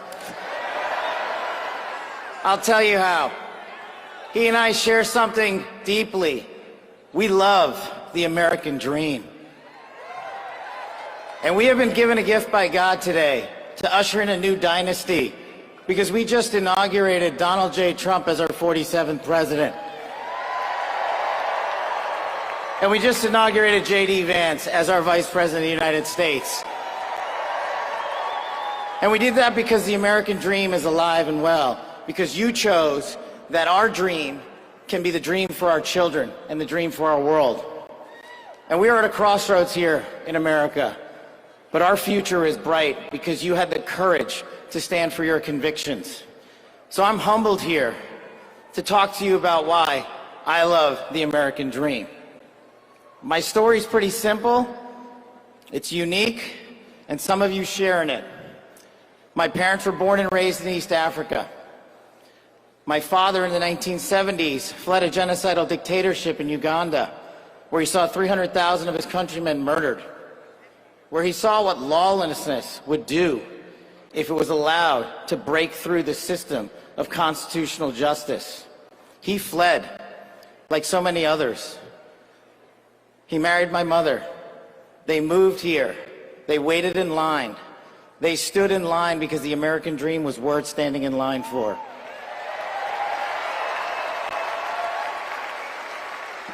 That dream is woven into the fabric of this nation, and our immigration policy is the greatest policy in the world. And now that we have Donald J. Trump and J.D. Vance, it will become the greatest policy in the world again.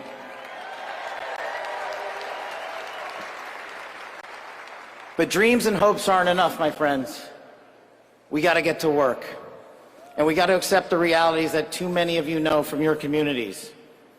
President Trump launched in his first term priorities of national security, law enforcement, economy, and global diplomacy.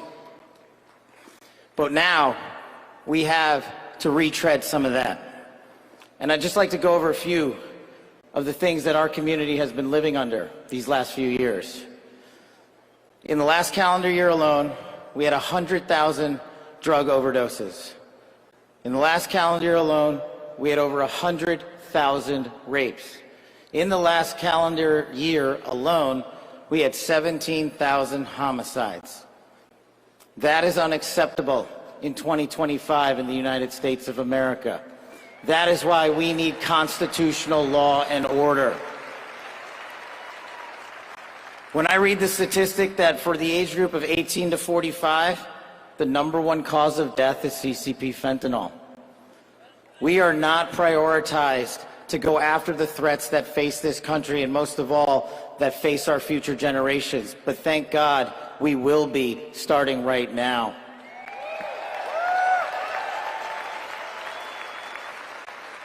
President Trump and J.D. Vance's leadership and administration will usher in the priorities that I cherished during my 16 years in government service.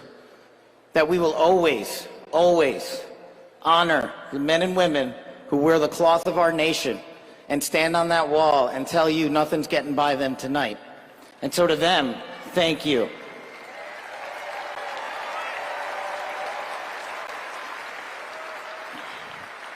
To our teachers and our frontline workers and our first responders, y'all choose to show up every single day for our children, for our communities, and we will now show up for you. Thank you for keeping us safe.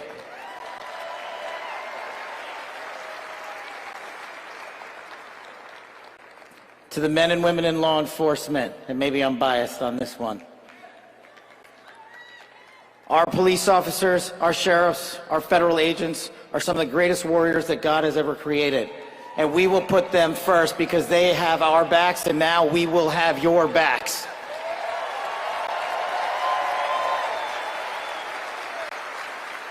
I am standing here because of the American dream. I am not standing here because of the color of my skin. I'm standing here because I earned my right on this stage, and you earned your right to be here with me.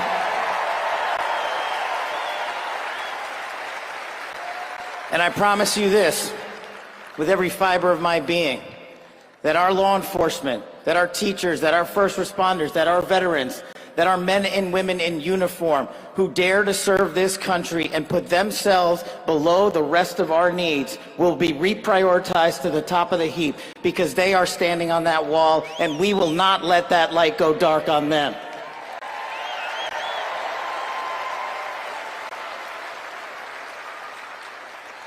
Whether I was a national security prosecutor, a public defender, President Trump's deputy director of national intelligence, his chief of staff at the Department of Defense, or so many other roles that I was humbled and privileged to serve when I swore an oath to that Constitution, which I hope to do so again one day soon.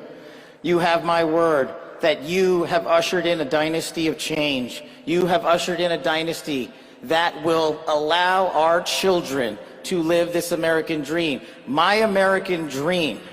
I am living the world's American dream. I am the son of lawful immigrants. We worked our tails off just like you all do, and I'm going to make you a deal. I promise you I will never quit on your children. I will never quit on their children, because this American dream does not belong to me. It does not belong to them. This American dream belongs to the world.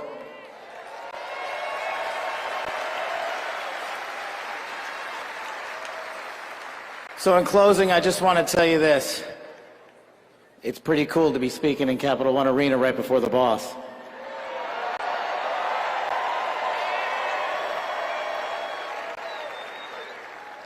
You've inspired me beyond words.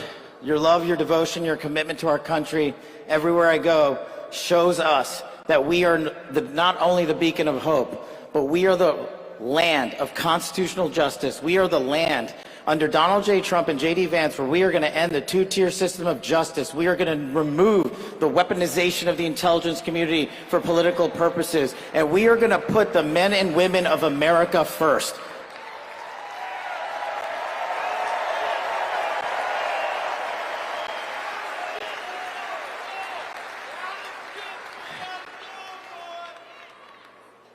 So listen, there's just one thing left to do. We all got work to do. We've got the greatest president and the greatest vice president in the history of the world. And so I just need y'all to do a little bit more. Every time you see a law enforcement officer, every time you see a veteran, every time you see a teacher, shake their hand. Give them a little bit of your time, because they're giving us all of our time. And don't forget to enjoy the ride, ladies and gentlemen. God bless America. God bless these United States of America. God bless every one of you. I'm living the American dream. My name is Kash Patel, and I ain't going anywhere. Let's go to work.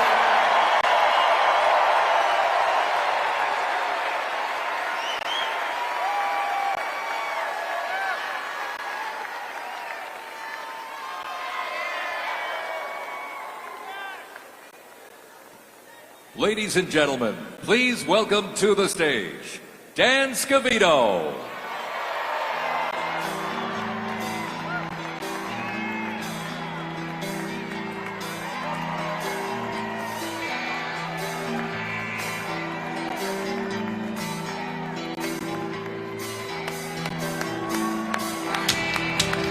Let's go! Let's go!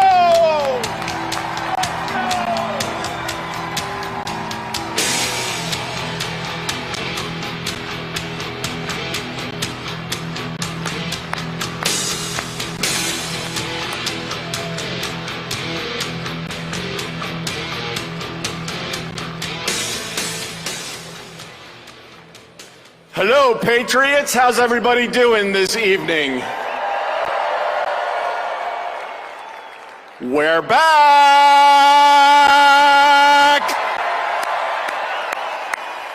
USA! USA! USA! USA! USA! USA! USA! The 45th and the 47th President of the United States of America will be here shortly. He's down at the Capitol. He'll be in a little while. He'll be here. They asked me to come out and say a few words and say hello to you great American patriots that came from all over the country. Thank you for being here today.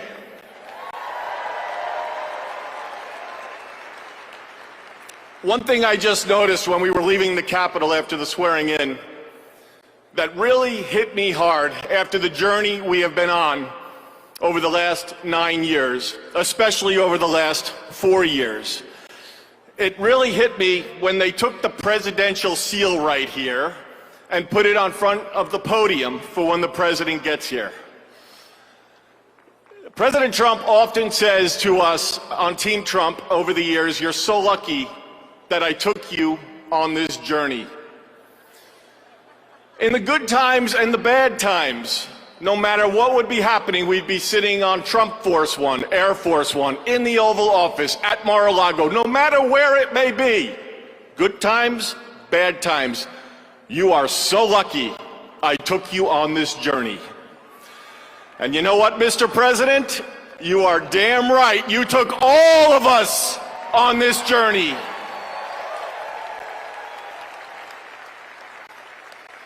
There's been a lot of stops along the way from 2016 when we started back in 2015 with a small campaign team flying around the country, doing rallies, small team, 6, 7, maybe 8 people.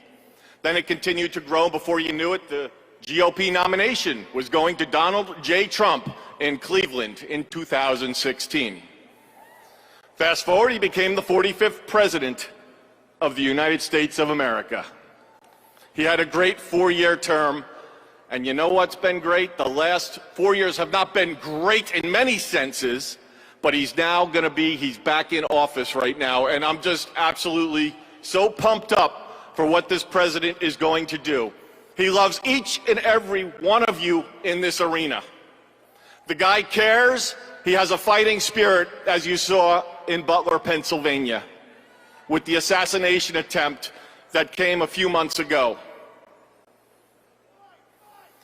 You could say that again. Fight, fight, fight.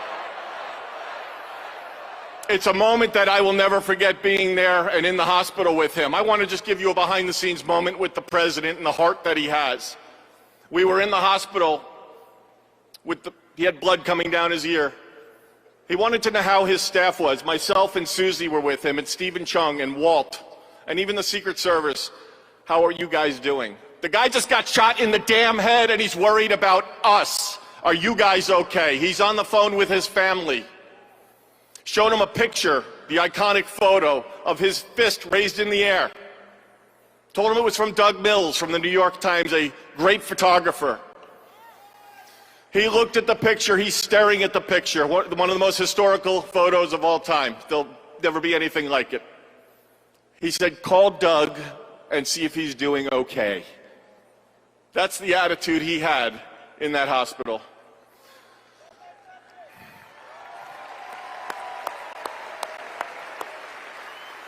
Our president has been resilient through a lot. A lot. And I don't need to get into all of it because you're all familiar with it, and I'm convinced much of it that went on over the last 4 years is why he won the election in an electoral landslide.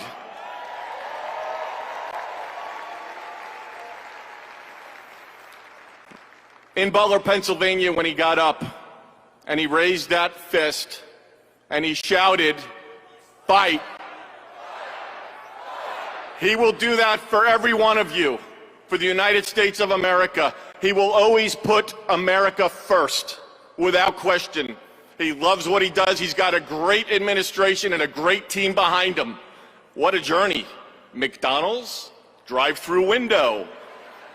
Garbage trucks showing up at a rally, and him on the plane putting on his orange vest. Sir, are you going to take that off? I'm going to the rally in my orange vest. The guy is 1 in a trillion. There will never be anybody like this man again. Enjoy this moment. Enjoy this movement.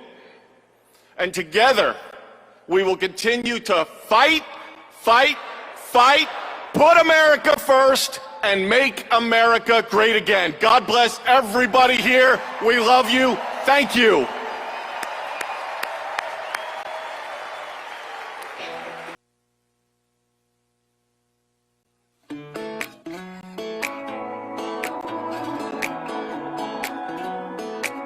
Yeah, I've been throwing down the whiskey. I ought to get my money back. Someone said it drowns a memory. Oh, but it ain't doing jack. Yeah, I've been sipping, I've been buzzing, shooting doubles like it's nothing. All but nothing makes you go away. I need something you prove, something stronger than I'm used to. Yeah, I've been pulling 92 hard to feel like nothing's gonna cut it. That's the hard truth. Yeah, I need something you prove. Oh, I need something you prove. Put them up till they shutting them down, yeah. You never ain't out around, yeah. Don't matter what time, what town, I can't get you gone. Turn the bar, yeah, upside down. Just looking for something that does it.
to Emancipation Hall, but they have not had dessert yet. At their lunch.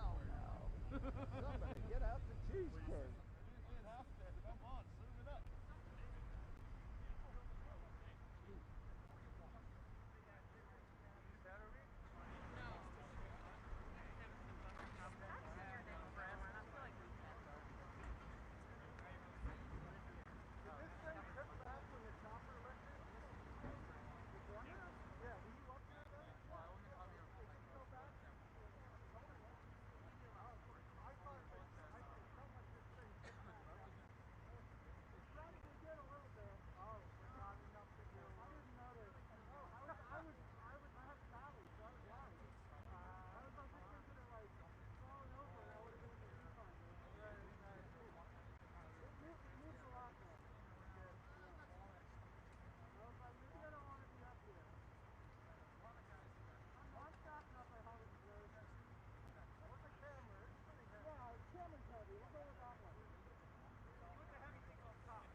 everyone sit down.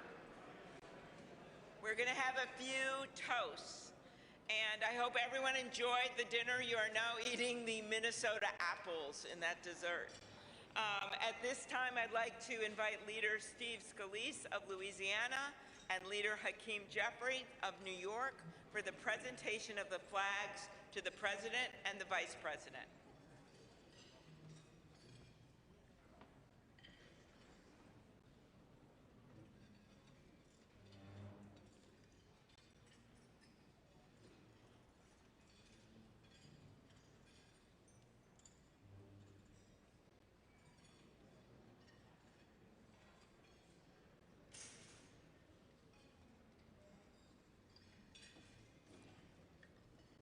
Mr. President, Madam First Lady, Mr. Vice President, Madam Second Lady, what a wonderful occasion. We all come here to celebrate what is a great tradition in the United States, and that is the peaceful transfer of power. And when President Trump spoke over in the beautiful rotunda, wonderful that it was indoors, Mr. President, because I don't think the crowd would have wanted to be in the 20s or below. But one of the things President Trump said that I thought was the most touching, he said, in America, the impossible is what we do best. And I think that epitomizes the spirit when you think about this room, this statuary hall, and you look at some of the statues. Thomas Edison, he did the impossible. Elon Musk, I'm not sure if Elon's still here. Elon does some of those things himself. But you look at somebody like Rosa Parks, and she did something that many would have said couldn't be done with just a simple gesture of saying, I'm not going to sit in the back of the bus. And so the impossible is what we do in America. And President Trump said something else. He said, our golden age has just begun. America's ready for another golden age. Mr. President, we present to you these flags that were flown over the United States Capitol at full mast in honor of being sworn in as President of the United States.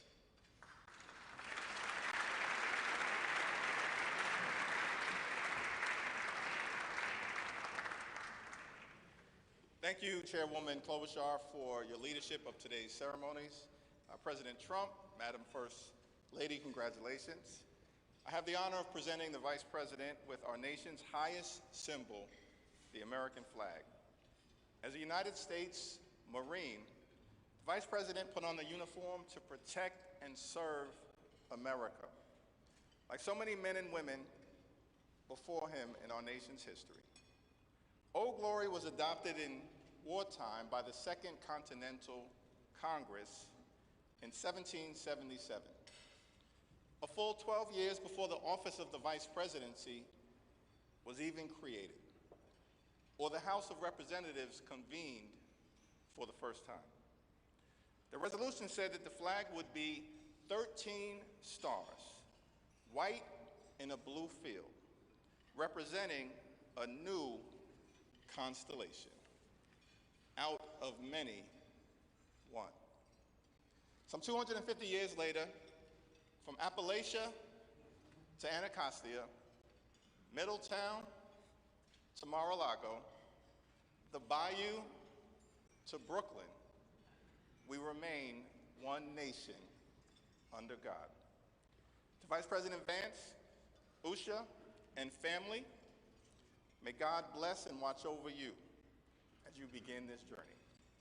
On behalf of the Congress, we present one of the flags that flew above the Capitol today to the 50th Vice President of the United States of America, James David Vance, and wish you Godspeed.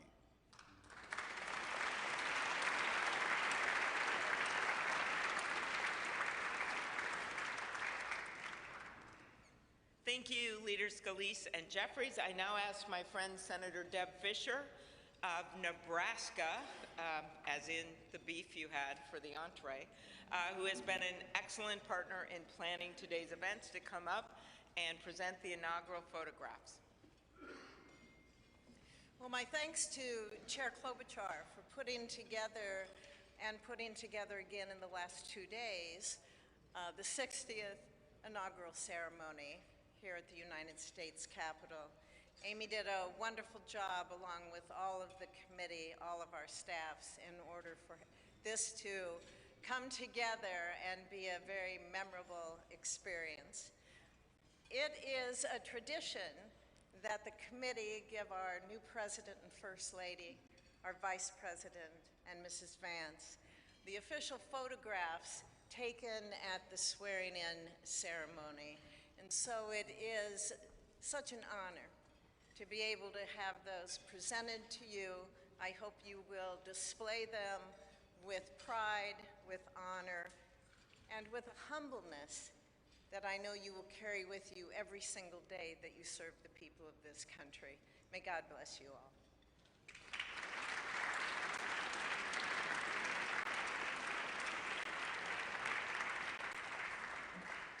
Thank you, Senator Fisher. Now, on behalf of the Joint Congressional Committee on Inaugural Ceremonies, I'd like to present the President and Mrs. Trump and the Vice President and Mrs. Vance with these crystal Lennox vases. See them over here? For the 10th consecutive inauguration, Lennox has provided the official inaugural gift. The hand-cut etched vases display the White House for the President and the U.S. Capitol for the Vice President, because I know that he is going to enjoy not only being the Vice President, but also, as Senator Thune and Schumer know, the President of the United States Senate, and there's no better job than that. These gifts symbolize our equal branches of government as well as our enduring democracy. There they are.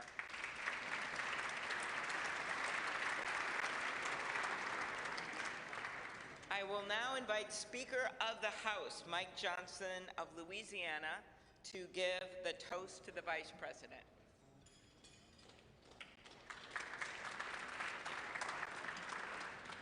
Thank you so much. It is my great honor to offer a toast to our new Vice President, Mr. J.D. Vance. J.D., you wrote something very poignant in your memoir, actually many things very poignant, but let me quote you here. What separates the successful from the unsuccessful are the expectations they had for their own lives. That's really meaningful. That expectation is a powerful thing. We remember the people in our lives who provided that to us. We all need that. Everybody needs hope and encouragement. They need a greater expectation. We need people in our lives who will make us look farther and reach higher. JD's written a lot about the people in his life that have done that. He's written about, we know the great story of your grandparents and what they did in your life. He's written about his professors and mentors that he met in law school. He writes speaks a lot about his gracious, beautiful wife, our new second lady, Usha. Is a great inspiration as well.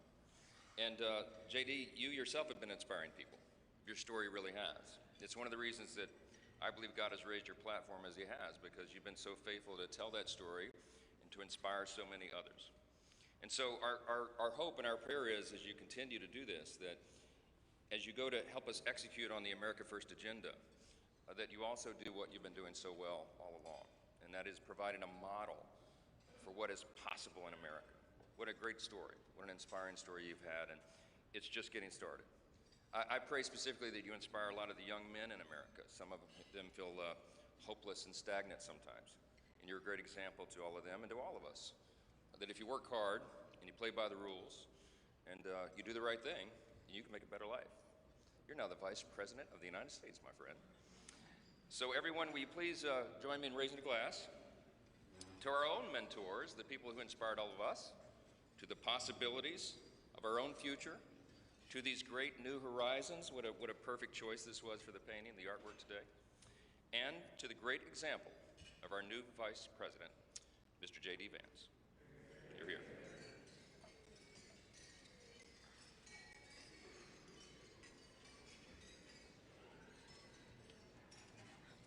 Thank you, Speaker Johnson and Vice President Vance. I will now invite my senator next door in the state of South Dakota, Senate Majority Leader John Thune, to give the toast for the President.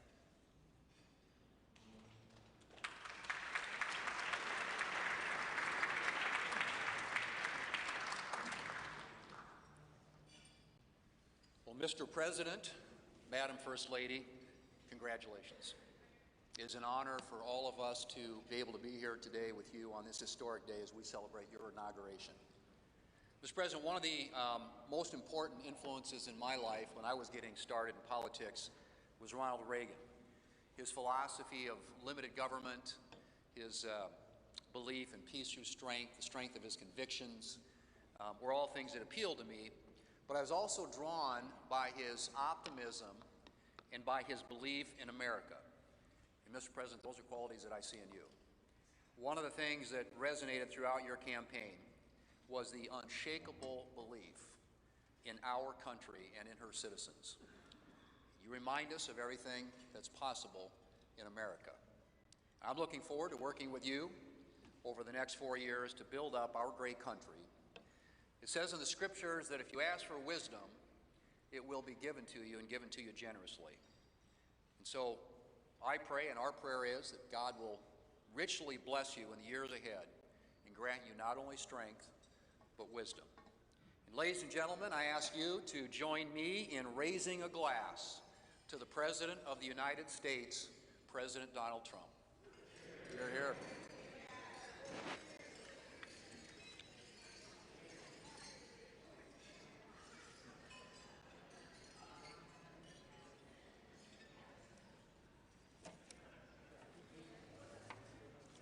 So, this has been a long day with many other things ahead for so many of you. But I want to thank you for attending the 60th inaugural ceremonies. And as we close, we ask that you pick up a gift. All of our guests are going to get a set of commemorative glasses in embossed leather featuring the Great Seal of the United States, which Senator Fisher and I selected together, and maybe Senator McConnell added some bourbon from Kentucky. Just saying. It is now my privilege to conclude this luncheon by asking Margaret Kibben, the chaplain for the House of Representatives, to deliver the benediction. Thank you.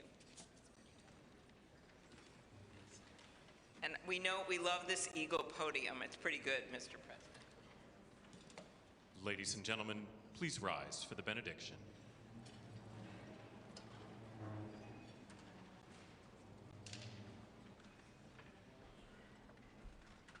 Would you pray with me? Holy and merciful God, having witnessed another successful moment in the experiment that you have entrusted into the hands of the American people, we pray your blessing on our 47th President of these United States, Donald J. Trump, and Vice President James D. Vance. Ensure that this mantle of singular responsibility that you have laid upon our President's shoulders remains secure in your will and safeguarded in your keeping. Uphold him as he preserves, protects, and defends the Constitution to the best of his abilities, relying on your divine help. God of power and might, grace and mercy, grant that your spirit of counsel has access to the President's heart to search it, to his mind to examine it, to his will to test it, that his faithfulness would bear witness to your truth. Surround him with angels and advisors who will serve as your agents to guide and guard him. Caution and encourage him to remain upright and blameless in your sight. Buckle the belt of truth around his waist. Place the breastplate of righteousness over his heart. Fit his feet with readiness, that your gospel of wisdom and justice will shine forth throughout President Trump's administration. We offer this prayer to the one whose voice we follow, to guide all that we do and all that we hope for. Amen. Ladies and gentlemen, please be seated. Please remain at your seats as President Trump, Vice President Vance, the Joint Congressional Committee on Inaugural Ceremonies, and the official party depart National Statuary Hall.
we have to go down?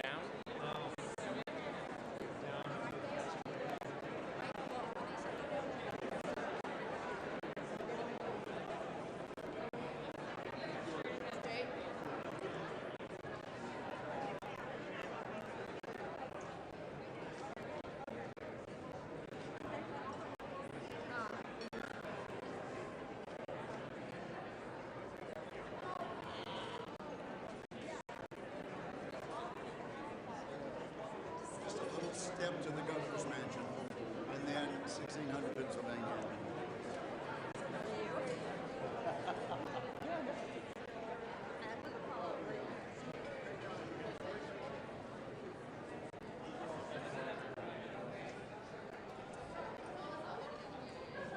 But do we have a server person leading? I'm looking for her. Yeah, I'm looking for my guy too. Hey, Linda?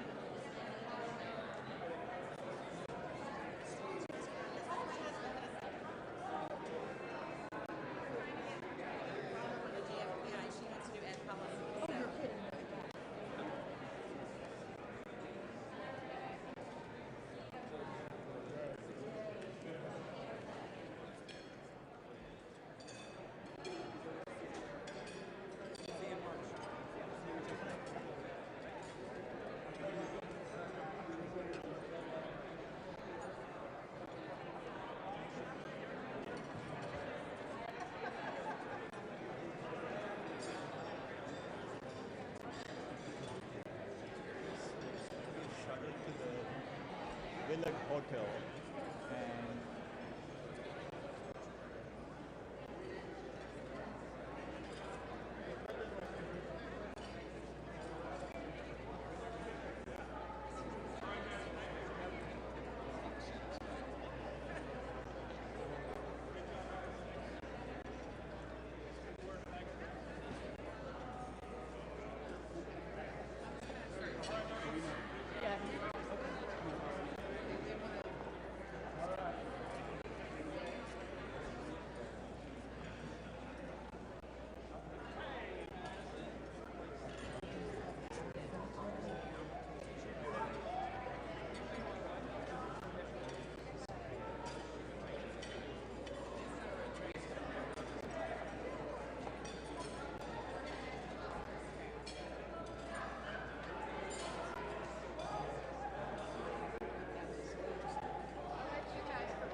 Charging your units.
Ladies and gentlemen, you're listening to the Army's premier national musical outreach organization, the United States Army Field Band from Fort Meade, Maryland. They are led by Commander and Conductor Lieutenant Colonel Domingo S. Robinson. The U.S. Army Field Band develops positive connections on behalf of the Army, the Department of Defense, and the United States through live music, multimedia performances, television productions, and emergent technologies, traveling thousands of miles annually across our nation and around the world, and appearing regularly on major television and streaming events. The Field Band proudly honors our soldiers and veterans while strengthening ties with communities worldwide.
Bullets and bayonets back to the top. Bullets.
My name is Dan Taylor, and I'm very honored to be requested by our president to be your parade announcer. And it's great to be here with you. I have to say it is a bit of a different format for a parade, but of course our president wanted to keep us safe, wanted to keep us warm. And I can tell you something, the talent that's going to be coming through these doors into this arena, it is going to get hot in here tonight. So thank you for joining us as we celebrate this historic occasion on behalf of the Trump-Vance Presidential Inaugural Committee. The ceremony's about to begin. We're going to get things underway, so if you're with family and friends, been talking in the halls or whatever, get down to your seats, grab a snack. We're going to get the show on the road.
Next thing for us is bravura.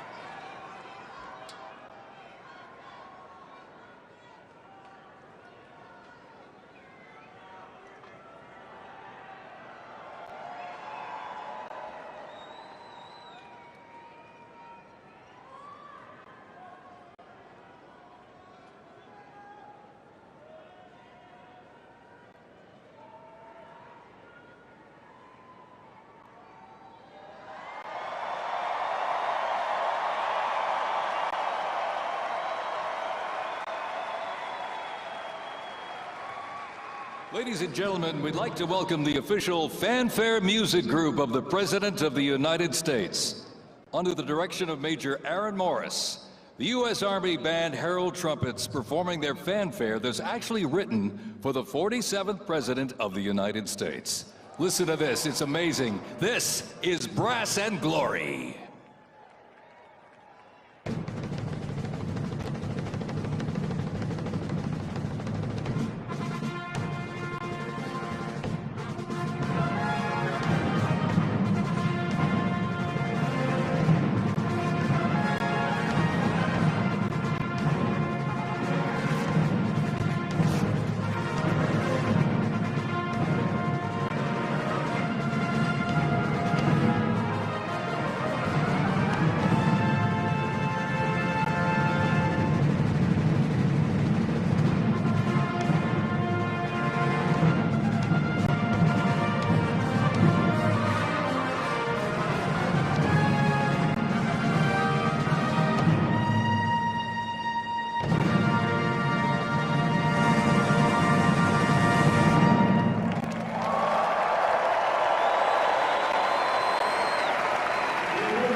Ladies and gentlemen, please welcome the 50th Vice President of the United States of America, Vice President J.D. Vance, accompanied by the Second Lady, Mrs. Usha Vance.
Ladies and gentlemen, please welcome the 47th President of the United States of America, accompanied by the First Lady, Mrs. Melania Trump.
Ladies and gentlemen, we now present a selection of participants for the 2025 Presidential Inaugural Parade.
Ladies and gentlemen, the heroes of Butler County are here.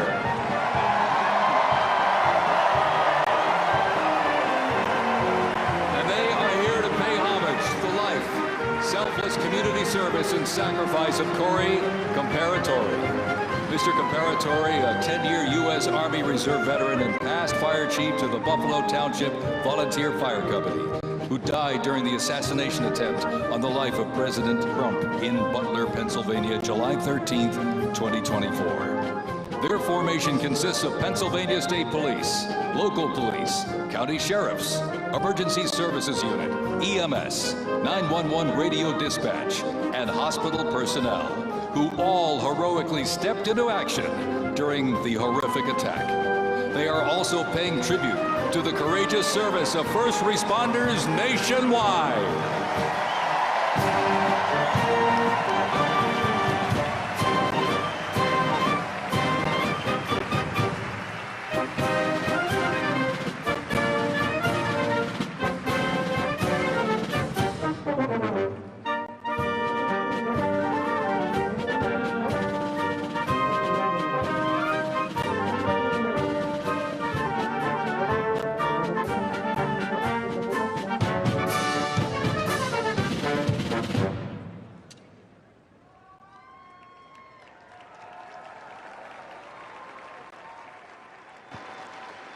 Ladies and gentlemen, at this very special event, let us now take a moment of silence in honor of Corey Comparatori.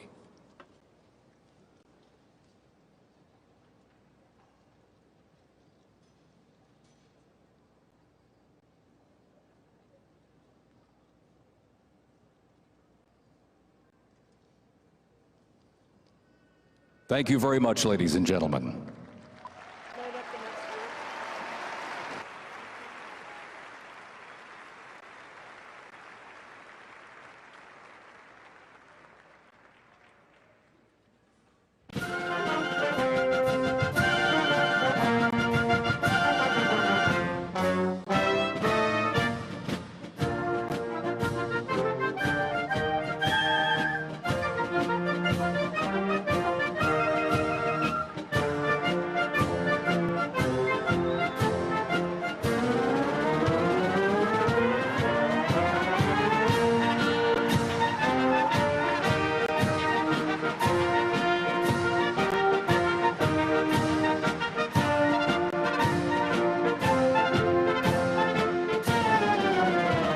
Present to you the New York Military Academy from Cornwall-on-Hudson, New York.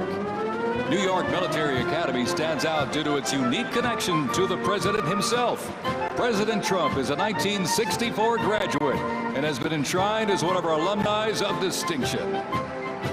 This historic academy has been named a Junior Reserve Officer Training Corps, that's JROTC, and are marching with their cadet dress uniforms. Look at these, all modeled after post-World War I General Blackjack Pershing's gray uniform.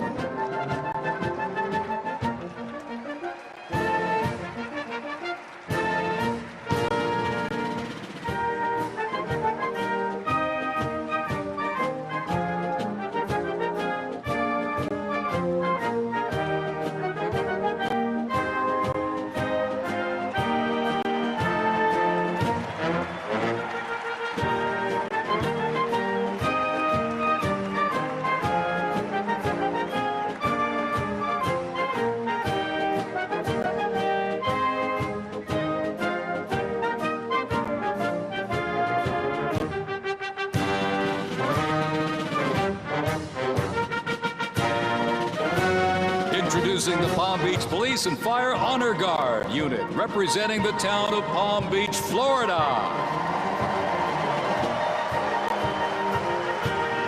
This group consists of police officers and firefighters from the town of Palm Beach, home to some of the most prestigious people in the world, including President Donald J. Trump.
Society pipes and drums from New York City.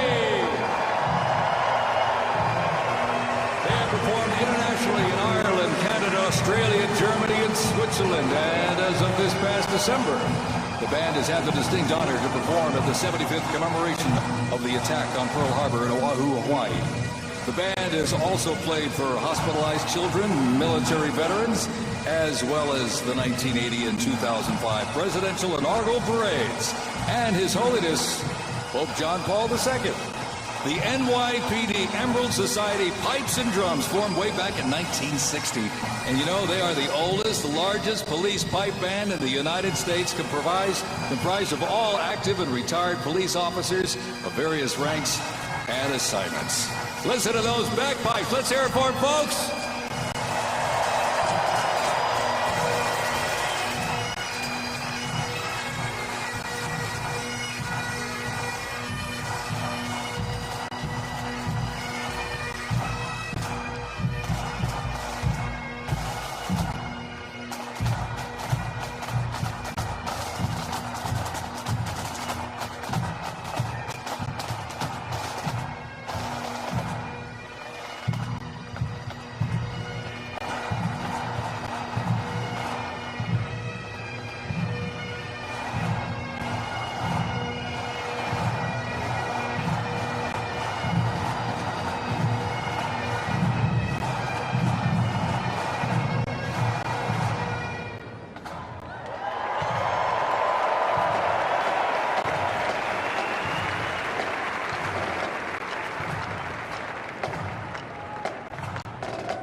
here's one that hits close to home for our Vice President. We now welcome the Middletown High School Marching Band and cheerleaders. They're traveling all the way from Middletown, Ohio to proudly represent their school, our nation, and outstanding alumni, including our new Vice President of the United States, J.D. Vance.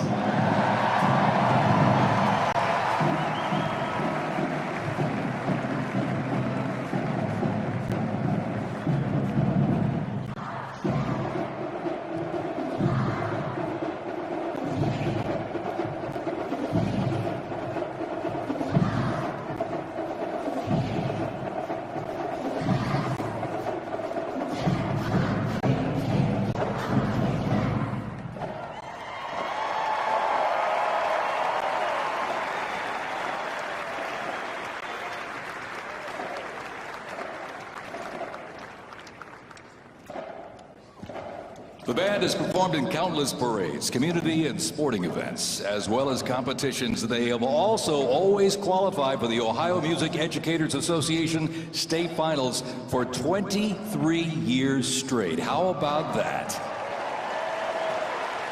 And have earned the highest rating in 18 of those appearances. Woo! And today they performed America's Sweet Land of Liberty.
And while they cheer here in the arena, let's cheer for him again, folks, from our VP hometown, Middletown High School Marching Band.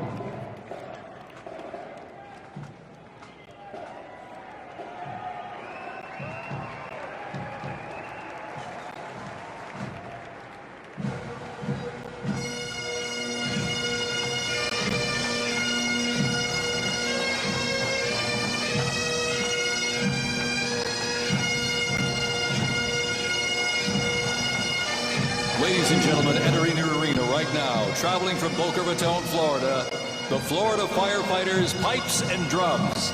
And they are well seasoned when it comes to civic events. They've played and participated in parades, memorials, and other ceremonial events across both the United States and Europe. Today, they are wearing their most notable uniforms. What a great photo opportunity. Consisting of the Glengarry headgear and kilts. And they are proud to honor their fallen brothers and sisters each and every day.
And as the Florida firefighters, pipes and drums leave the arena, we keep the rhythm and the drums going.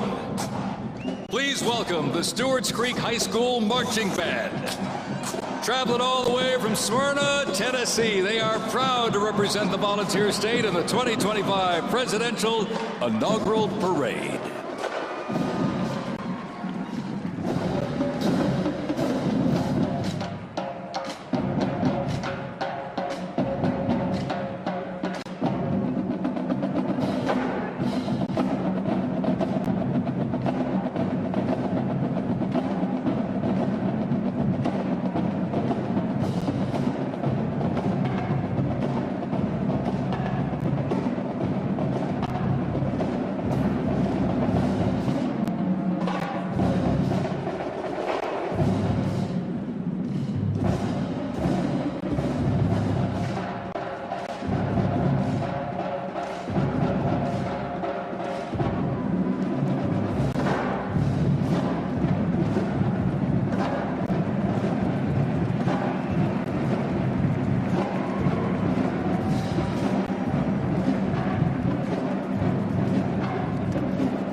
And as the beat of the drums continues, established in 2013, that band has rapidly become one of Tennessee's premier high school music programs.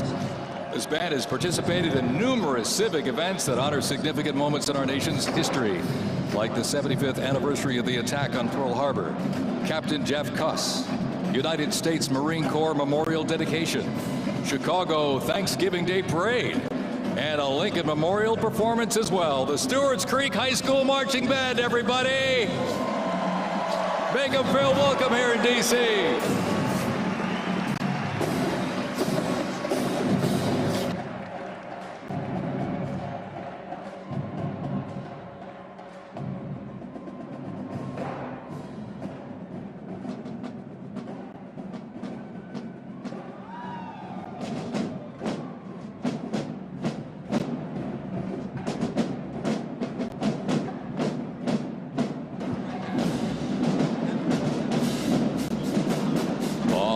Ladies and gentlemen, now welcoming the Mississippi Valley State University Band.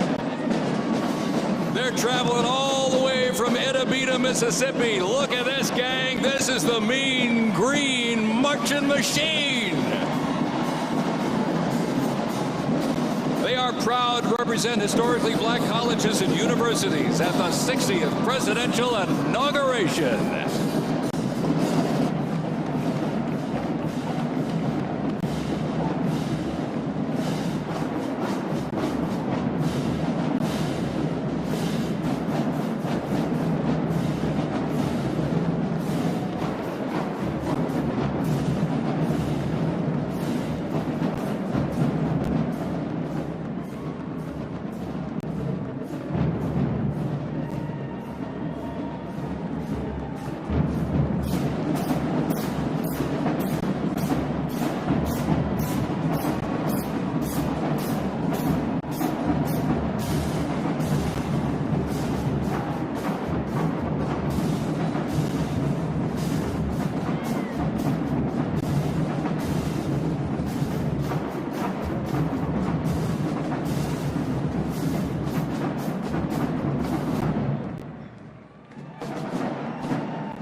we're counting close to 300 from the Mississippi Valley State University Band.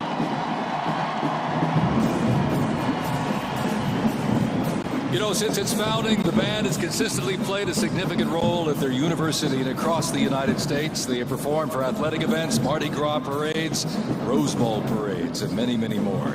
The Mississippi Valley State University Band takes great pride in presenting culturally diverse presentations for students, faculty, and the surrounding Mississippi communities. Take a look at that brass out there. Woo! That's just part of the big green marching machine. The Mean Green Marching Machine from Itabena, Mississippi, ladies and gentlemen.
Ladies and gentlemen, please welcome our new special envoy to the Middle East, Steve Witkoff.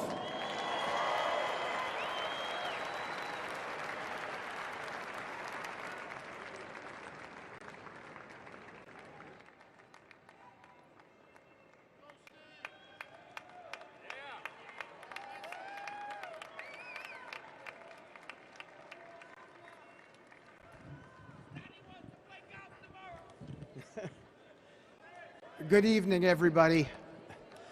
I was appointed by President Trump to be the special envoy for peace in the Middle East.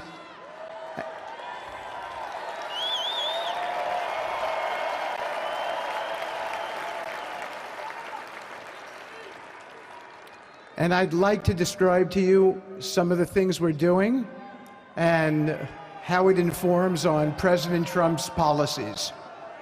First of all, it is an honor to stand before you today as I reflect on the enormity of the role that President Trump has tasked me with. I am constantly reminded of the privilege it is to serve under the leadership of my boss, President Donald J. Trump.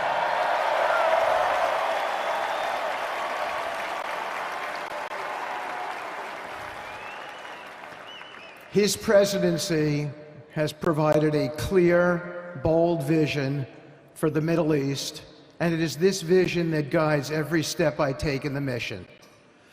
President Trump's leadership has redefined what is possible in the pursuit of progress and stability in the Middle East. His decisive, pragmatic approach ensures that even the most entrenched conflicts are met with fresh perspectives and innovative strategies. His policies have already delivered remarkable successes, such as yesterday's release of hostages in Gaza.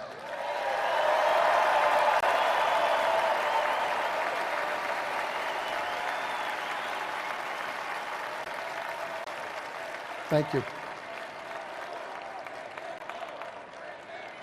This achievement demonstrates the strength of President Trump's leadership and the respect he commands on the global stage. It is yet another example of his ability to deliver results in the most complex and challenging situations. The Abraham Accords, a testament to his vision and determination, have also brought historic progress to the region, transforming old rivalries into new alliances. These agreements are not merely symbolic. They represent a practical roadmap for peace, economic cooperation, and mutual respect across nations. My role, as President Trump has tasked me, is straightforward yet profoundly challenging: to turn his vision into actionable outcomes. He sets the agenda, he lays the framework, and he inspires people like me into bold action. My responsibility is to implement his vision, engaging with leaders across the region to find pathways towards sustainable peace and stability. And let me tell you, having Donald Trump as a boss makes this task not only possible, but far more effective.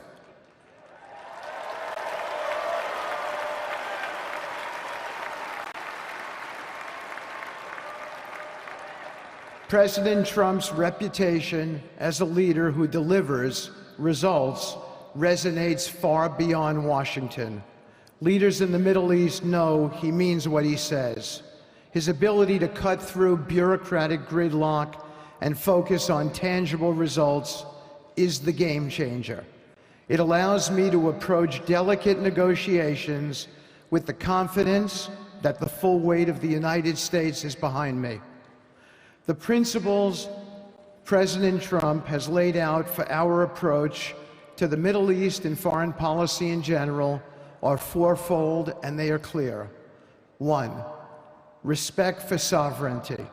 Every nation deserves the right to determine its own destiny, free from the interference of external powers. 2, economic prosperity as a bridge to stability. Through economic partnerships and investment, we can build a foundation for cooperation that transcends historical grievances. 3, courageous diplomacy. Real progress requires difficult conversations and bold decisions, and it is through these that trust is built and maintained. And finally, 4, reciprocity and accountability. The United States requires reciprocal actions from our partners. We are done carrying the financial burden for nations that are unwilling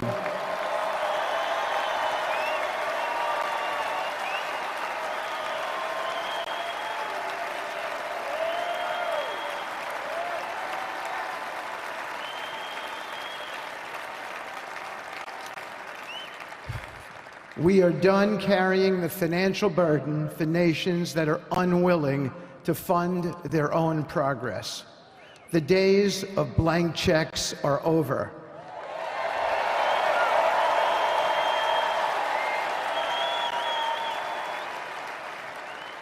Partnerships under President Trump's leadership must be equitable, and contributions must reflect shared commitments to our goals.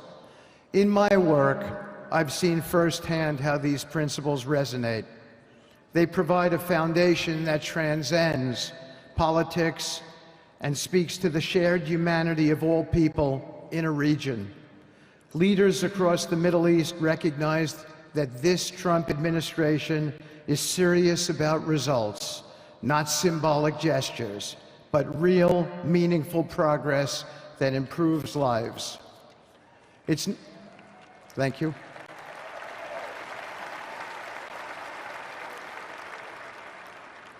It's not always easy.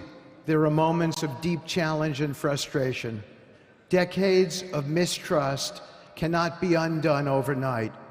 Yet I take comfort in knowing that I am not in this alone. President Trump's clarity of vision ensures that I never have to question what success looks like. His leadership provides the confidence and direction necessary to navigate these complexities. As we move forward, my commitment is to continue the work of advancing President Trump's vision for the Middle East. Whether through expanding the Abraham Peace Accords, fostering economic development, or facilitating dialogue between long-standing adversaries, my focus remains on actionable results. Let me close by saying this: a stable and prosperous Middle East is not an unattainable dream. It is a goal within our reach, made possible by strong leadership and unwavering commitment. Under President Trump's guidance, we are proving that the impossible can become reality. Thank you, but I have one more thing to say. We have some special people for me to introduce you to tonight. President Trump has been talking to them as well. They are the families of hostages from Israel who have been in Gaza for the last year and a half. There are many of them here today. Several of the families have lost children and loved ones, and they're here because they're part of an effort to retrieve their bodies so they can be buried in a proper way. Several have children who are still in captivity. There is an American family here whose loved one is scheduled to come out in 14 days, and they're going to be meeting the president tonight. So let's give them all some love and a big hand. Come on up.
And now I get to introduce my dear friend and the President of the United States, Donald J. Trump.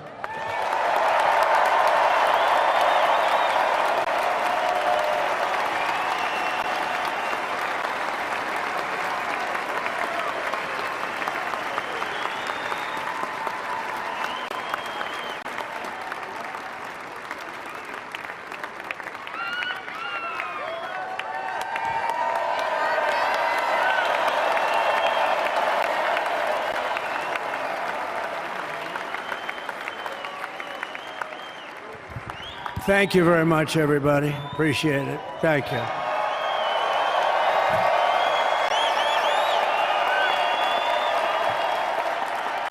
So now the work begins. We won, but now the work begins. We have to bring them home. And you know, tonight I'm going to be signing on the J6 hostages, pardons, to get them out. And as soon as I leave, I'm going to the Oval Office and we'll be signing pardons for a lot of people, a lot of people. And thank you to Steve Witkoff. He's a great guy. He's a friend of mine. He's been a very successful man. He's a great negotiator. He's a wonderful guy. People love him. And he's got a tremendous power of persuasion. And that's what we need. We don't need stiffs. We don't need stiffs. We got a lot of stiffs. You just had a whole load of them. And to the former hostages with us today, welcome. Welcome home. Some of the folks are former hostages. Not a good situation. The three young ladies that came home yesterday, you saw that. They're more coming home every day now. They're coming home. But they were hurt. They were hurt. They were hurt. One had her head blown off, fingers on her hand, and her hand indeed was blown off. She was trying to defend herself from a bullet being fired. Do you believe this? A bullet knocked off her hand. I don't know. You look at it, it's a disgrace. We never stopped praying for you, and we're so glad that you're reunited with your friends and families, and God bless you all. And some of them are just saying, no, my son is gone. But please just bring home his body, right, Steve? Many of you have told me that your son is gone, but bring home his body. It should have never happened. 3 years, it's ridiculous. Should have never happened. Wouldn't have happened. I also want to express my tremendous gratitude to the hundreds of thousands of proud American patriots who came from all across the country to join us in this celebration. It's a celebration of a big win.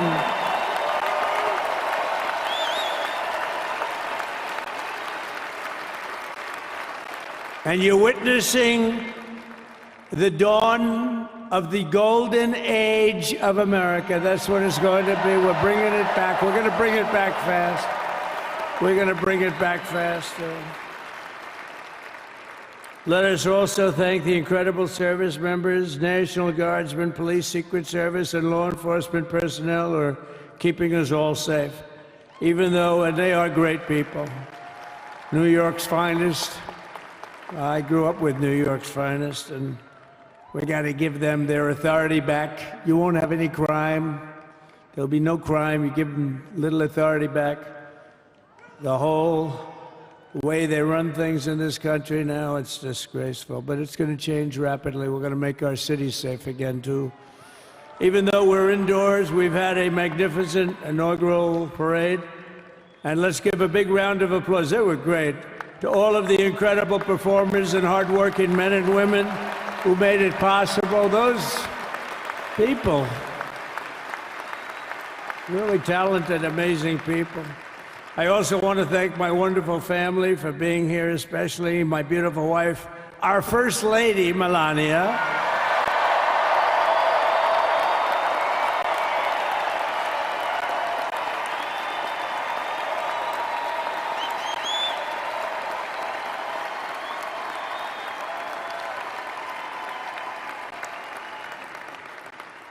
They love our First Lady. And also, JD. How good has JD been? And his beautiful wife, Usha.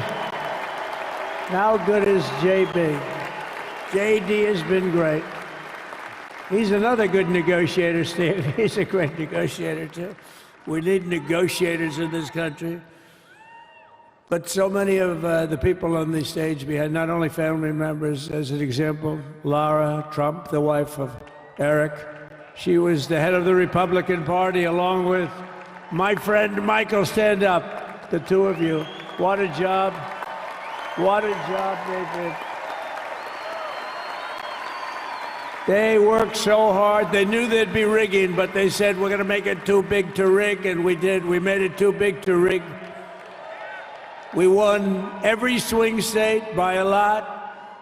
We won the popular vote by millions and millions of votes. We won the whole ball of wax. And now we're going to go and drill, baby, drill, and do all the things that we've wanted to do and bring your costs down, your prices down, and make our country safe. So thank you very much, Michael. Thank you very much. What a job you've done, Michael. I'm never moving you, you know. He was thinking about getting a nice job in the administration. I said, no, I'm leaving you right where you are. You've done a very good job. We're not moving you, Michael. I'm sorry. Anyway, thank you very much. Appreciate it. Appreciate it very much. Right here with us also in the arena, I'm about to sign some very important executive orders of our new administration. Hey, Don, will you stand up, please? Don is another one. How about Don? This guy.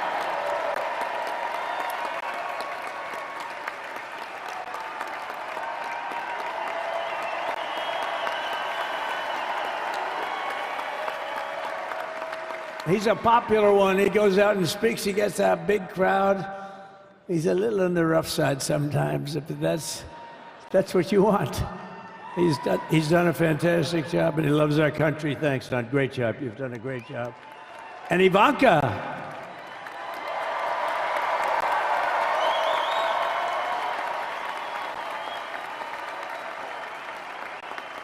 And you know, Jared negotiated the Abraham Accords, which are the biggest, it's the biggest deal made in the Middle East in many, many years, and it's really something. Jared, stand up, Jared. The Abraham Accords.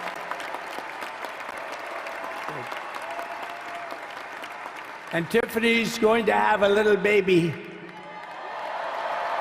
And Michael.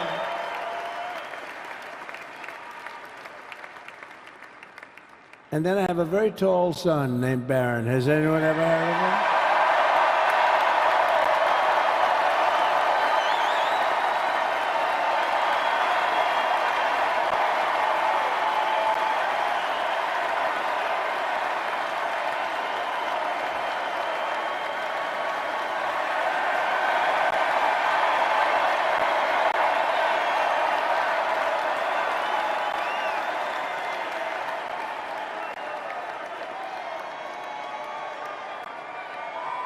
Thank you.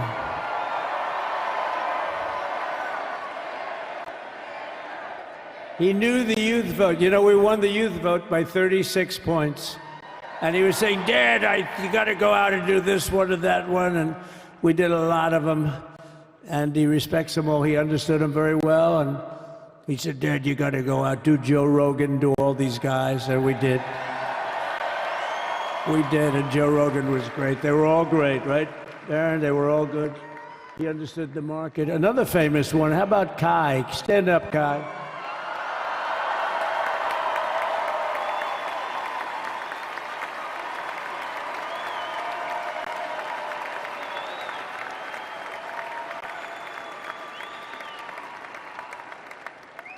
Is that Byron Donalds back there? Stand up, Byron. Stand up.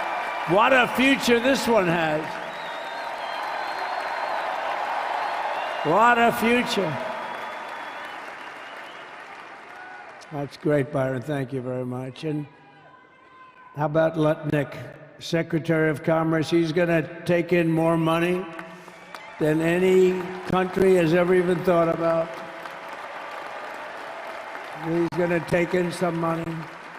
And we have many others. Look, I'm not going to go through it, but we're going to sign some orders right now, and that's really what I want to do.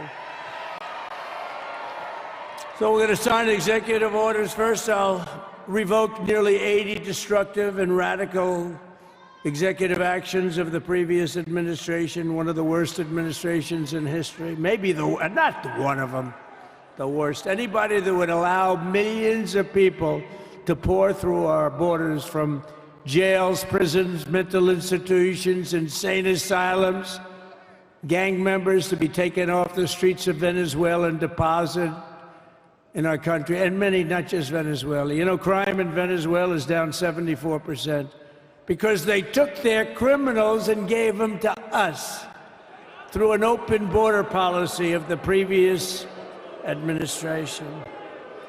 All over the world, they're emptying their prisons into our country. They're emptying their mental institutions into our country. It stops as of 1 o'clock this afternoon, okay? It stops.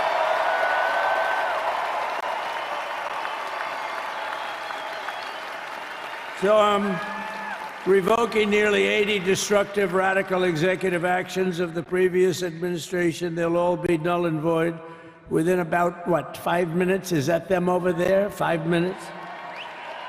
And next, to gain immediate control of the vast federal, out-of-control bureaucracy, I will implement an immediate regulation freeze which will stop Biden bureaucrats from continuing to regulate. Most of those bureaucrats are being fired. They're gone.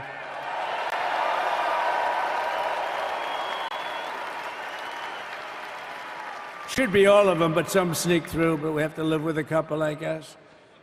I'll also issue a temporary hiring freeze to ensure that we're only hiring competent people who are faithful to the American public. And we will pause the hiring of any new IRS agents. We will also require that federal workers must return to the office in person. And we're going to take the 88,000 people that they hired to go after you with guns. By the way, they're allowed to use guns and harass you like they were so many other people. Remember this? Okay, remember? Do you remember a little statement about tips? Does anybody remember that little statement? I think we won Nevada because of that statement. But they went out and harassed you over the tips. In other words, we are restoring control of our government to the people. We're going to take those 88,000. Let's see if they'd like to work on the border, because that's where we want them, really.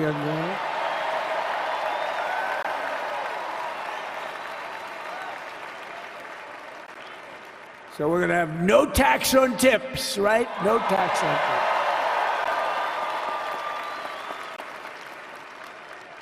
And we may have, like the Speaker of the House, is he here? He's done such a good job. Is Mike here? He's around here someplace. I saw him just a little while ago. Hello, fellas. Look at you guys. Yeah, I know it. He's great. He's doing great.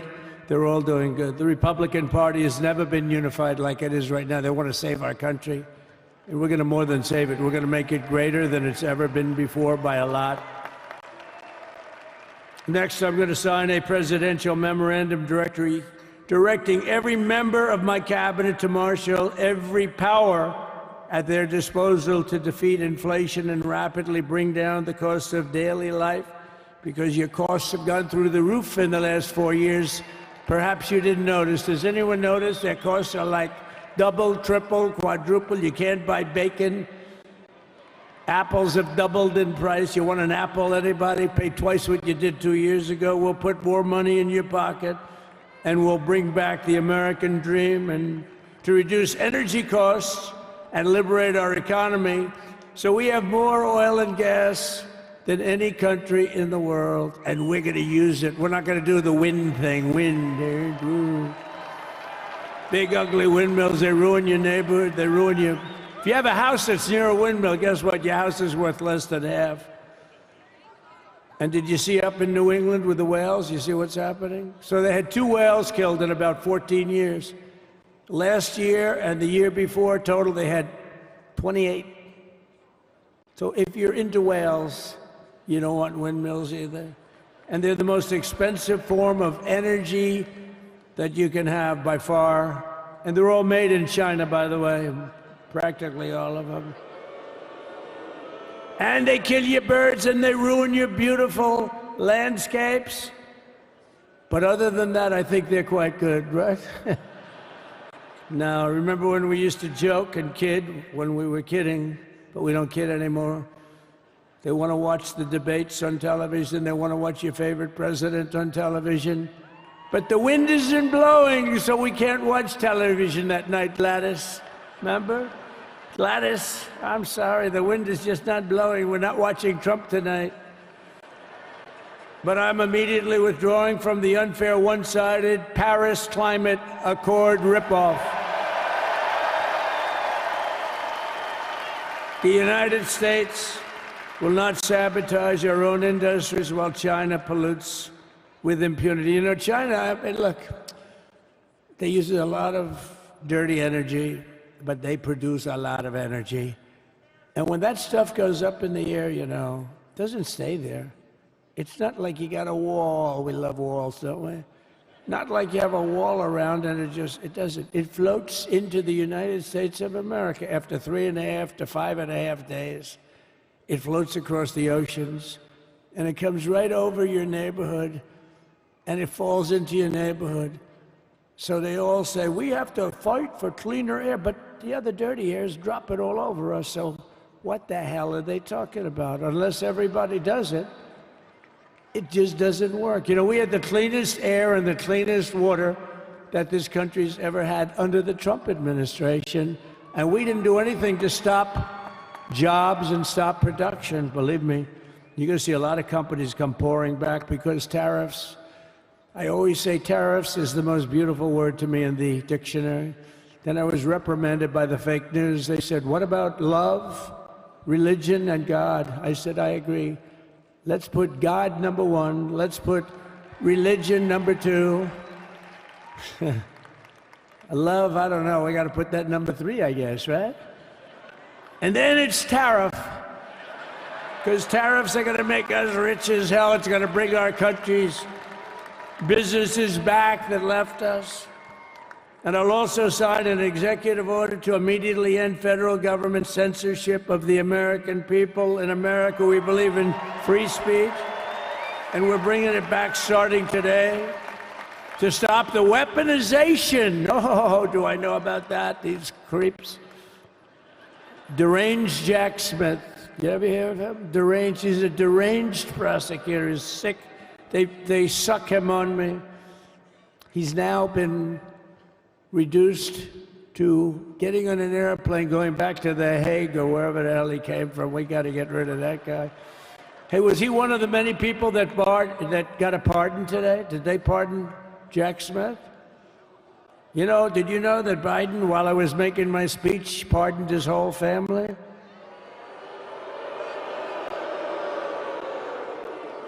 The brother, the whole deal was pardoned.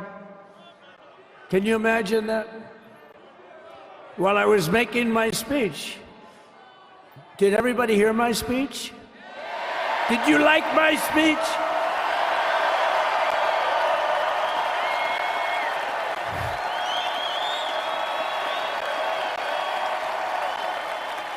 Thank you.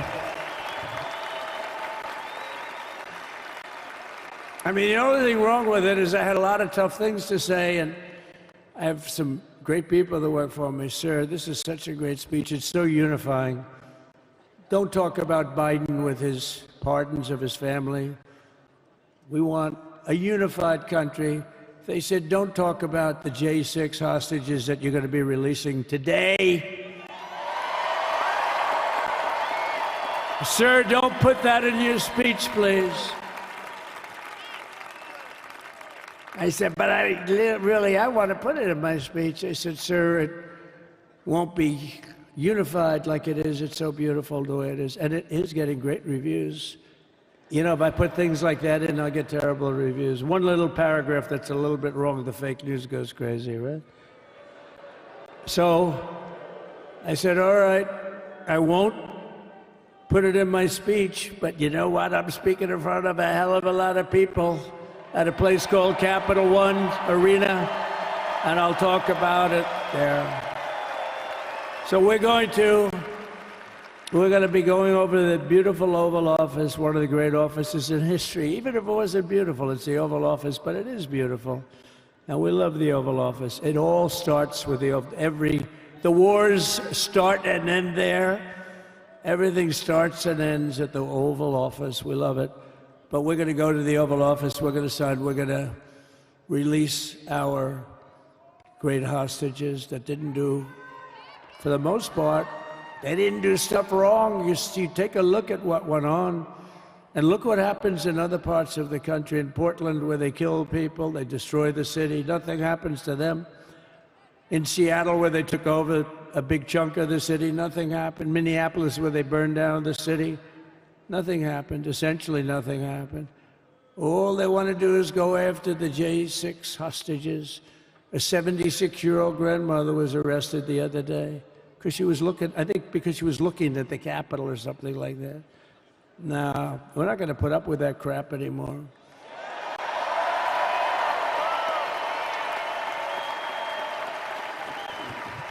And to stop the weaponization of law enforcement, I've been investigated more than any human being in the world.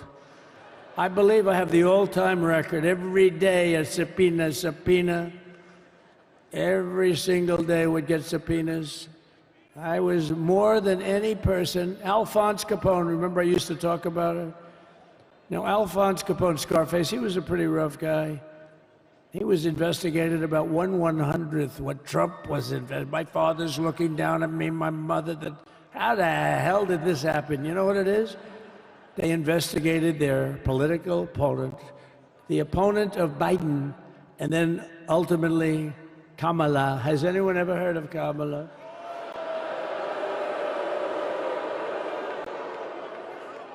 We had to beat two opponents, you know? We had to beat Biden, then we beat him.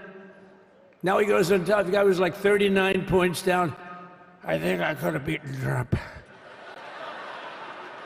They should have left me and I would have beaten. No, his debate performance wasn't the best, right? That's what killed him. And then they had a change, and that's like you get into a fight. The great Dana White spoke last night. We love Dana White, right? UFC.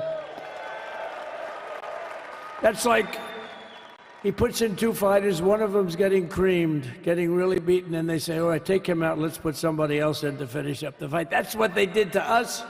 They gave us somebody new, but we took care of both of them. So we beat actually two opponents. But to stop the weaponization of law enforcement and our government, I will also sign an order directing every federal agency to preserve all records pertaining to political persecutions under the last administration, of which there were many, and beginning the process of exposing any and all abuses of power, even though he's pardoned many of these people. Can you believe it? He's pardoned them. You know why he did it while I was speaking? Because that way I couldn't speak about it. I was speaking. I didn't know he did it. I finished my speech, and they said, sir, he pardoned his whole family. I said, oh, can I go back out there and talk about it? Somehow that wouldn't be very elegant. Our First Lady would say, please don't do that. But we have plenty of time to talk about it, and we will. We're doing all of this on our very first day in office. You know, don't forget, we've been in this position, really, where we won the primaries in record time. We were the fastest win of a primary ever in political history, which is a very nice thing. It's nice to know. Well, the second election was rigged, so we knew we were doing well. And if it wasn't, you know what? If it wasn't, I would have never run. But the third one was just a monster. Boy, was that a big one, huh? That was a big one. On the second one, we got like 10 or 12 million votes more than the first one. How about that? We did great on the first one. We did much better on the second one. But man, did we do well on the third one. So we're gonna have some fun. It's very simple. We're gonna make our country great. We're gonna make our country great again. We're gonna make America great again. How good a name is MAGA, though, right? You know? I was going to say, keep America great, but unfortunately it wasn't great. Can't say keep it great. It will be great again, but CAG, keep America great, CAG, I don't think it's ever going to replace MAGA. Does anybody like CAG? I don't think so. It's never replacing MAGA. Nothing will ever replace MAGA. MAGA was the most successful political operation, political movement in the history of our country, maybe in the history of the world. Let's see what happens, because we're not finished yet. We're not finished yet. We got a long way to go. But we're doing this on the very first day in office, and in just a few moments, I'm not only signing the release of the J6 hostages, I'm signing other things that you're going to love. Oh, you're going to be happy reading newspapers tomorrow, and the next day, and the next day, and the next day. So I just want to thank, I mean, look at this place. It's full to the rafters. You don't have any. Look at those people up there. You don't have any empty seats. And by the way, the Capital One owners, they are so good. We got to root for their teams because they have been so great to MAGA, to us. And I just want to thank Ted and everybody. You guys have been fantastic. And the ice hockey team's doing great. Ovechkin's pretty good, right? They're doing great. So I want to thank them, Capital One arena owners. They have been absolutely fantastic.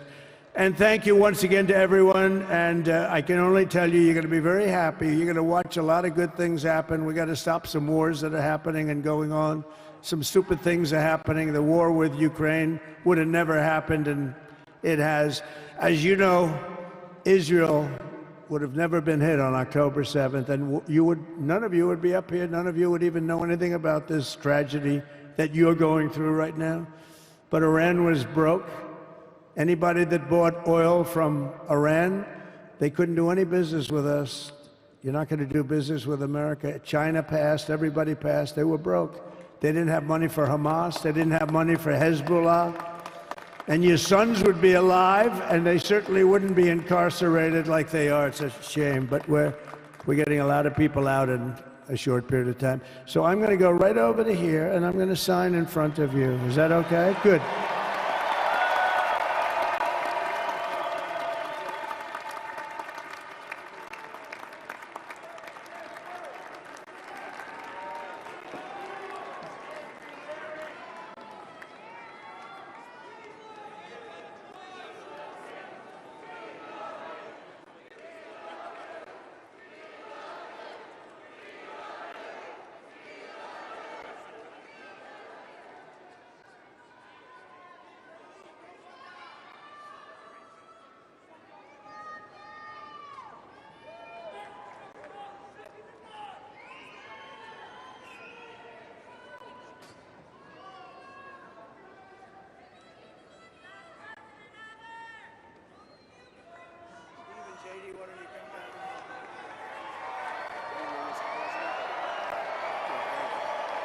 You have that other one to sign? Sorry, what's it? You have the other one to sign? We don't have it over here yet, sir. We'll have it for you back at the other. The first is the rescissions of 78 Biden-era EOs and presidential memoranda. You want to call it up? You want to say it? You want to say it? Oh, if you want me to, sir. Why don't you say what I'm signing? Sure. The first item that President Trump is signing is the rescission of 78 Biden-era executive actions, executive orders, presidential memoranda, and others.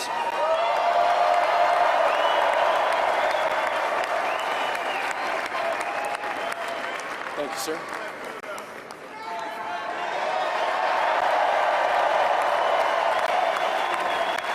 Thank you. The second item, President Trump, is a regulatory freeze, as you announced in your speech, preventing bureaucrats from issuing any more regulations until we have full control of this, the government and this administration.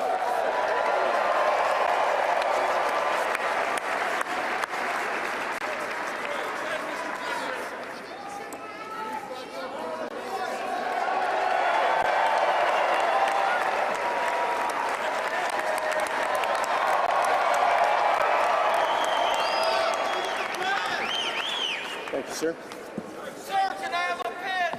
The next item, sir, is a freeze on all federal hiring, excepting the military and a number of other excluded categories, again, until full control of the government is achieved and we understand the objectives of government going forward.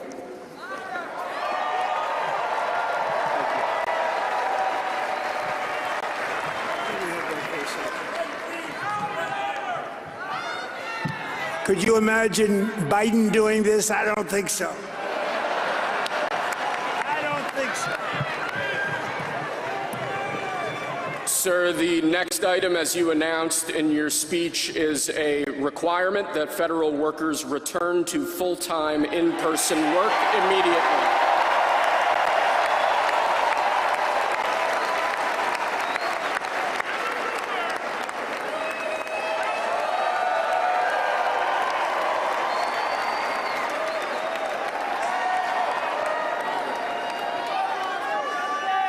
Thank you, sir.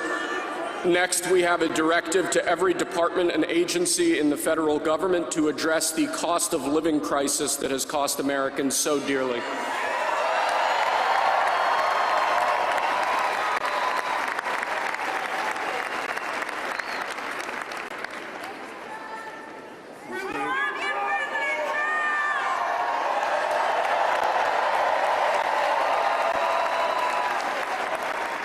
Thank you, sir. The next item here is the withdrawal from the Paris Climate Treaty.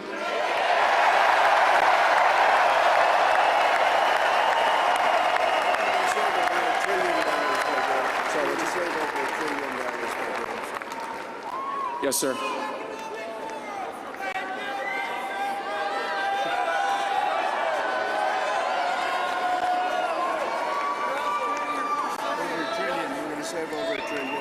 We're going to save over $1 trillion by withdrawing from that treaty.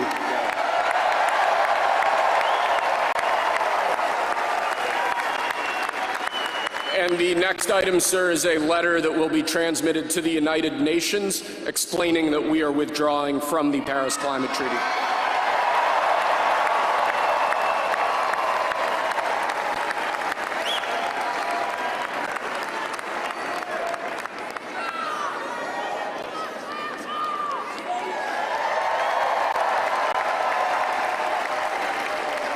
Thank you, sir. This next item is a directive to the federal government ordering the restoration of freedom of speech and preventing government censorship of free speech going forward.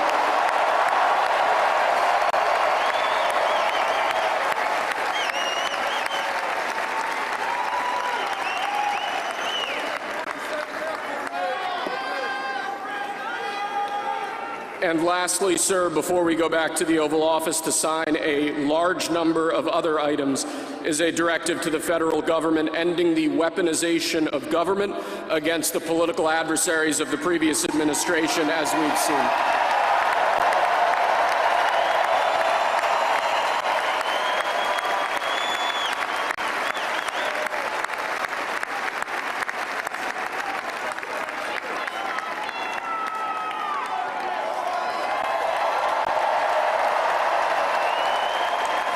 Thank you very much, sir.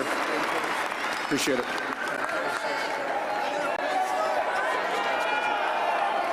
Pretty fun job.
I think this order will apply to approximately 1,500 people, sir.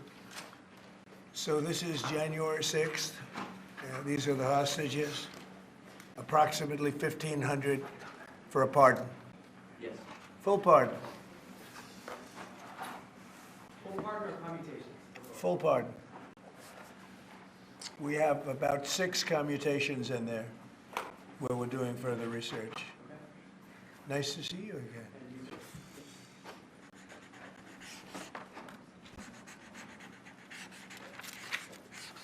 So this is a big one.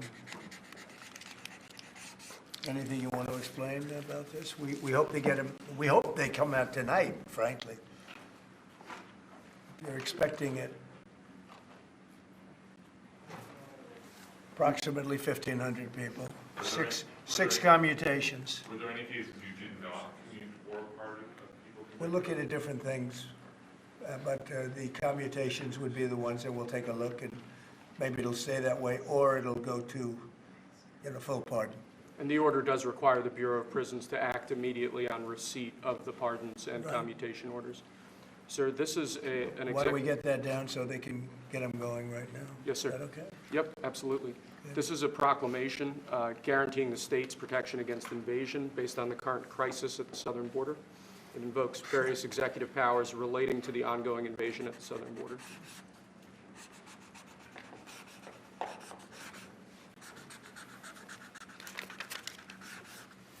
Mr. President, what makes you confident that those are not going to be blocked by the courts?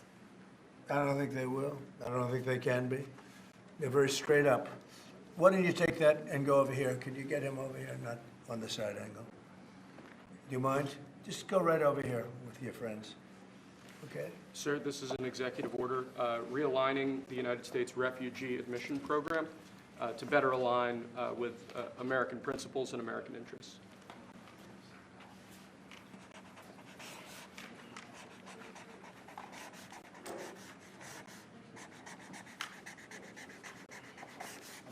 Okay?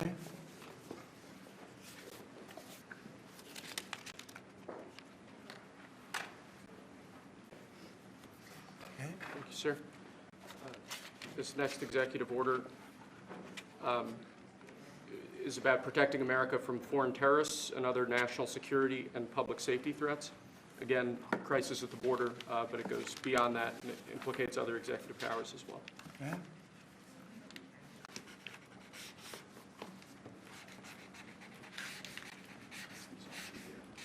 President Trump, if cartels are now going to be seen as foreign terror organizations, would you think about ordering U.S. Special Forces into Mexico to take them out? Could happen. Stranger things have happened. Mr. President, And that was actually sure that Maduro will accept Venezuelans? Say it? How will you make sure that Maduro will accept Venezuelans? Well, we're going to see on Venezuela. We're looking at Venezuela very strongly. It's a country I know very well for a lot of reasons, and it's, boy, it was a great country 20 years ago, and now it's a mess, right? Sir, can we expect ICE raids starting tomorrow in major cities? What does that mean? Can we expect ICE raids in major cities I don't want to say when, but it's going to happen. Has to happen, or we're not going to have a country left. This is actually an executive order designating the cartels and other organizations to be foreign terrorist organizations. That's a big one. Yes, sir. People have wanted to do this for years. So they are now designated as terrorist organizations, foreign. And Mexico probably doesn't want that. But we have to do what's right. They're killing our people. They're killing 250, 300,000 American people a year. Not 100, like has been reported for 15 years. It's probably 300,000.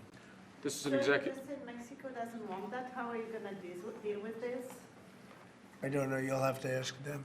Sir, this is an executive order entitled Protecting the American People Against Invasion, which again deals with the southern border and the unprecedented admission of illegal aliens across the southern border.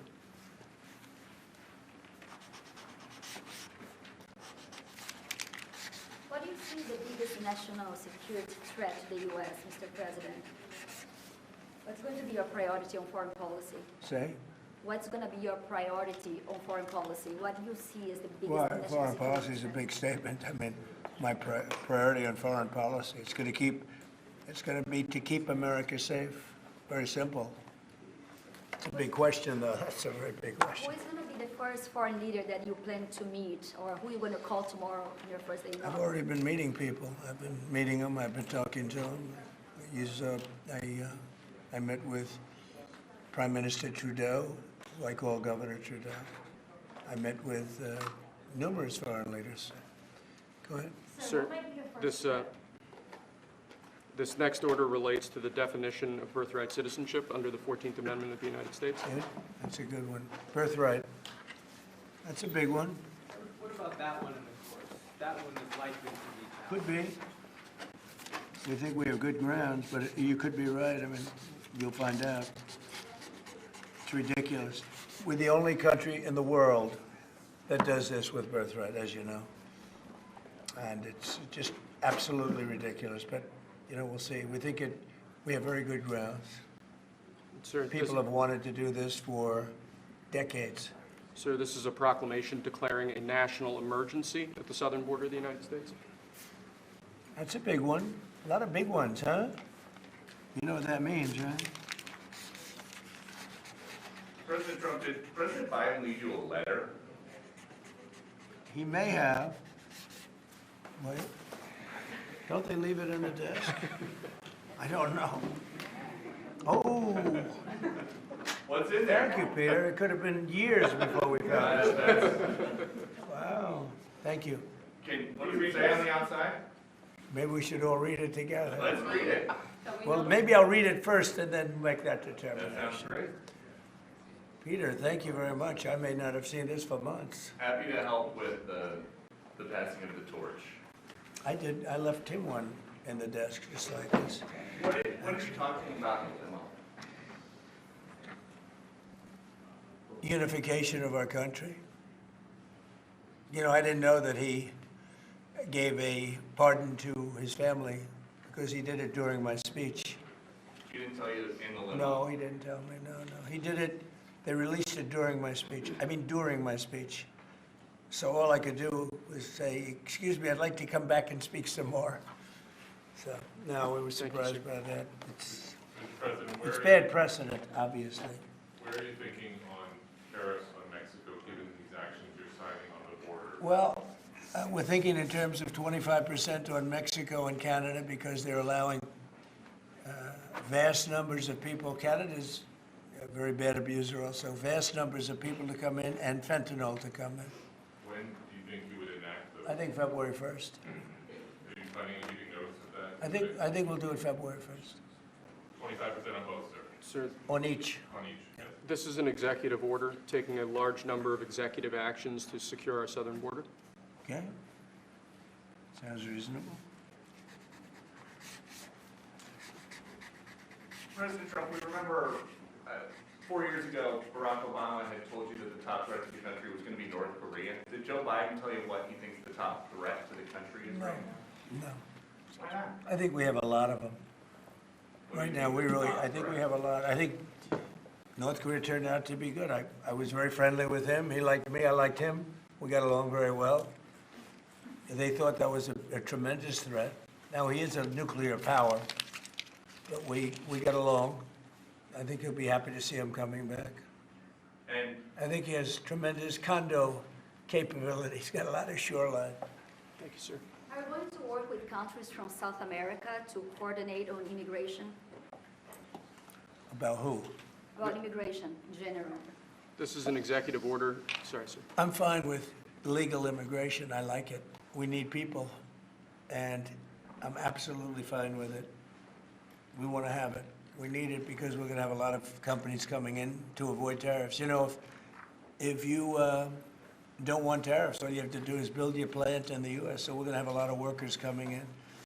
But we have to have legal immigration. Do you have a date in mind for when you want to put on the China tariffs that you talked about? Which one? 60%? No. You're talking about which? Say it again. The China tariffs, the broad Oh, China? tariffs. Well, as you know, I put on large tariffs on China, and they've really been forced to leave them. And if we didn't leave them, you wouldn't have one steel mill that's open in this country because they were dumping massive amounts of steel. We've taken in hundreds of billions of dollars from China because they were unable to terminate the tariffs I put on China because it was too much money and the budgets didn't work, and other reasons too. No, I mean, we're going to have meetings and calls with President Xi. I spoke to President Xi last week, as you know. Did you know that? I had a very good phone call. Where do you stand with NATO at this moment? Are you planning to meet your NATO allies? No, NATO has to pay more money. NATO has to pay 5%. We are, we're in the Ukraine war by $200 billion more than NATO. It's ridiculous because it affects them a lot more. We have an ocean in between. And we've spent $200 billion more on Ukraine than NATO has spent. And they've got to equalize. Did you talk to Xi about the Ukraine war? Yeah. Because China and Brazil together has a proposal to bring Russia and Ukraine to talk. That's good. That's fine. I'm ready. When are you going to talk with the Brazilian president? How did Brazil get involved? This is a new one. When are you going to talk to Lula? Are you from Brazil? I'm from Brazil. Ah, When are you talking? that's why they're involved, I guess. When are you going to talk with the Brazilian president? How do you see your relationship with Latin America and Brazil? Great. Should be great. They need us much more than we need them. We don't need them. They need us. Everybody needs us. This is Mr. President, it sounds like you will not proceed with additional China tariffs necessarily, depending on how talks go with President Xi. Is that correct? What does that define that? Well, we are asking, you pledged in the campaign potentially a 10% tariff on China or as much as Because of fentanyl. Right. So I'm asking where you're... That's only because of fentanyl. There are other things too. Are additional And a very big thing is the Panama Canal. China controls the Panama Canal. What's that all about?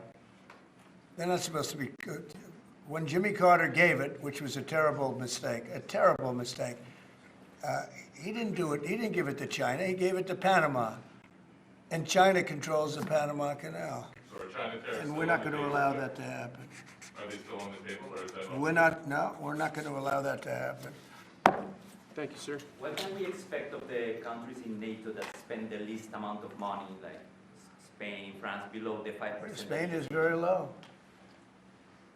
And yet, are they a BRICS nation? What? They're a BRICS nation, Spain.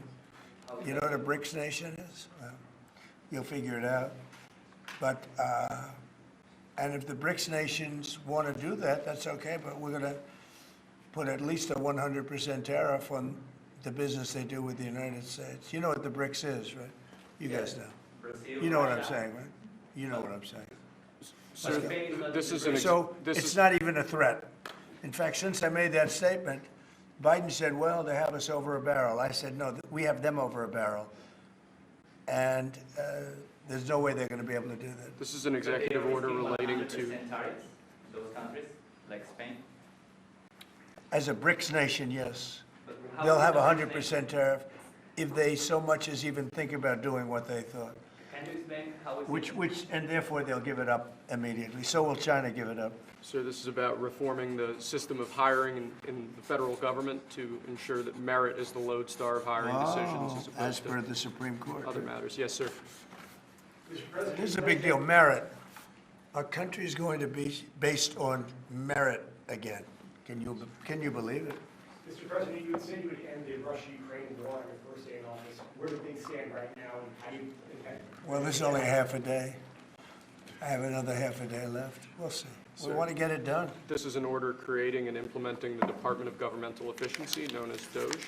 Okay, that's a big one. Is Elon Musk going to get a West Wing office? No, he's getting an office for about 20 people that we're hiring to make sure that these get implemented. We have a problem in this country. You sign an executive order, it doesn't get done for 6 months. As an example, when we allow the J6 hostages to go out, it might not be approved under the old days for 2 weeks, 3 weeks, 6 months. You know, they had a good ruling from the Supreme Court, and it's like nothing happened. That ruling was 6 months ago, you know that. and it was like they didn't have a ruling. They've been treated very unfair. The judges have been absolutely brutal. The prosecutors have been brutal. Nobody's ever treated people in this country like that. Mr. President, are you commuting the sentences of anyone who assaulted a police officer on January 6th? Well, we're looking at 2 police officers, actually, that Washington police officers who went after an illegal, and things happened, and they ended up putting them in jail. They got 5-year jail sentences. You know the case. And we're looking at that in order to give them we got to give them a break. But is there clemency in your actions today for anyone? Well, it would be a who pardon. assaulted That would be a police pardon. officers? The one I'm talking about would be a pardon. Here you go, sir. This is Should there be punishment for the people who assaulted law enforcement officers that day? Well, I will say this, they've been in jail for a long time already. I see murderers in this country get 2 years, 1 year, and maybe no time. So they've already been in jail for a long time. These people have been destroyed. What they've done to these people is outrageous. There's rarely been anything like it in history, in the history of our country. And even people that were aggressive, and in many cases, I believe they happen to be outside agitators, but, you know, what do I know, right? But I think they were outside agitators. There were outside agitators involved. And obviously the FBI was involved because Ray admitted the FBI was involved. Didn't he say 23 people, indirectly or directly, were involved? And it was then 26. That's a lot of people. Now we have, we got to take care of these people have been treated so badly. It's never happened before. What happened in Seattle where they took over a big portion of the city? What happened in Portland where they burn down the city every day and people die? Nothing happened to anybody. But they go after these people violently. I mean, they're still going after brand new people. They found somebody else with a picture. There's never been anything like this. And you know, it's almost 100%. Think of this, almost 100% of the people are convicted. 100%. It's Washington, D.C.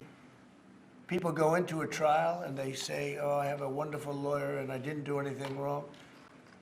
And they end up in shackles almost immediately and jail. No, we're not going to let it happen. About Greenland, you have shown interest in buying it, but is there any other option that would satisfy you? About what? Greenland, instead of buying it. Finland? Greenland. Oh, Greenland. Greenland is a wonderful place. We need it for international security.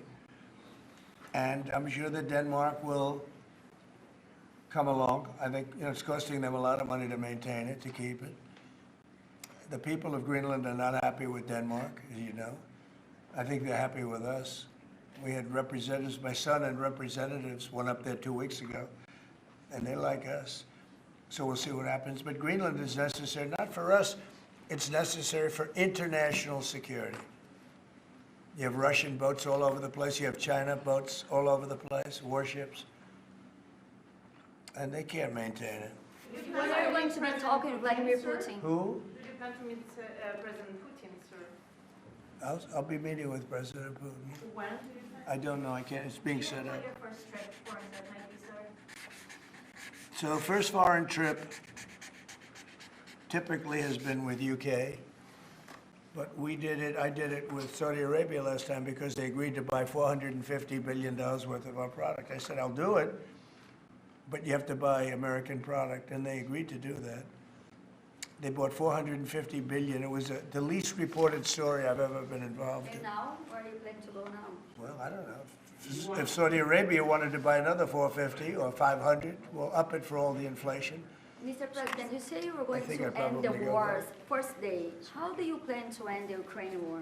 Well, we're going to try and get it done as quickly as possible. Do you want to push Israel and Saudi It should have Arabia? never started. You know, the war with Ukraine and Russia should have never started. It would have never started if I were president. Will you push Israel and Saudi Arabia to normalize relations? I don't think I have to push them. I think it's going to happen, but maybe not quite yet. But they'll end up being in the Accords, the Abraham Accords. President Trump, I think Saudi Arabia will end up being in the Abraham Accords. This year?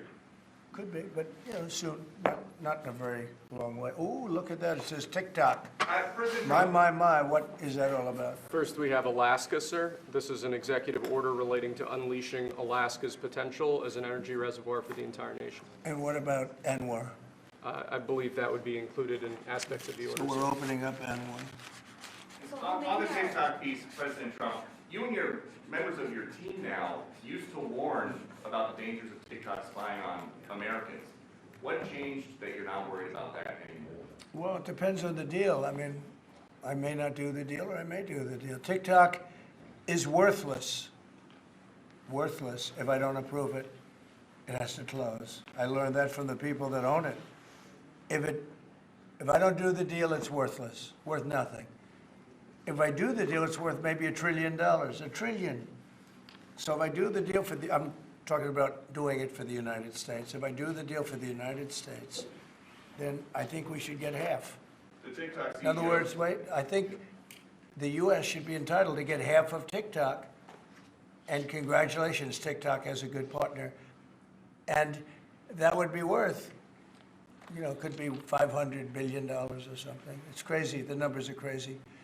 But it's worthless if the president doesn't sign, then it's worthless. If the president does sign, it's worth maybe $1 trillion. So I think, like a joint venture, I think we would have a joint venture with the people from TikTok. We'll see what happens. I mean, that's one of many ideas I've had. The CEO's in town. Did he say that he's open to that idea? Who? The CEO of TikTok is around. Oh, I think he'd probably like it. Because he's got nothing. I mean, they really have nothing. It's passed in Congress. It gives the president a right to make a deal or to close it. And we have 90 days to make that decision. But I could see making a deal where the U.S. gets 50% of TikTok, polices it a little bit or a lot, depends on them. But remember, they make telephones in China, they make all sorts of things in China, and nobody ever complains about that. Here they're complaining about this. There's so many different products made in China, and nobody ever complained about it. The only one they complain about is TikTok.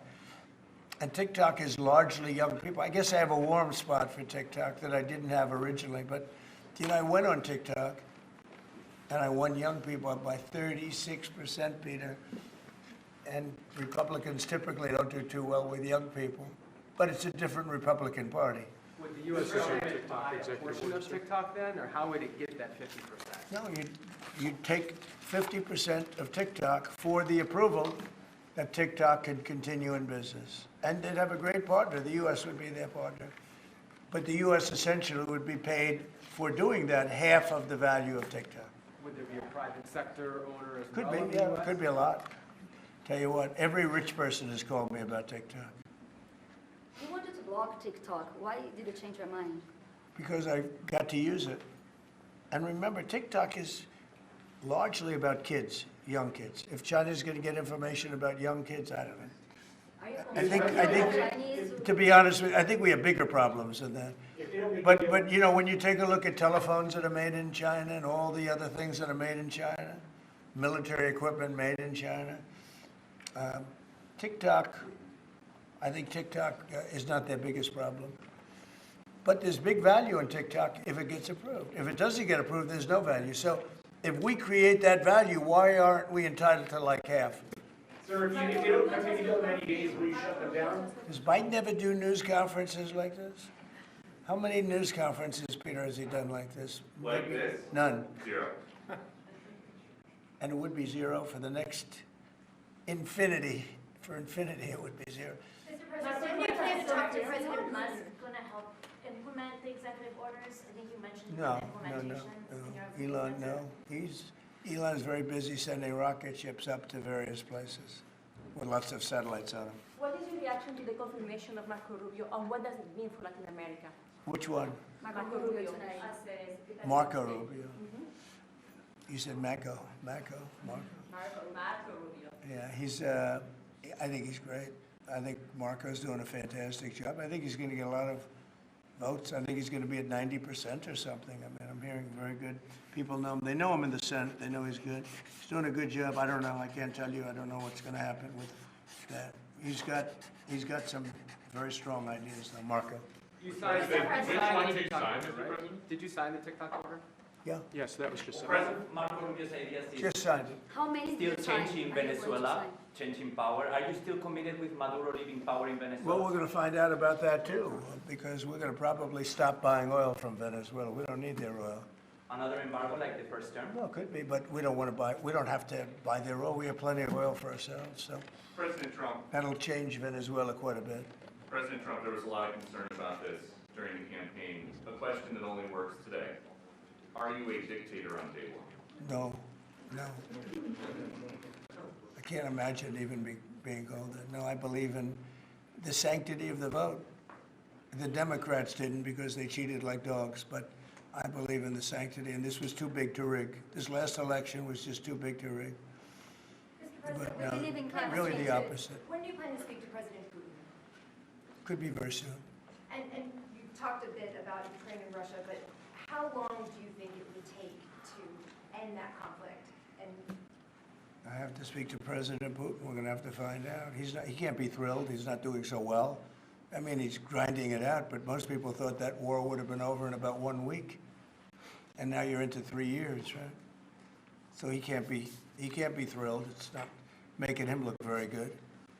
Now, eventually, you know, I mean, it's a big machine, so things will happen, but I think he'd be very well off to end that war.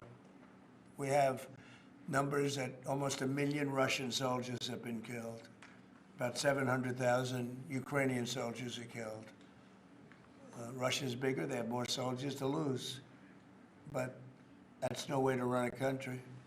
What did your TikTok order do, Mr. President? It just gave me the right to sell it or close it. Essentially with TikTok, I have the right to either sell it or close it.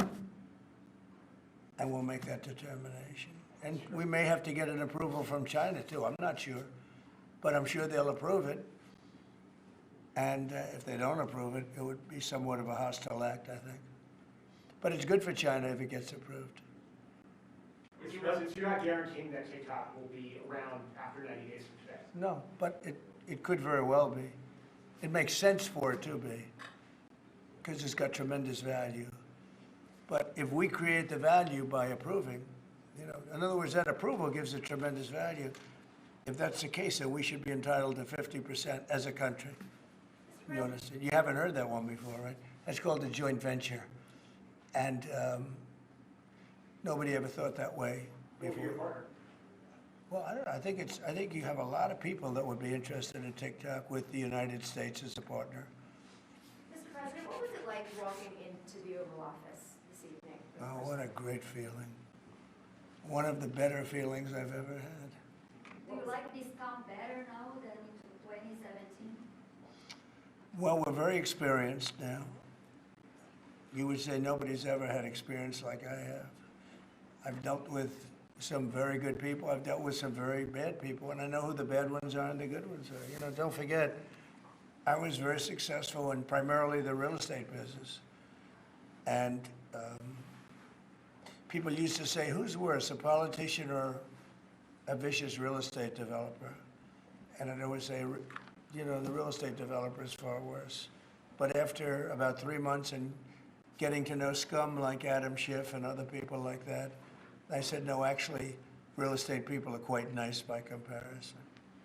You said you plan to speak with President Putin soon. What about President Zelensky, and what's your message? Yeah, I would, but he's told me he wants to make a deal. I mean, Zelensky wants to make a deal.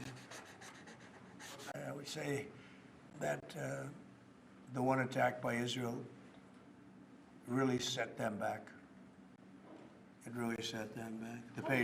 The pagers and others.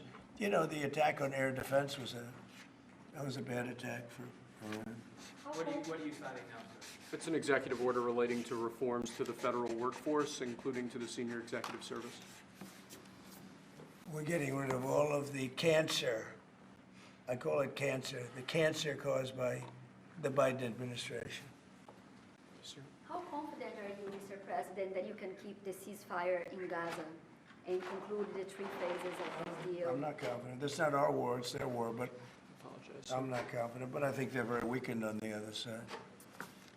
Do you support the two-state Gaza, solution? boy, I looked at a picture of Gaza. Gaza is like a massive demolition site. That place is, it's really got to be rebuilt in a different way. Do you plan to help rebuilding Gaza? I might. You know, Gaza is interesting. It's a phenomenal location. On the sea, best weather. You know, everything's good. It's like some beautiful things could be done with it, but it's very interesting. But some fantastic things could be done with Gaza. How do you see the future in governance for Gaza?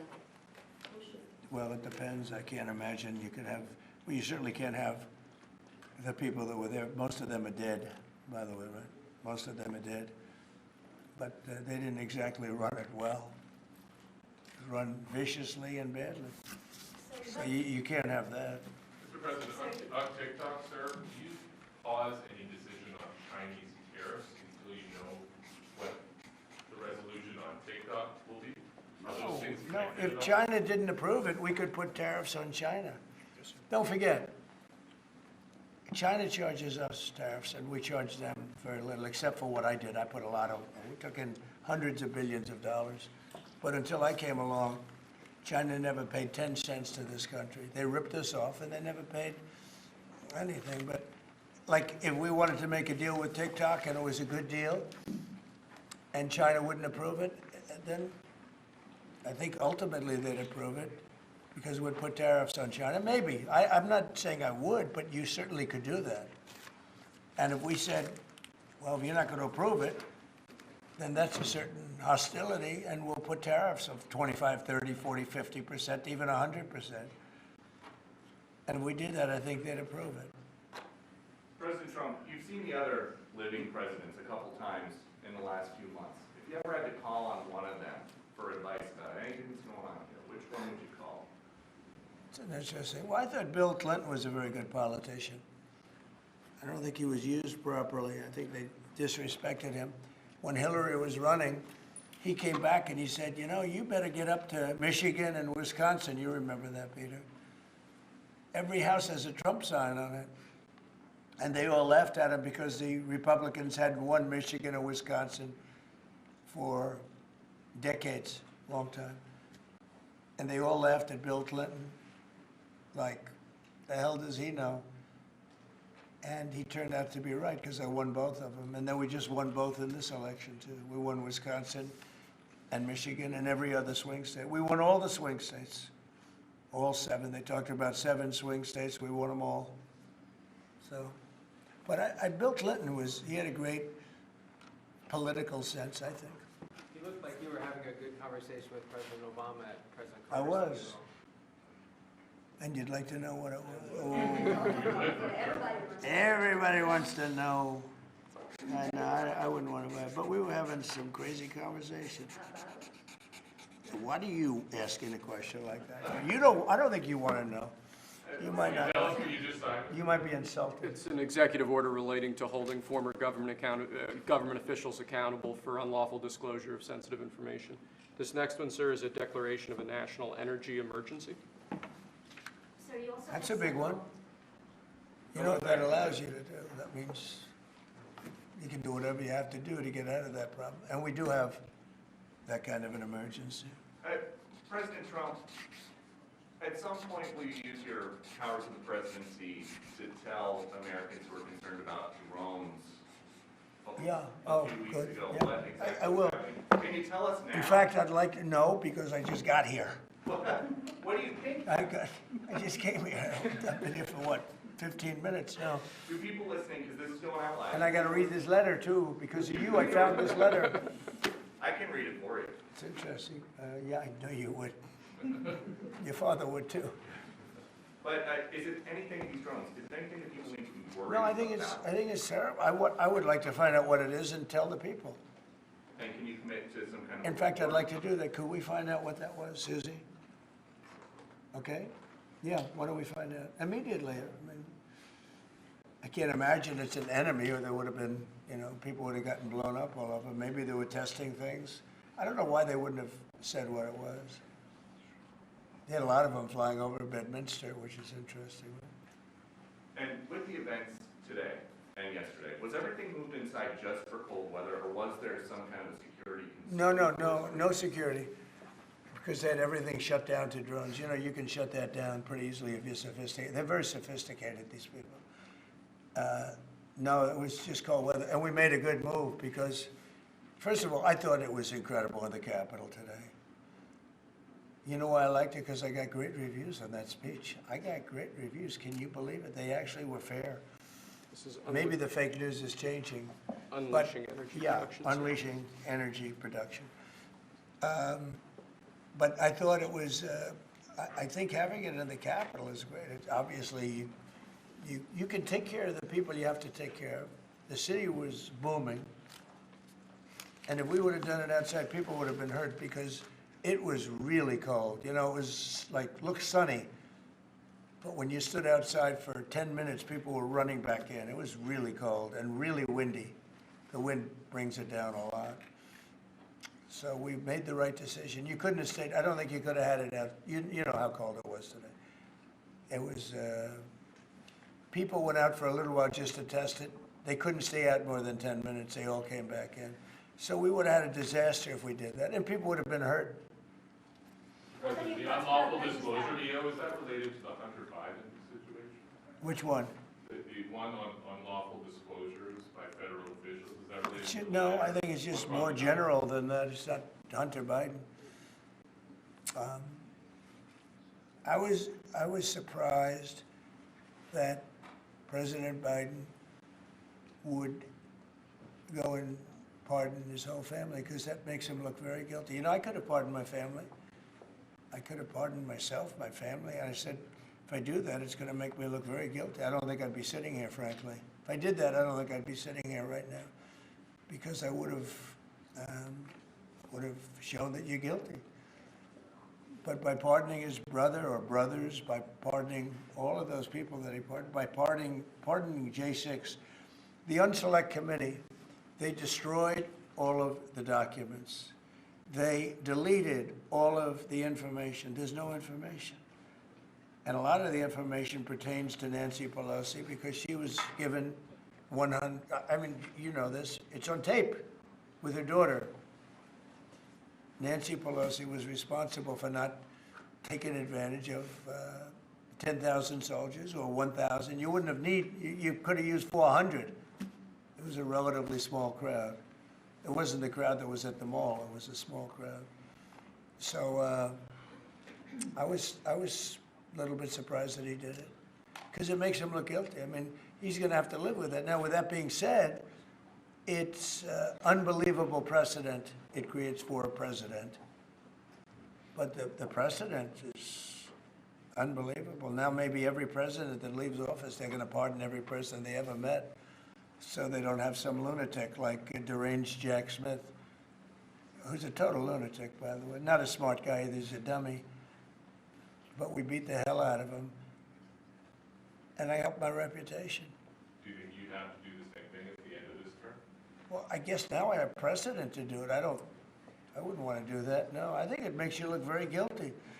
I think it makes Biden look very bad, very weak, and very guilty. And, I mean, he pardoned everybody. How about this J6 committee? Why is he pardoning them? The reason is because if you delete and destroy documentation, everything, they have nothing, because they were guilty as hell. They rigged it. It was a rigged deal. And when you do that, they look very bad, but I was a little surprised he did it. Liz Cheney, I mean, she's a lunatic.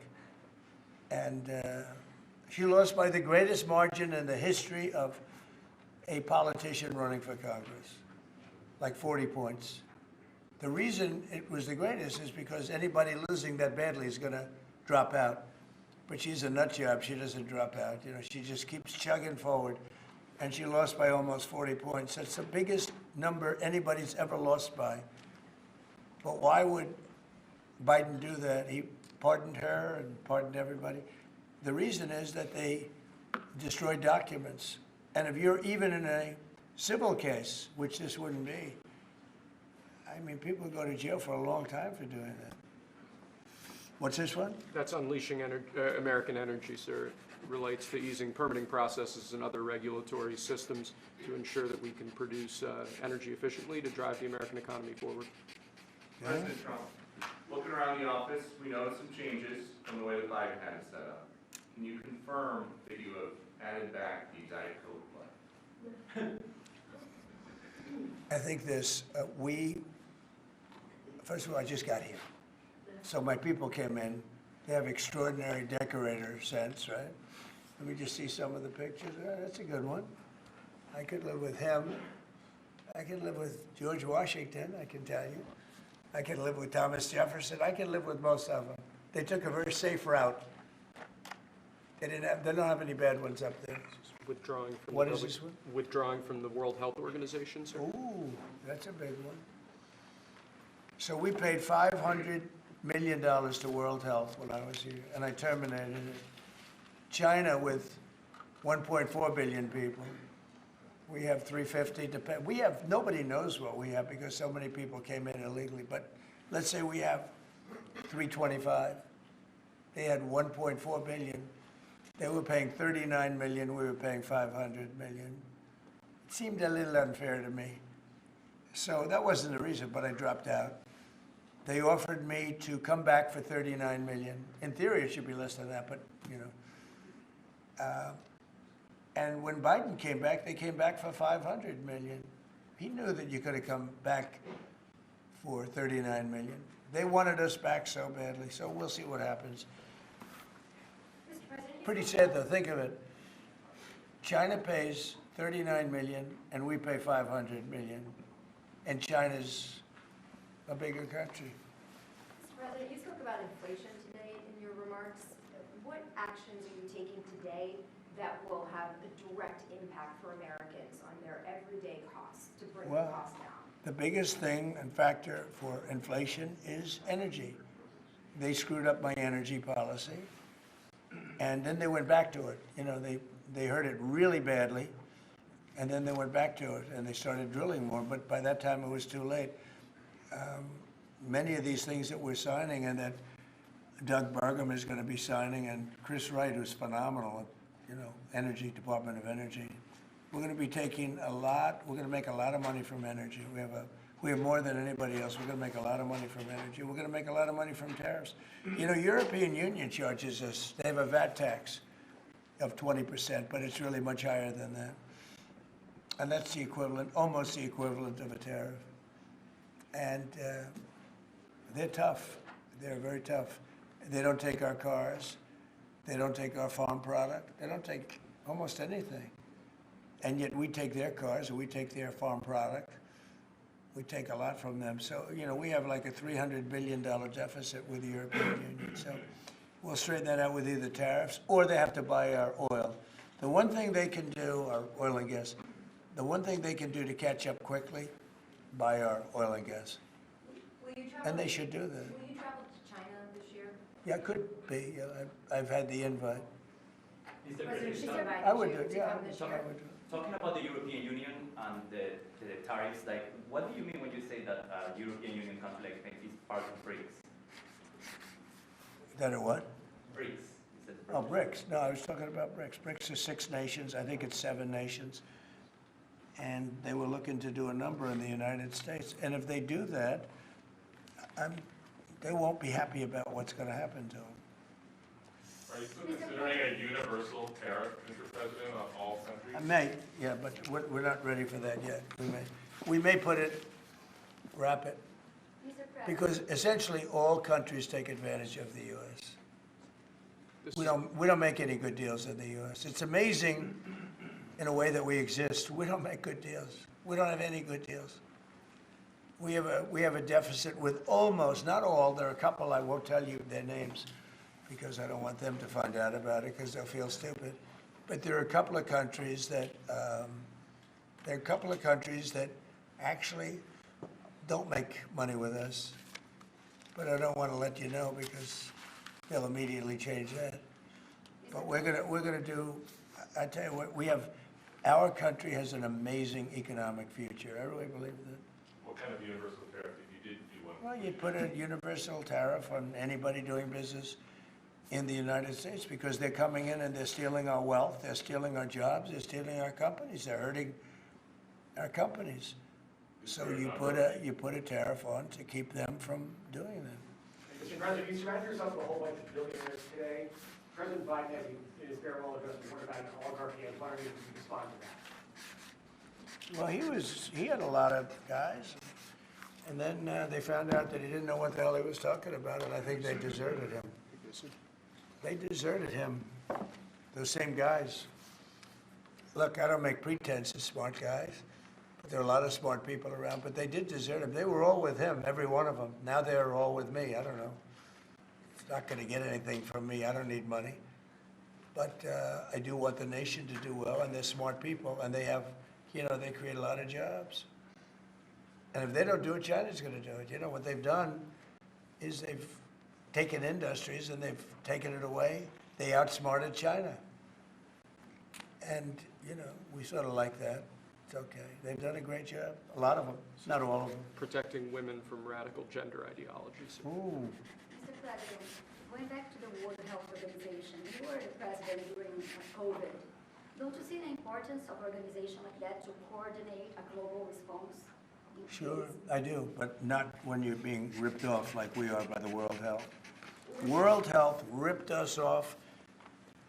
Everybody rips off the United States, and that's it. It's not going to happen anymore.